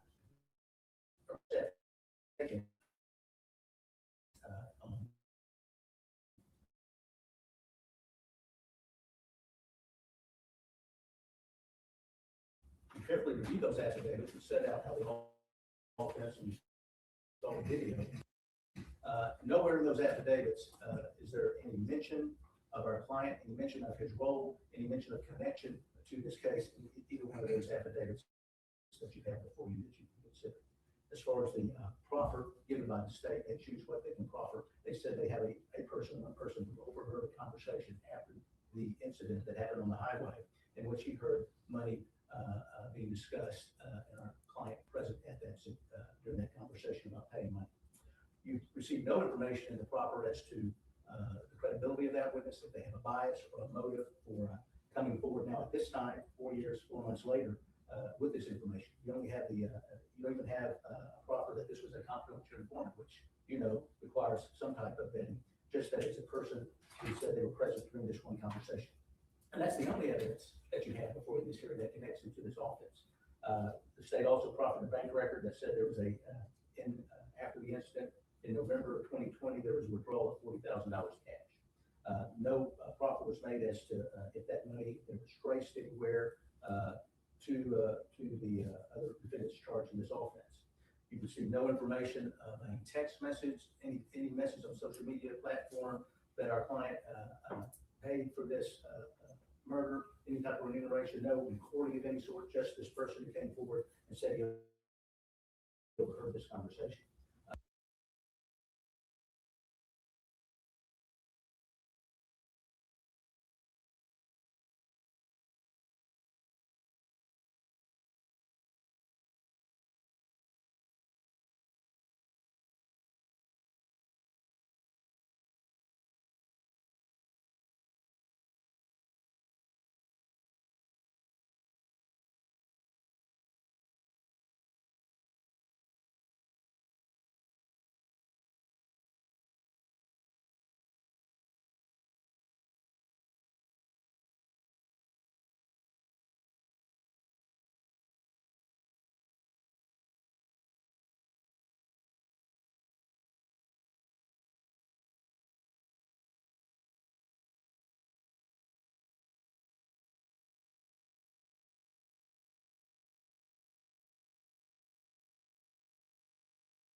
Oh shit. I got my first. So yeah, my bad, y'all. So now they both being sued for $50 million because 4 men alleged they were assaulted in a concert here in Fort Worth, Texas in 2024. So yeah, that was my bad, y'all. As far as the bank records go, the only thing that is for the court are records that were back in between his current financial records and what is there. Only for the testimony of the defendant's grandmother who told you he cannot make the bond, has not been able to make the bond, he cannot make the bonds. I'll let Mr. Beezy finish with the other parts of the argument. Judge, thank you. I'm not going to go back over what Mr. Shook said. What the court has before you is a case that's been investigated for 5 years. And Mr. McClellan is a citizen in this community that has no flight issues. He has not left this community. He stays in this community. His family is sitting right back here in the courtroom that showed up for the support in this community. A big factor of this is that he has significant ties to this community. The current bond conditions that you have in place with a leg monitor would be whatever concerns that the state may have or the court may have to know where he is. His grandmother has worked down here and understands how to communicate with the court. We have people and the bond restrictions of that. The court is aware of how significant the bond restrictions are in keeping them and writing a bond. Judge, we're coming at this with, this is a significant, oppressive, and punitive bond, and under law, in our opinion. We believe that the magistrate, when she set this bond, did not have any evidence in front of her and set it high. We also believe that after 8 days, had he had the money, he would have posted it, and he's sitting here in jail. And that those cases that the state and I have talked about, the court is well aware of a wide range that you have, but given these facts that Mr. Shook went over, with no corroboration, we don't know anything about their case, this witness, who they are, not we, the court doesn't. And given the facts presented, we're asking you to reduce this bond to an appropriate amount where he can abide by the conditions and come to court and we can fight this case. Thank you. State. Yeah, sure. Just briefly.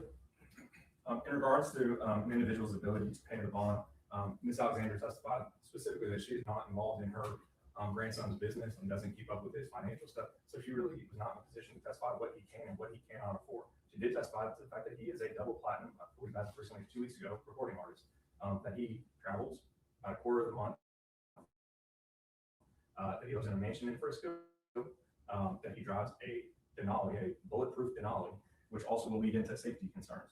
So the only thing that the court has as far as ability to pay or not to do it, or not having an ability to pay this bond, is the bank records, which I proffered to the court, as well as his own grandmother saying that he's a successful artist living in a mansion up in Frisco that flies on private jets and travels.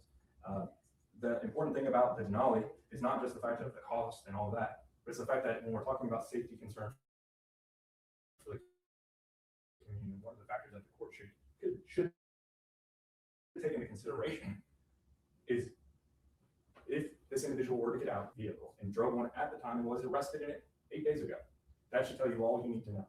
And that's not just based off of pure jealousy. Your Honor has been doing this long enough to know that is based off of something much greater than just pure jealousy. As far as safety circumstances for the community, this is, as defense has stated, a very high-profile case, and this defendant is very well known, not only locally, not only in the state, but nationally and internationally. The fact that this individual has the means and the resources and the reach to get to witnesses is a true concern that the court should also take into consideration, and that this was part of a bigger thing that was going on in 2016, 17, 18, 19, 20, culminating in the death of Melvin Noble. The circumstances surrounding it are not only the offense in itself, but the circumstances building up to Mr. Noble's death. And Your Honor, I didn't want to go back and forth with defense on proffering cases of bonds and $2 million and $3 million bonds, but the truth is, this is a capital murder for remuneration. And the defendant is charged with paying other individuals to take another human life. And he has the financial means and the reach to do it. In fact, I think it's important that there was another victim. This was at noon on I-35 leading into downtown Dallas. 44 fired cartridge cases. Who knows how many others were knocked away by the cars that kept driving by. Melvin Noble was hunted down November 11th in 2020, a beloved son of Dallas. And that's a terrible thing to say when it's a to hunt down and kill somebody in broad daylight. Your Honor, based off of all the testimony and the facts that have been presented in this court, we'd ask that you, the bond, where is that? Currently at $2 million. All right, let me have the exhibits, and then if you all will give me about 10 minutes.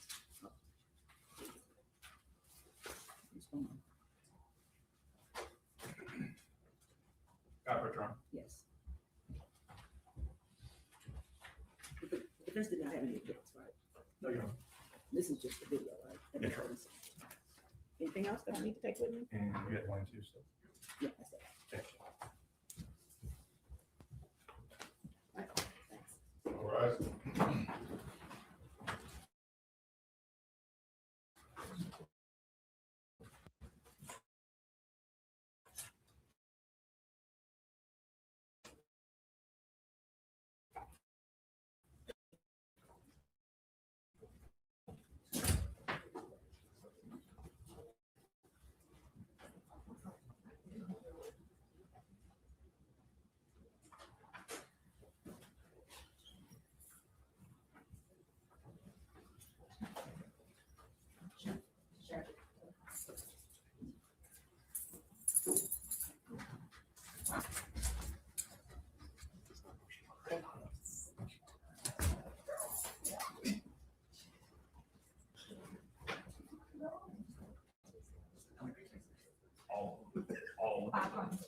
All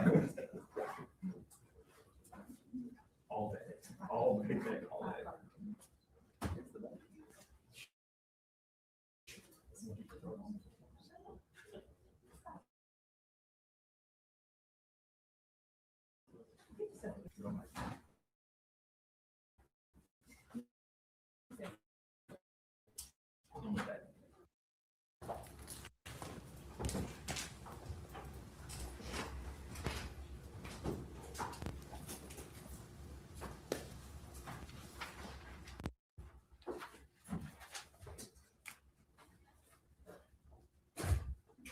Okay, the court, is the court ready? Yes, Judge. All right, the court's ready to make my ruling.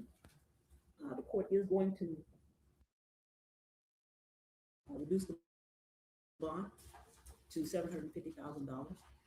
The court took into consideration certainly was the offense, the severity of this particular offense. It's pretty egregious to watch that video. But the court also took into consideration the evidence or lack of evidence that the state presented.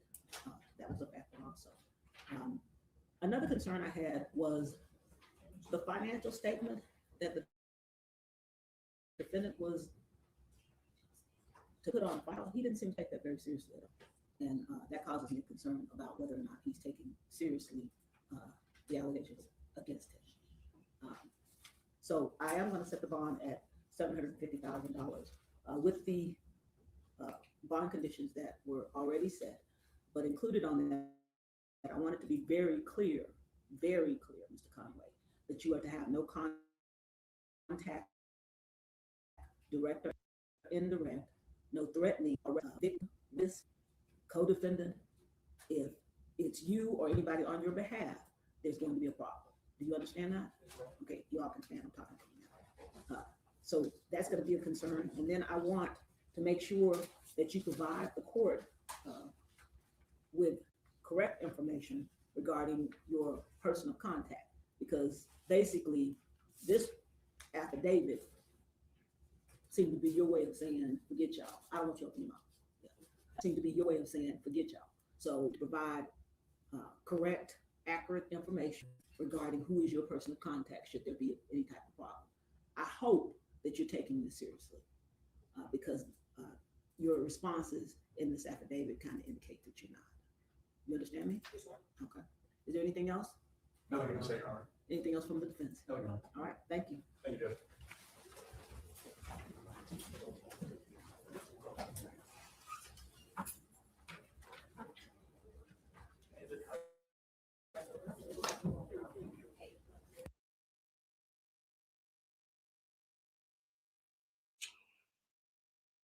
And look, y'all, that's what they was talking about, the lack of evidence, right? But I wonder if the prosecution wanted to show their whole hand, right? But this one, now this last video we finna go to, it's finna be that dude jail called the Key-One white dude. Give me 1 second.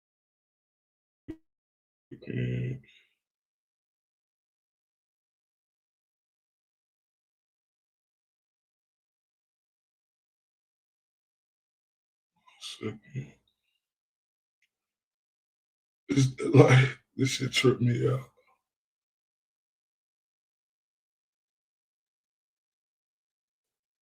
Tripped me out. It was crazy, y'all. Oh, wait.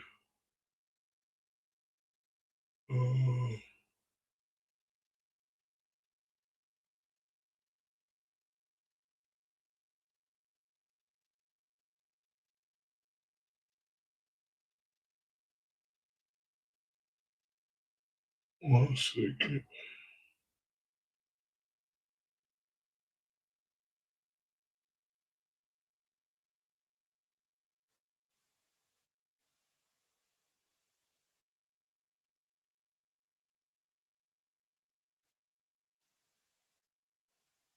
It was crazy.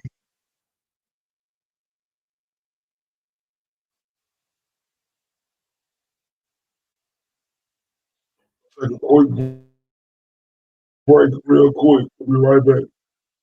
Let's wait till y'all see this. Hey, yeah. See, most of these rappers be gangsters and thugs on the internet. No, I'm not really into that. We pop up right at your spot with a Glock and the fitted cap. Like, fuck nigga, give me that. What you know about setting it off at 8 in the morning? I ain't even brush my teeth yet. Slept on the floor with them roaches and rats in the trap. Now I'm jacking these traps like, come get your beat back. Rafer. Stop. I know what I'm doing. We shouldn't handle it like that.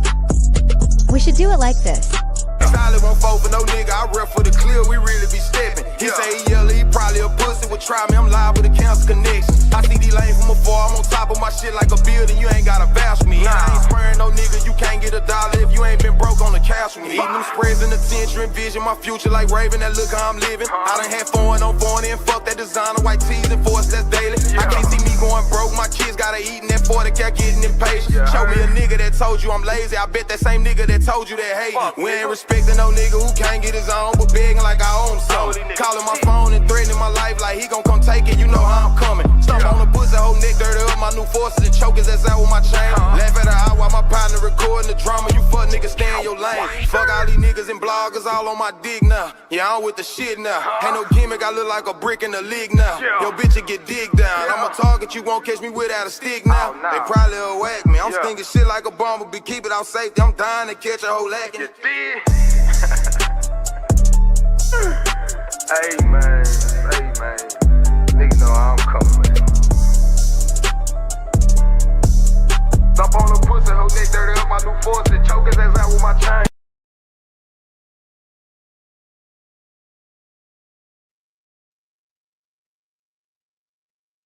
Man, salute. We back. I got it up. Crazy. This the dude who supposed to be the alleged dude. See who we at with. I'm trying to get it over. Cause I don't hear none of that music. We can hear you a little bit. We got a mic by the camera. It's gonna pick you up. We can hear you good enough.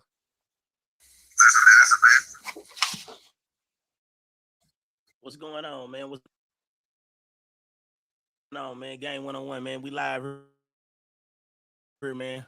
Hey, hold on, people. Who y'all? Benzo Bling. Yeah, man. We've been hearing a lot about you, sir. Whole lot. So yeah, that's what they call him, Benzo Bling. Yeah, let me get off this shit. These are dudes who got the first interview. Can y'all hear that shit? So how's life been treating you?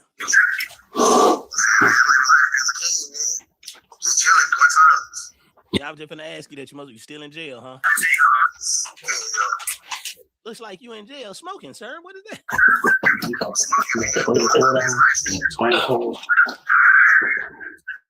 Yeah, that ain't no good one, y'all. I got the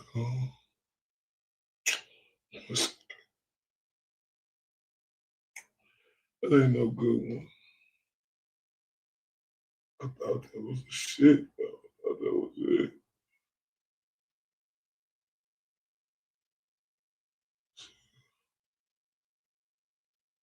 Let's see if I can get, I know I got another one, though.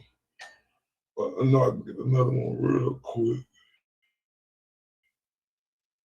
Let me see if this. Hold on 1 second, my people.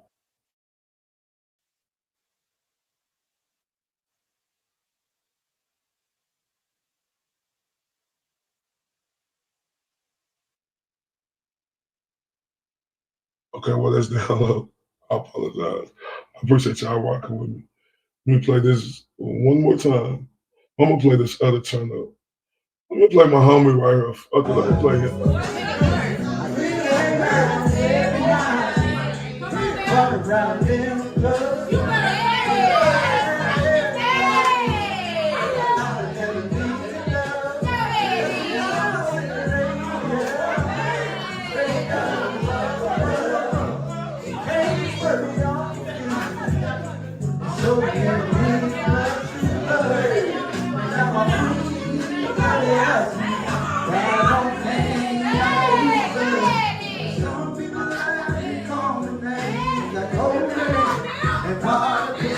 But I find out today, and I don't care what they say. Tell them when I get time, I might come through with a thing. I gotta keep moving. My girl, baby. I don't wanna be foolish. I got good things going on, and I ain't trying to lose it. Enough of cuz. I think we got a good one, y'all. Pepper, so now y'all can see how this Q1 White, aka Benzo Bling, that's what they call him. See how we got it coming. Going on? You in Dallas now, huh? Hell no. Where you at? I'm in Florida. Oh, you in Florida? Oh, I thought you was on transfer. No, hell no. Not yet. Hell no. I ain't going nowhere till about next year. I told my boy I ain't trying to go to Dallas. Oh, okay. So then, okay. So then what's the new update? I know you heard. Shoot, I know you heard about the interview and everything. Yeah, I heard niggas really going through some real shit. So I'm really not trying to do no interview. That's right. At all. Like, This call is from a federal prison. already trying to do some shit to get me out and get my name like cleared. So I would have just had you do that. Right. That's pretty much what the video. Don't nobody really know nothing. It's just that when we did the interview and you was like, I'm innocent, you know what I'm saying? Like I've been holding niggas down. Everybody looking at it like, oh well, then it's somebody else. Yeah, I ain't gonna lie, boy. This shit, I ain't gonna lie. Now that I'm figuring out a lot of shit, and there's 4 person on the case, that shit fucking me up. I mean, it's so sick as hell. Yeah. What you mean sick? Like, Dog just got me sick. Like, I never think nobody ever crossed me like that. And now they got me questioning. Ooh, I don't want to say this. Hey, look how that shit got me questioning about Ducky now. Oh, God. oh my God. I swear to God. And they've been in the back of my head since day one. Since day one this shit happened. You know what I'm saying? And now it's truly like, damn, I feel like he did that. Damn. And if I ever get my hands on him. Nah, don't say that. Don't say that. Shit. Yeah, don't say that. Don't say that. But like, dog, man, I can't believe. Out of everybody, you come on, bro. I talk highly of you. I don't talk highly of no nigga in this world but you, bro. You the only person I talk highly of, bro. Nigga, I would have did a life sentence behind you, bro, and you did me like this, bro. That shit hurt me. You sit here lying to these folks, trying to make these folks feel something that it ain't. That's wrong. That's not right. So the nigga, so dog is still lying, but trying to make this. Bro, all this shit is a lie, bro. Bro. Believe it or not, bro, the niggas can think what they want to. Yella Beezy, innocent, bro. What?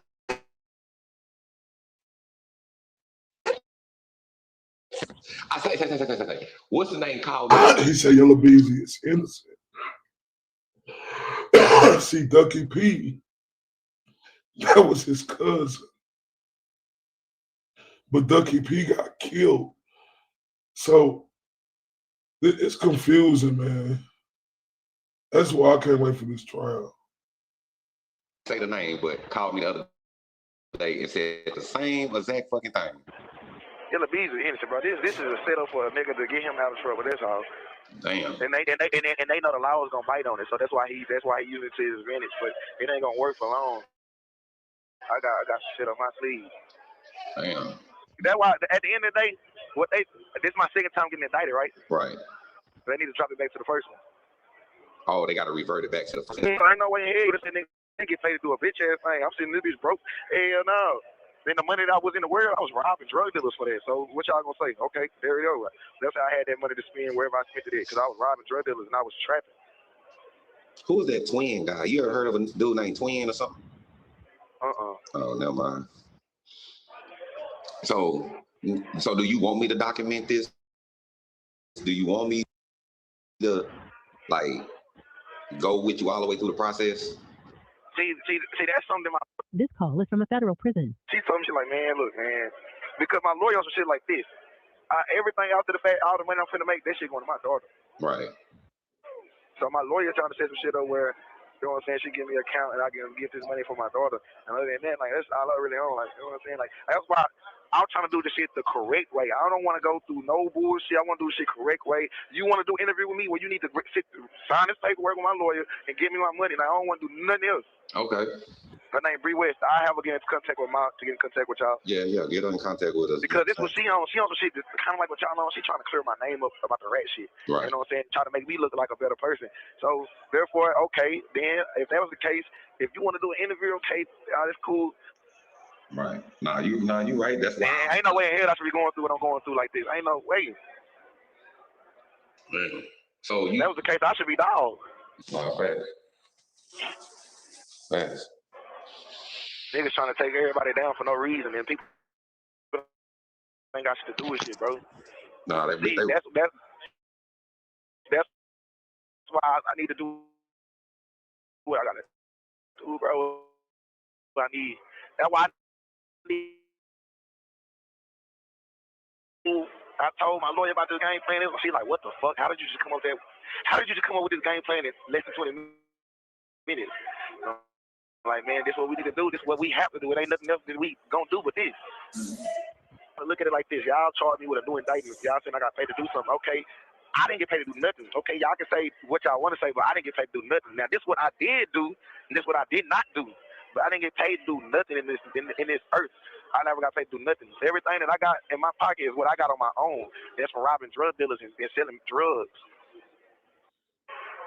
I never do hits. It's not worth it. It's not worth doing hits. If that's the case, I'll just slide on a nigga just because I want to slide on him because he fucked over my partner or something. Because if that was the case, if I did a hit, bro, and I'm speaking in theory and just saying some shit. If I do a hit, ain't nobody else gonna breathe on earth to tell this. So to me and being said that, I'm saying if I got paid to do something, bro, that speak volumes. I hate to say shit like that. He trying to blame it on Ducky P. I wonder because he said because they saying Yella Beezy paid him. He on this interview talking about he ain't paid me nothing. And then he talking about Ducky P, but that was his cousin. It's confusing, even to us when we hearing this. I'm gonna have to show you Ducky P. Where we at 726. I'll bring it back. Let me see something. Because I was robbing drug dealers and I was alone. I got bro. I know we at. That's swear to God, and this Ducky P right here. So I want to hear what he said about Ducky. I'm gonna go back to where we was with this Ducky P. Me sick, like I never think I'm figuring out a lot of shit. And there's 4 person on the case. That shit fucking me up. I mean, it's so sick as hell. What you mean sick? Like, if you look up Ducky P, he was popping, but after Mo3 died, he said something. That's what we didn't finish that other part, Dumpster. You would have seen that, which y'all told me to go straight to that, but. All just got me sick. Like, I never think nobody ever crossed me like that. And now they got me questioning. Ooh, I don't want to say this. Hey, look out. That shit got me questioning about Ducky now. Oh, God. Oh, my God. I swear to God. And they've been in the back of my head since day one. Since day one this shit happened. You know what I'm saying? And now it's truly like, damn, I feel like he did that. He talking about. Now, this Ducky P. That's what I'm saying, and that's his people. We was right here. That's his people, and I don't get it. Yeah, Ducky is his cousin. They was running together, man. Oh, y'all got to see that last part. But that's what I want y'all to show y'all. That's why he's saying, then he said Yella Beezy didn't do it. Now watch this part. That's cold-blooded. Cold-blooded. Damn. And if I ever get my hands on him. Nah, don't say that. Don't say that. Shit. Yeah, don't say that. Don't say that. But like, dog, man, I can't believe Out of everybody, you come on, bro. I talk highly of you. I don't talk highly of no nigga in this world but you, bro. You the only person I talk highly of, bro. Nigga, I would have did a life sentence behind you, bro, and you did me like this, bro. That shit hurt me. You sit here. See how he trying to say that? And I think this was before he got killed. Ducky P got killed. Because he got killed right after this. And I'll go find something to show y'all there too in a minute. A lot of these folks trying to make these folks feel something that it ain't. That's wrong. That's not right. so the nigga, so dog is still lying. But trying to make bro, all this shit is a lie. They want to Yella Beezy is innocent, bro. What? I say. What's the name? Called me. I can't say the name, but called me the other day and said the same exact fucking thing. Yella Beezy is innocent, bro. This is a setup for a nigga to get him out of trouble. That's all. Damn. And they know the law is gonna bite on it, so that's why he used it. But Ducky P dead now. Ducky P dead now. So that's why it's confusing. Minutes, but it ain't gonna work for long. I got shit on my sleeve. Damn. That's why at the end of the day, this is my second time getting indicted, right? Right. They need to drop it back to the first one. Oh, they got to revert it back to the first one and take Hey, yeah, ain't no way in hell y'all finna say a nigga got paid to do something. I ain't get paid to do a bitch ass thing. I'm sitting this bitch broke. Hell no. Then the money that I was in the world, I was robbing drug dealers for that. So what y'all gonna say? Okay, there we go. That's how I had that money to spend wherever I spent it at, because I was robbing drug dealers and I was trapping. Who is that Twin guy? You ever heard of a dude named Twin or something? Oh, never mind. So do you want me to document this? Do you want me to, like, go with you all the way through the process? See, that's something This call is from a federal prison. she told me, she like, man, look, man, because my lawyers and shit like this, everything after the fact, all the money I'm finna make, that shit going to my daughter. Right. So my lawyer trying to set some shit up where, you know what I'm saying, she give me an account and I can get this money for my daughter. And other than that, like, that's all I really own. Like, you know what I'm saying? Like, that's why I'm trying to do this shit the correct way. I don't want to go through no bullshit. I want to do shit correct way. You want to do an interview with me where you need to sign this paperwork with my lawyer and give me my money. And I don't want to do nothing else. Okay. Her name Bree West. I have her get in contact with with y'all. Yeah, get her in contact with us. Because this was she on some shit that's kind of like what y'all know. She trying to clear my name up about the rat shit. Right. You know what I'm saying? Try to make me look like a better person. So therefore, okay, then if that was the case, if you want to do an interview, okay, that's cool. Right. Nah, you right. That's why. Ain't no way in hell I should be going through what I'm going through like this. Ain't no way. I have no idea. I truly don't know. Man. So if that was the case, I should be dog. Facts. Niggas trying to take That's why I was so ready for this trial. everybody down for no reason, and people ain't got shit to do with shit, bro. Nah, that's why I need to do what I gotta do, bro. That's why I need dog to keep doing what he's doing. Yeah, keep doing what you're doing. I need him to, but I really need, man. Damn. I ain't gonna lie, I got a game plan. So man, I told my lawyer about this game plan. She like, what the fuck? How did you just come up with this game plan in less than 20 minutes? And I'm like, man, this is what we need to do. This is what we have to do. It ain't nothing else that we gonna do with this. Yeah, we do. Because you got to look at it like this. Y'all charge me with a doing One thing I like about it is getting y'all familiar with it, right? I know he the killer. He doing this from jail. Now y'all know this one of the people who they said that Yella Beezy did it. And they saying this is one of the people who say he got paid. And he telling us Yella didn't pay him to do nothing. Y'all saying I got paid to do something. Okay. I didn't get paid to do nothing. Okay, y'all can say what y'all want to say, but I didn't get paid to do nothing. Now, this is what I did do, and this is what I did not do. But I didn't get paid to do nothing in this earth. I never got paid to do. He said, this is what I did do, and this is what I did not do.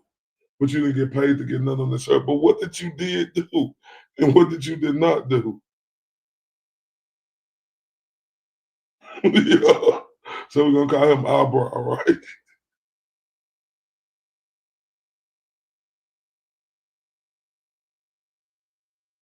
Yeah, Albert. Nothing. Everything that I got in my pocket is what I got on my own. And robbing drug dealers and selling drugs. I never do hits. It's not worth it. It's not worth doing hits. If that's the case, I just slide on a nigga just because I want to slide on him because he fucked over my partner or something. Because if that was the case, to me, truly, if I did a hit, bro, and I'm speaking in theory and just saying some shit. If I do a hit, ain't nobody else gonna breathe on earth to tell on me about anything.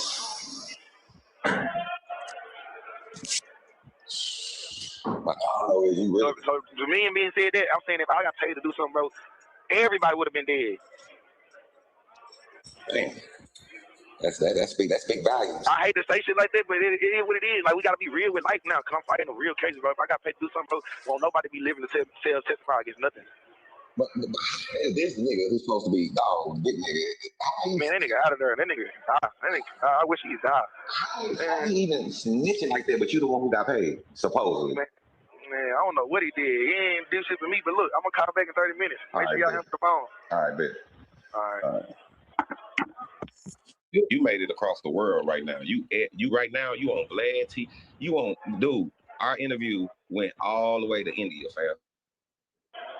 I know she told me. Dog, we on Vlad TV.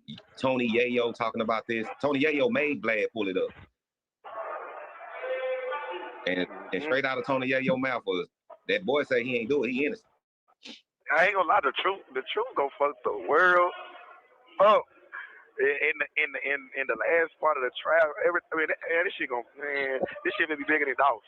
Like, let me ask you this. I just Well, Tony Yayo made him pull it up on Vlad. Yep. want to know this one question. Like, when trial do come, I told you, dumpster, this huge, dumpster. I told you, this huge. Nigga, is you walking up out there, bitch? The phone. Maybe a year or two. Oh, okay. This call is from a federal prison. When I go to trial, bro, it's gonna see. Y'all don't know the real. Like, bro, they trying to try me with a capital murder. First off, I need to get this capital murder off me and get it dropped down to a first degree murder. Right. See, it's gonna take time. I'm finna go for a mistrial, and it's gonna take a lot of time. This case is gonna take a lot of time. Cause y'all trying to charge me with something that I didn't do. And y'all trying to charge me for something. Y'all trying to charge me for something not that I just didn't do. But y'all trying to charge me for something that I got paid to do. I ain't get paid to do nothing. That was the case I'm gonna be going through this. Damn. Cause for something like that, I need plans. Boy, a nigga gotta give me. I ain't gonna lie. I know this nigga got money, and these niggas, man, they gotta give me $250,000. I need $250,000 to take a nigga out like that. That's just being real. I ain't gonna lie. Why waste it? Y'all, okay, this what y'all want. Okay, why I need $250,000? If that was to go like that, 40, 80,000, 100,000, man, nigga, man, hell no. Because 100 is going to a lawyer. About 100 is going to a lawyer. It got to go to a lawyer. It got to go to a lawyer that only specify homicide. So I wouldn't even play with my life like that. Right. So how much bread you get caught with? Man, I only got caught with a dub. 30. Well, really, they say 10, but really I had 30. But they took 10 from me. Oh, so they stole money from you? I only ever got caught with $10,000. Oh, okay. I never got caught with nothing less and nothing more. But they had, different places and shit, but they ain't never catch nothing on me. But $9,670 to be exact. So how much bread you get caught with? Then people talking about I went to the jury store and spit out. Man, these people crazy. And a lot of stuff. They were like, shoot. But they make me look like I'm just lit. Boy, I wasn't even that lit. I was just, like I told Ma, I wasn't doing nothing but robbing drug dealers and trapping. That's all I was doing. I didn't rob nobody innocent. I didn't hurt nobody innocent. What they could do to me ain't shit, so I'm not worried about them. I'm worried about dogs. They can't do nothing, but I'm I'm worried about dogs. They trying to bring everything back together and trying to piece this stuff together. At the end of the day, I'm gonna do some time. I'm gonna do a little time. You know what I'm saying? I'm gonna do a little time. Not much. I'm gonna do a little bit. On what, the Fed case or on the other case? Shit depends on how it go, but if it go good, but I might walk right up out that bitch 2-3 years later. But man, but I gotta play, bro. That's why at the end of the day I gotta play, bro. So I gotta stick to my plan. Cause one thing about this life shit, if you go off your first instinct, that's the best instinct to go off to. Don't go off no second, third, fourth one. So I'm one of my first. So I need to get this shit dropped down from a couch to a regular murder. You gotta play. And then once you get it dropped down to a murder, you finna try to get it dropped even lower. Nah, then I'm gonna go trial again and shit. That's what we gonna do. Oh, Gonna make them plea out.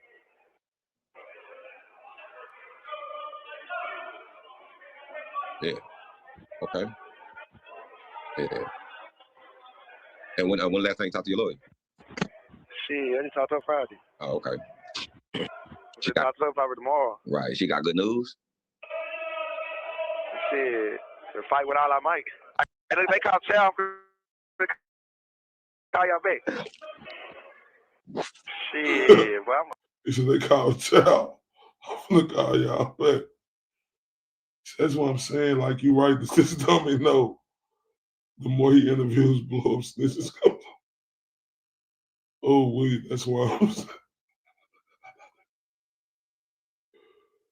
Oh no, they call him Chow. Oh man. I'm the most realest nigga you could ever meet. Shit, I ain't gonna lie, I don't think it get no realer than me. I swear I don't. Cause Bobby in the feds, bro, it's these niggas be in here, they be talking, bro. They be like, bro, you need to save yourself. I be like, y'all run niggas up for snitching, but now y'all niggas telling me, y'all niggas that's from Texas and all this telling me, like, bro, you need to save yourself, bro. Fuck them niggas ain't gonna do nothing but save themselves. They got money. I'm like, bro, y'all niggas in here crazy as fuck, bro. I say, bro, this shit here don't make no sense. Man, you They say it's only two people in the feds. I don't agree with it, but they say it's only two people in the feds, and they say it's people that told or wish they told. Right. What's up with Chunky? And Chunky, I don't know too. They don't. Nah. But you said the same about Dog. Nah, I didn't say the same thing about Dog. Dog, that's a whole different level of person. Man, this nigga here, no. And it's weird how people just speaking on Bodega just because he just got out. Cause it's medical. That's his excuse. Their excuse for him is medical. That nigga do got a medical problem though. Like he been had that. But they say he got a passion release because of medical shit. But he's still doing his time and fighting for his time. He ain't even got time yet. Oh. Basically got a PR bond. Oh, okay. So he on a PR bun, so he still got to go. Yeah, basically he just out because he got real bad medical shit though. That's facts. I ain't gonna take it for a nigga. He got some. Never know what else they got going on, but he do got that. So that's the reason he out. From my knowledge. Oh. Yeah. Them niggas not on their level. Them niggas way under me. So them niggas is nobody. Yeah. All I know. Not like that. Like they good. They they got getting money, but them niggas is under me. So them niggas ain't nobody. Yeah. I know right now, shit, they dragging that boy Rainwater under the bus. Shit, man. This shit crazy, man. This shit here crazy, bro. This is a crazy crime that they're trying to put together, bro. This shit crazy, bro. As far as they show the pics of what they talking about, yeah. And I'm telling y'all, man. Yeah, right. You know about Rainwater dumpster? Do you? I know him too. We'll talk about it though after this video. Sometimes I be like, bro, like people be telling me like, oh, I be like, bro, you famous, bro. I just be looking at them like, bro, what are you talking about, bro? Like this shit is unbelievable, bro. This shit is crazy. Yeah, man. I just be laughing at these niggas in here. They ever heard everybody now they'll compare this case to the Mo3’s. And I can't hear you. The phone breaking up. My bad. Can you hear me now? Yeah. They say this case and the Mo3 case is like the JFK case. They say this is almost bigger than they saying it's bigger than the JFK Kennedy case. This the biggest case in Texas. Yep. Like nigga, this is. I've been on TMZ yet. Man, you shoot. That's next. You done made it to Vlad. I know you on TMZ. Yep, you already on TMZ. Cause I be watching TMZ. I ain't seen me pop up on that bitch yet. You on there? For sure. I need to be on TMZ, XXL. They need to put me in everything. So I'm pretty. I know now it's coming. That's why I was calling to let you know, if it's good with another interview because you are around the world right now. Man, that shit crazy. Like a nigga telling me at the end of the day, he's like, bro, you can go home and be like Woody from YSL, bro. He rich, niggas still fuck with. I be like, bro, at the end of the day, hell no. Nah, I know exactly what you mean. You know, shit. Like, yeah, that's all cool and handy. Ooh, that nigga up like a bitch, but I can't go up like that. I'd rather go up. I love my This call is from a federal prison. daughter, my stepson. Lord know I love the people I love, but I can't go like that. Man. The little dignity that I still have left, bro, I want to hold on to that. If that make any sense. So this dude say he'd rather hold on being away from his kids. Man. Hello? Yeah, hello. Yeah, I said, y'all hear me? What you say? I said, I can't go like that. If anything, I want to hold on to the little dignity that I still have left. Right. I don't want to be like that. Yeah, like you say, sure you gonna ride this mud till the wheels fall off. This train gonna be like the Cool Lights train on commercial with L Cool J on their bitch. Man. We slide. Man. I'm trying to pay Donald Trump to don't get me up out of here so I can get that bond that Spaghetti said he gonna make for me. A bond. I need to pay Donald Trump to let me up out this bitch so I can bond out and fight this shit from the world, man. I'm so man, I wouldn't even go out the front door if I bond out Dallas County right now. Like, I don't know, man. Like, I know how it is when you keeping your guns, you got dignity, you know what I'm saying? You got respect on the line, you know, you can't really tell no man nothing when, you know, he got his morals. It's just, damn, man. Keep on. So I guess that was the end of that, man. Listen. There's a lot more that we ain't seen, that y'all ain't seen. That shit crazy, and it does to this dude. Say his dignity. The little dignity he got left. Fuck being there with your daddy. I mean, for your little girl. You talking about the little dignity he got left.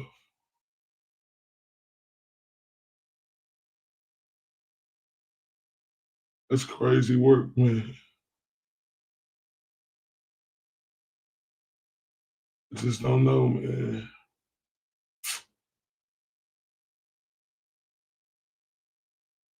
I know,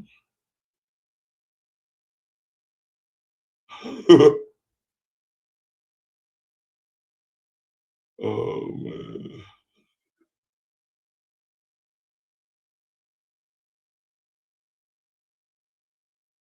Yeah, but this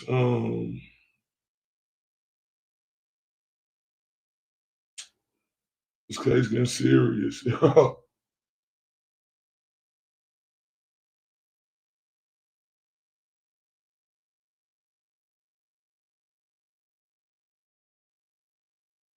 Because I think somebody got him on video speaking, so y'all see this.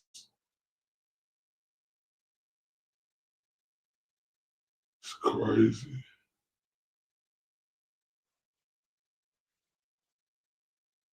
This shit, it fucked me up. Even seeing this dude on video.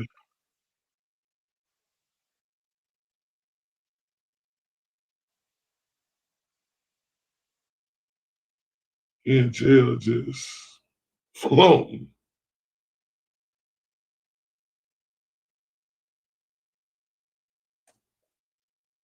Because I know I seen another of him.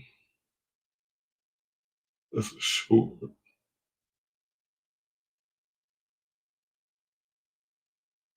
Let me see something. It got a look. Okay, so I'm gonna just let y'all see this little short. Let me get this. Hold up.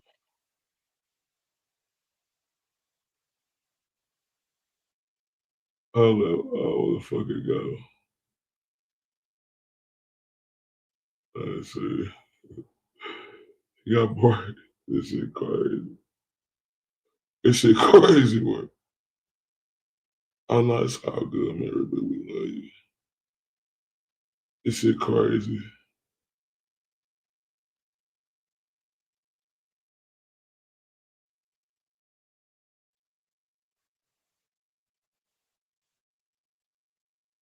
Watch this, y'all. Y'all finna see he got the edge up and got braids. Who did his braids? Oh man, this is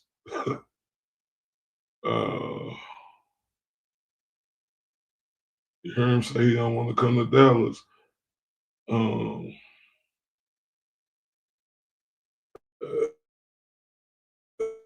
But keep him away from him.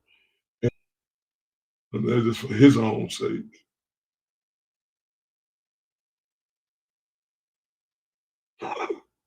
Look, don't as young lady, he done got bigger. What's this?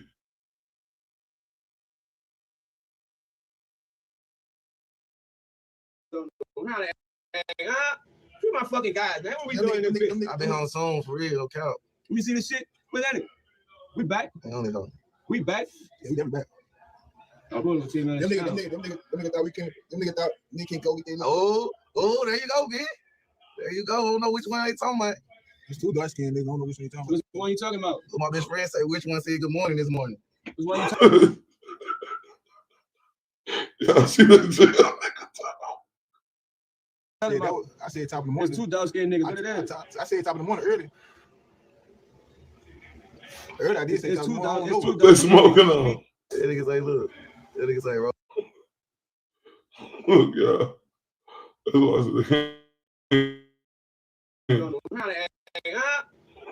Free my fucking guys, man. What we doing in this bitch? I've been on Zoom for real, no cap. Let me see this shit. What's that? We back? We back? Yeah, we definitely back. I'm going to them niggas thought we can. Them niggas thought they can go get them. Oh, there you go, man.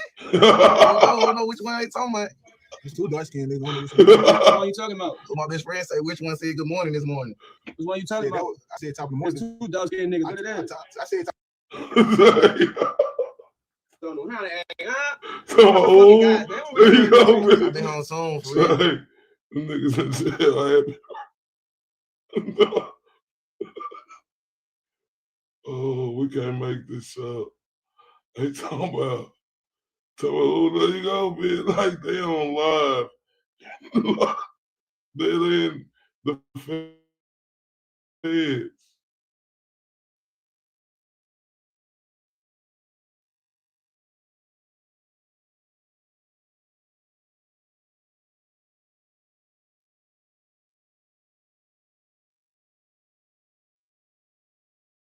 Free my fucking guys, man. Let me see this shit. This shit, y'all. This is crazy. Free my fucking guys, man. We back? We back? Yeah, we definitely back. I'm going to them niggas thought we can. Them niggas thought they can go get them. Oh, there you go, man. There you go. I don't know which one they talking about. It's two dark skinned niggas. I don't know which one you talking about. Which one you talking about? My best friend say which one said good morning this morning. Which one you talking about? I said top of the morning. I said top of the morning early. I said top of the morning. Early, I did say top of the morning. It's two dark skinned niggas. Speak. That nigga say, look. There you go. Oh, this diabolical on it, child. Don't know how to act, Free my fucking guys, man. What we doing in this bitch? I've been on Zoom for real, no cap. Let me see this shit. What's that? We back? We back? Yeah, we definitely back. I'm going to them niggas thought we can. Them niggas thought they can go get them. Oh, there you go, man. There you go. I don't know which one they talking about. It's two dark skinned niggas. I don't know which one you talking about. Which one you talking about? My best friend say which one said good morning this morning. Which one you talking about? I said top of the morning. It's two dark skinned niggas. What it is? I said top of the morning early. Early, I did say it's two dark skinned niggas. Speak. That nigga say, look. That nigga say, bro. Look how. Look. Y'all think jail women only one. Oh man. Oh man.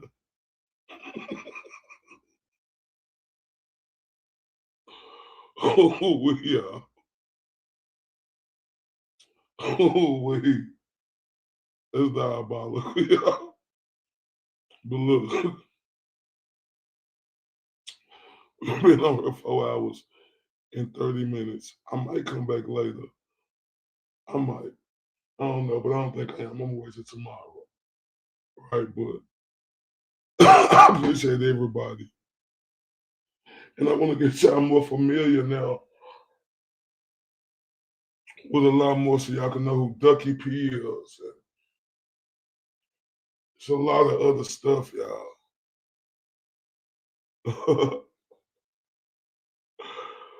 Yeah, so, man, I love y'all, man. Love y'all to death. Let me play this one more time, though. Let me play this one more time.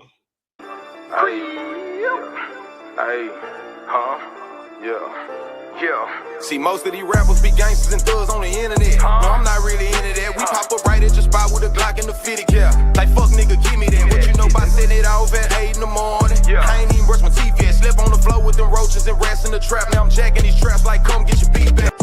Rafer. Stop. I know what I'm doing. We shouldn't handle it like that. We should do it like this. Solid won't fall for no nigga, I rep for the clear, we really be stepping. He say he yellow, he probably a pussy, would try me, I'm live with a cancer connection. I see these lanes from afar, I'm on top of my shit like a building, you ain't gotta vouch for me. I ain't spraying no nigga, you can't get a dollar if you ain't been broke on the couch with me. Eating them spreads in the tension, envision my future like Raven, that look how I'm living. I done had foreign on foreign and fuck that designer, white tees and force, that's daily. I can't see me going broke, my kids gotta eat in that 40 cat getting impatient. Show me a nigga that told you I'm lazy, I bet that same nigga that told you that hate. We ain't respecting no nigga who can't get his own, but begging like I own some. Calling my phone and threatening my life like he gon' come take it, you know how I'm coming. Stomp on the pussy, whole neck dirty up, my new forces and chokers, that's out with my chain. Laugh at her eye while my partner recording the drama, you fuck niggas stay in your lane. Fuck all these niggas and bloggers all on my dick now. Yeah, I'm with the shit now. Ain't no gimmick, I look like a brick in the league now. Yo, bitch, you get digged down. I'm a target, you won't catch me without a stick now. They probably will whack me. I'm stinking shit like a bumblebee, keep it out safety. I'm dying to catch a whole lacking. Hey man, nigga know how I'm coming, man. Stop on the pussy, whole neck dirty up, my new force and chokers, that's out with my chain. Yeah, I forgot to tell y'all that that's all of y'all. See, the thing is, that's all of my sun rays, you know, like, and all of y'all who be here all the time. I just didn't want to pinpoint no names and that stuff. So let's check that out again, then we're going to close it out. Look at y'all at that table. We all toasting, having a good time and shit. Stop playing. I'm glad I'm seeing that.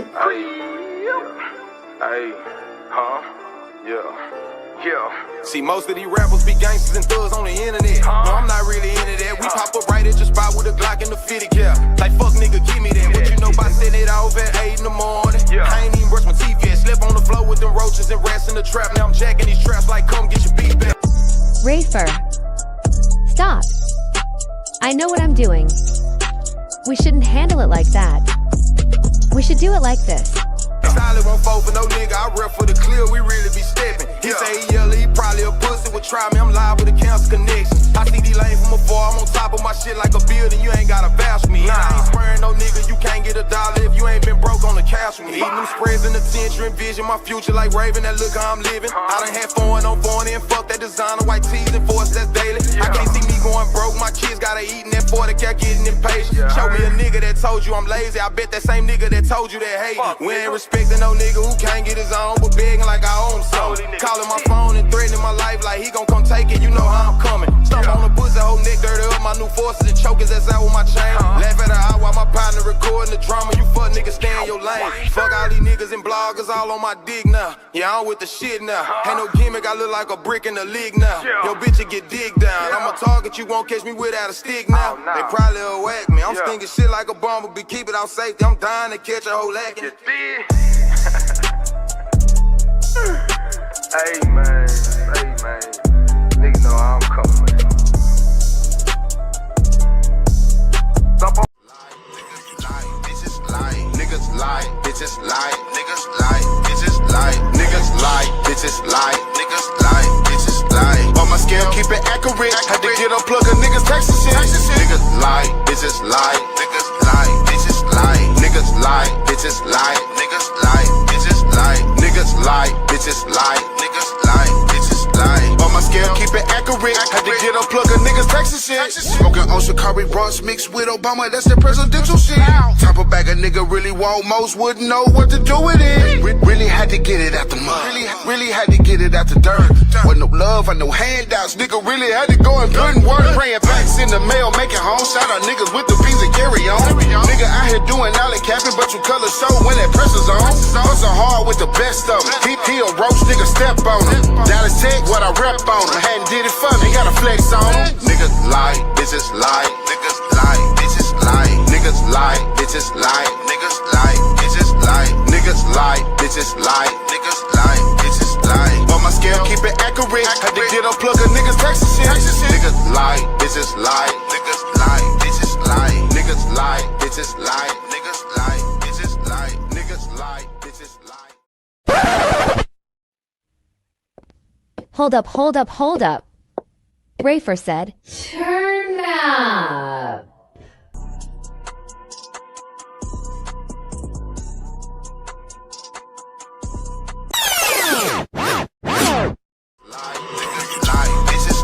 Niggas lie, bitches lie, niggas lie, bitches lie, niggas lie, bitches lie, niggas lie, bitches lie. On my scale, keep it accurate. Had to get a plug of niggas Texas shit. Niggas lie, bitches lie, niggas lie, bitches lie, niggas lie, bitches lie, niggas lie, bitches lie, niggas lie, bitches lie, niggas lie, bitches lie. On my scale, keep it accurate. Had to get a plug of niggas Texas shit. Smoking on Shikari Bronx mixed with Obama, that's the presidential shit. Type of bag a nigga really want, most wouldn't know what to do with it. Really had to get it out the mud. Really had to get it out the dirt. With no love and no handouts, nigga really had to go and put in work. Praying backs in the mail, making home. Shout out niggas with the B's and carry on. Nigga out here doing alley capping, but you color show when that pressure's on. Hustle hard with the best of them. He a roach, nigga step on him. Dallas Tech, what I rep on him. Hadn't did it for me, gotta flex on him. Niggas lie, bitches lie. Niggas lie, bitches lie. Niggas lie, bitches lie. Niggas lie, bitches lie. Niggas lie, bitches lie. Niggas lie, bitches lie. On my scale, keep it accurate. Had to get a plug of niggas Texas shit. Niggas lie, bitches lie. Niggas lie, bitches lie. Niggas lie, bitches lie.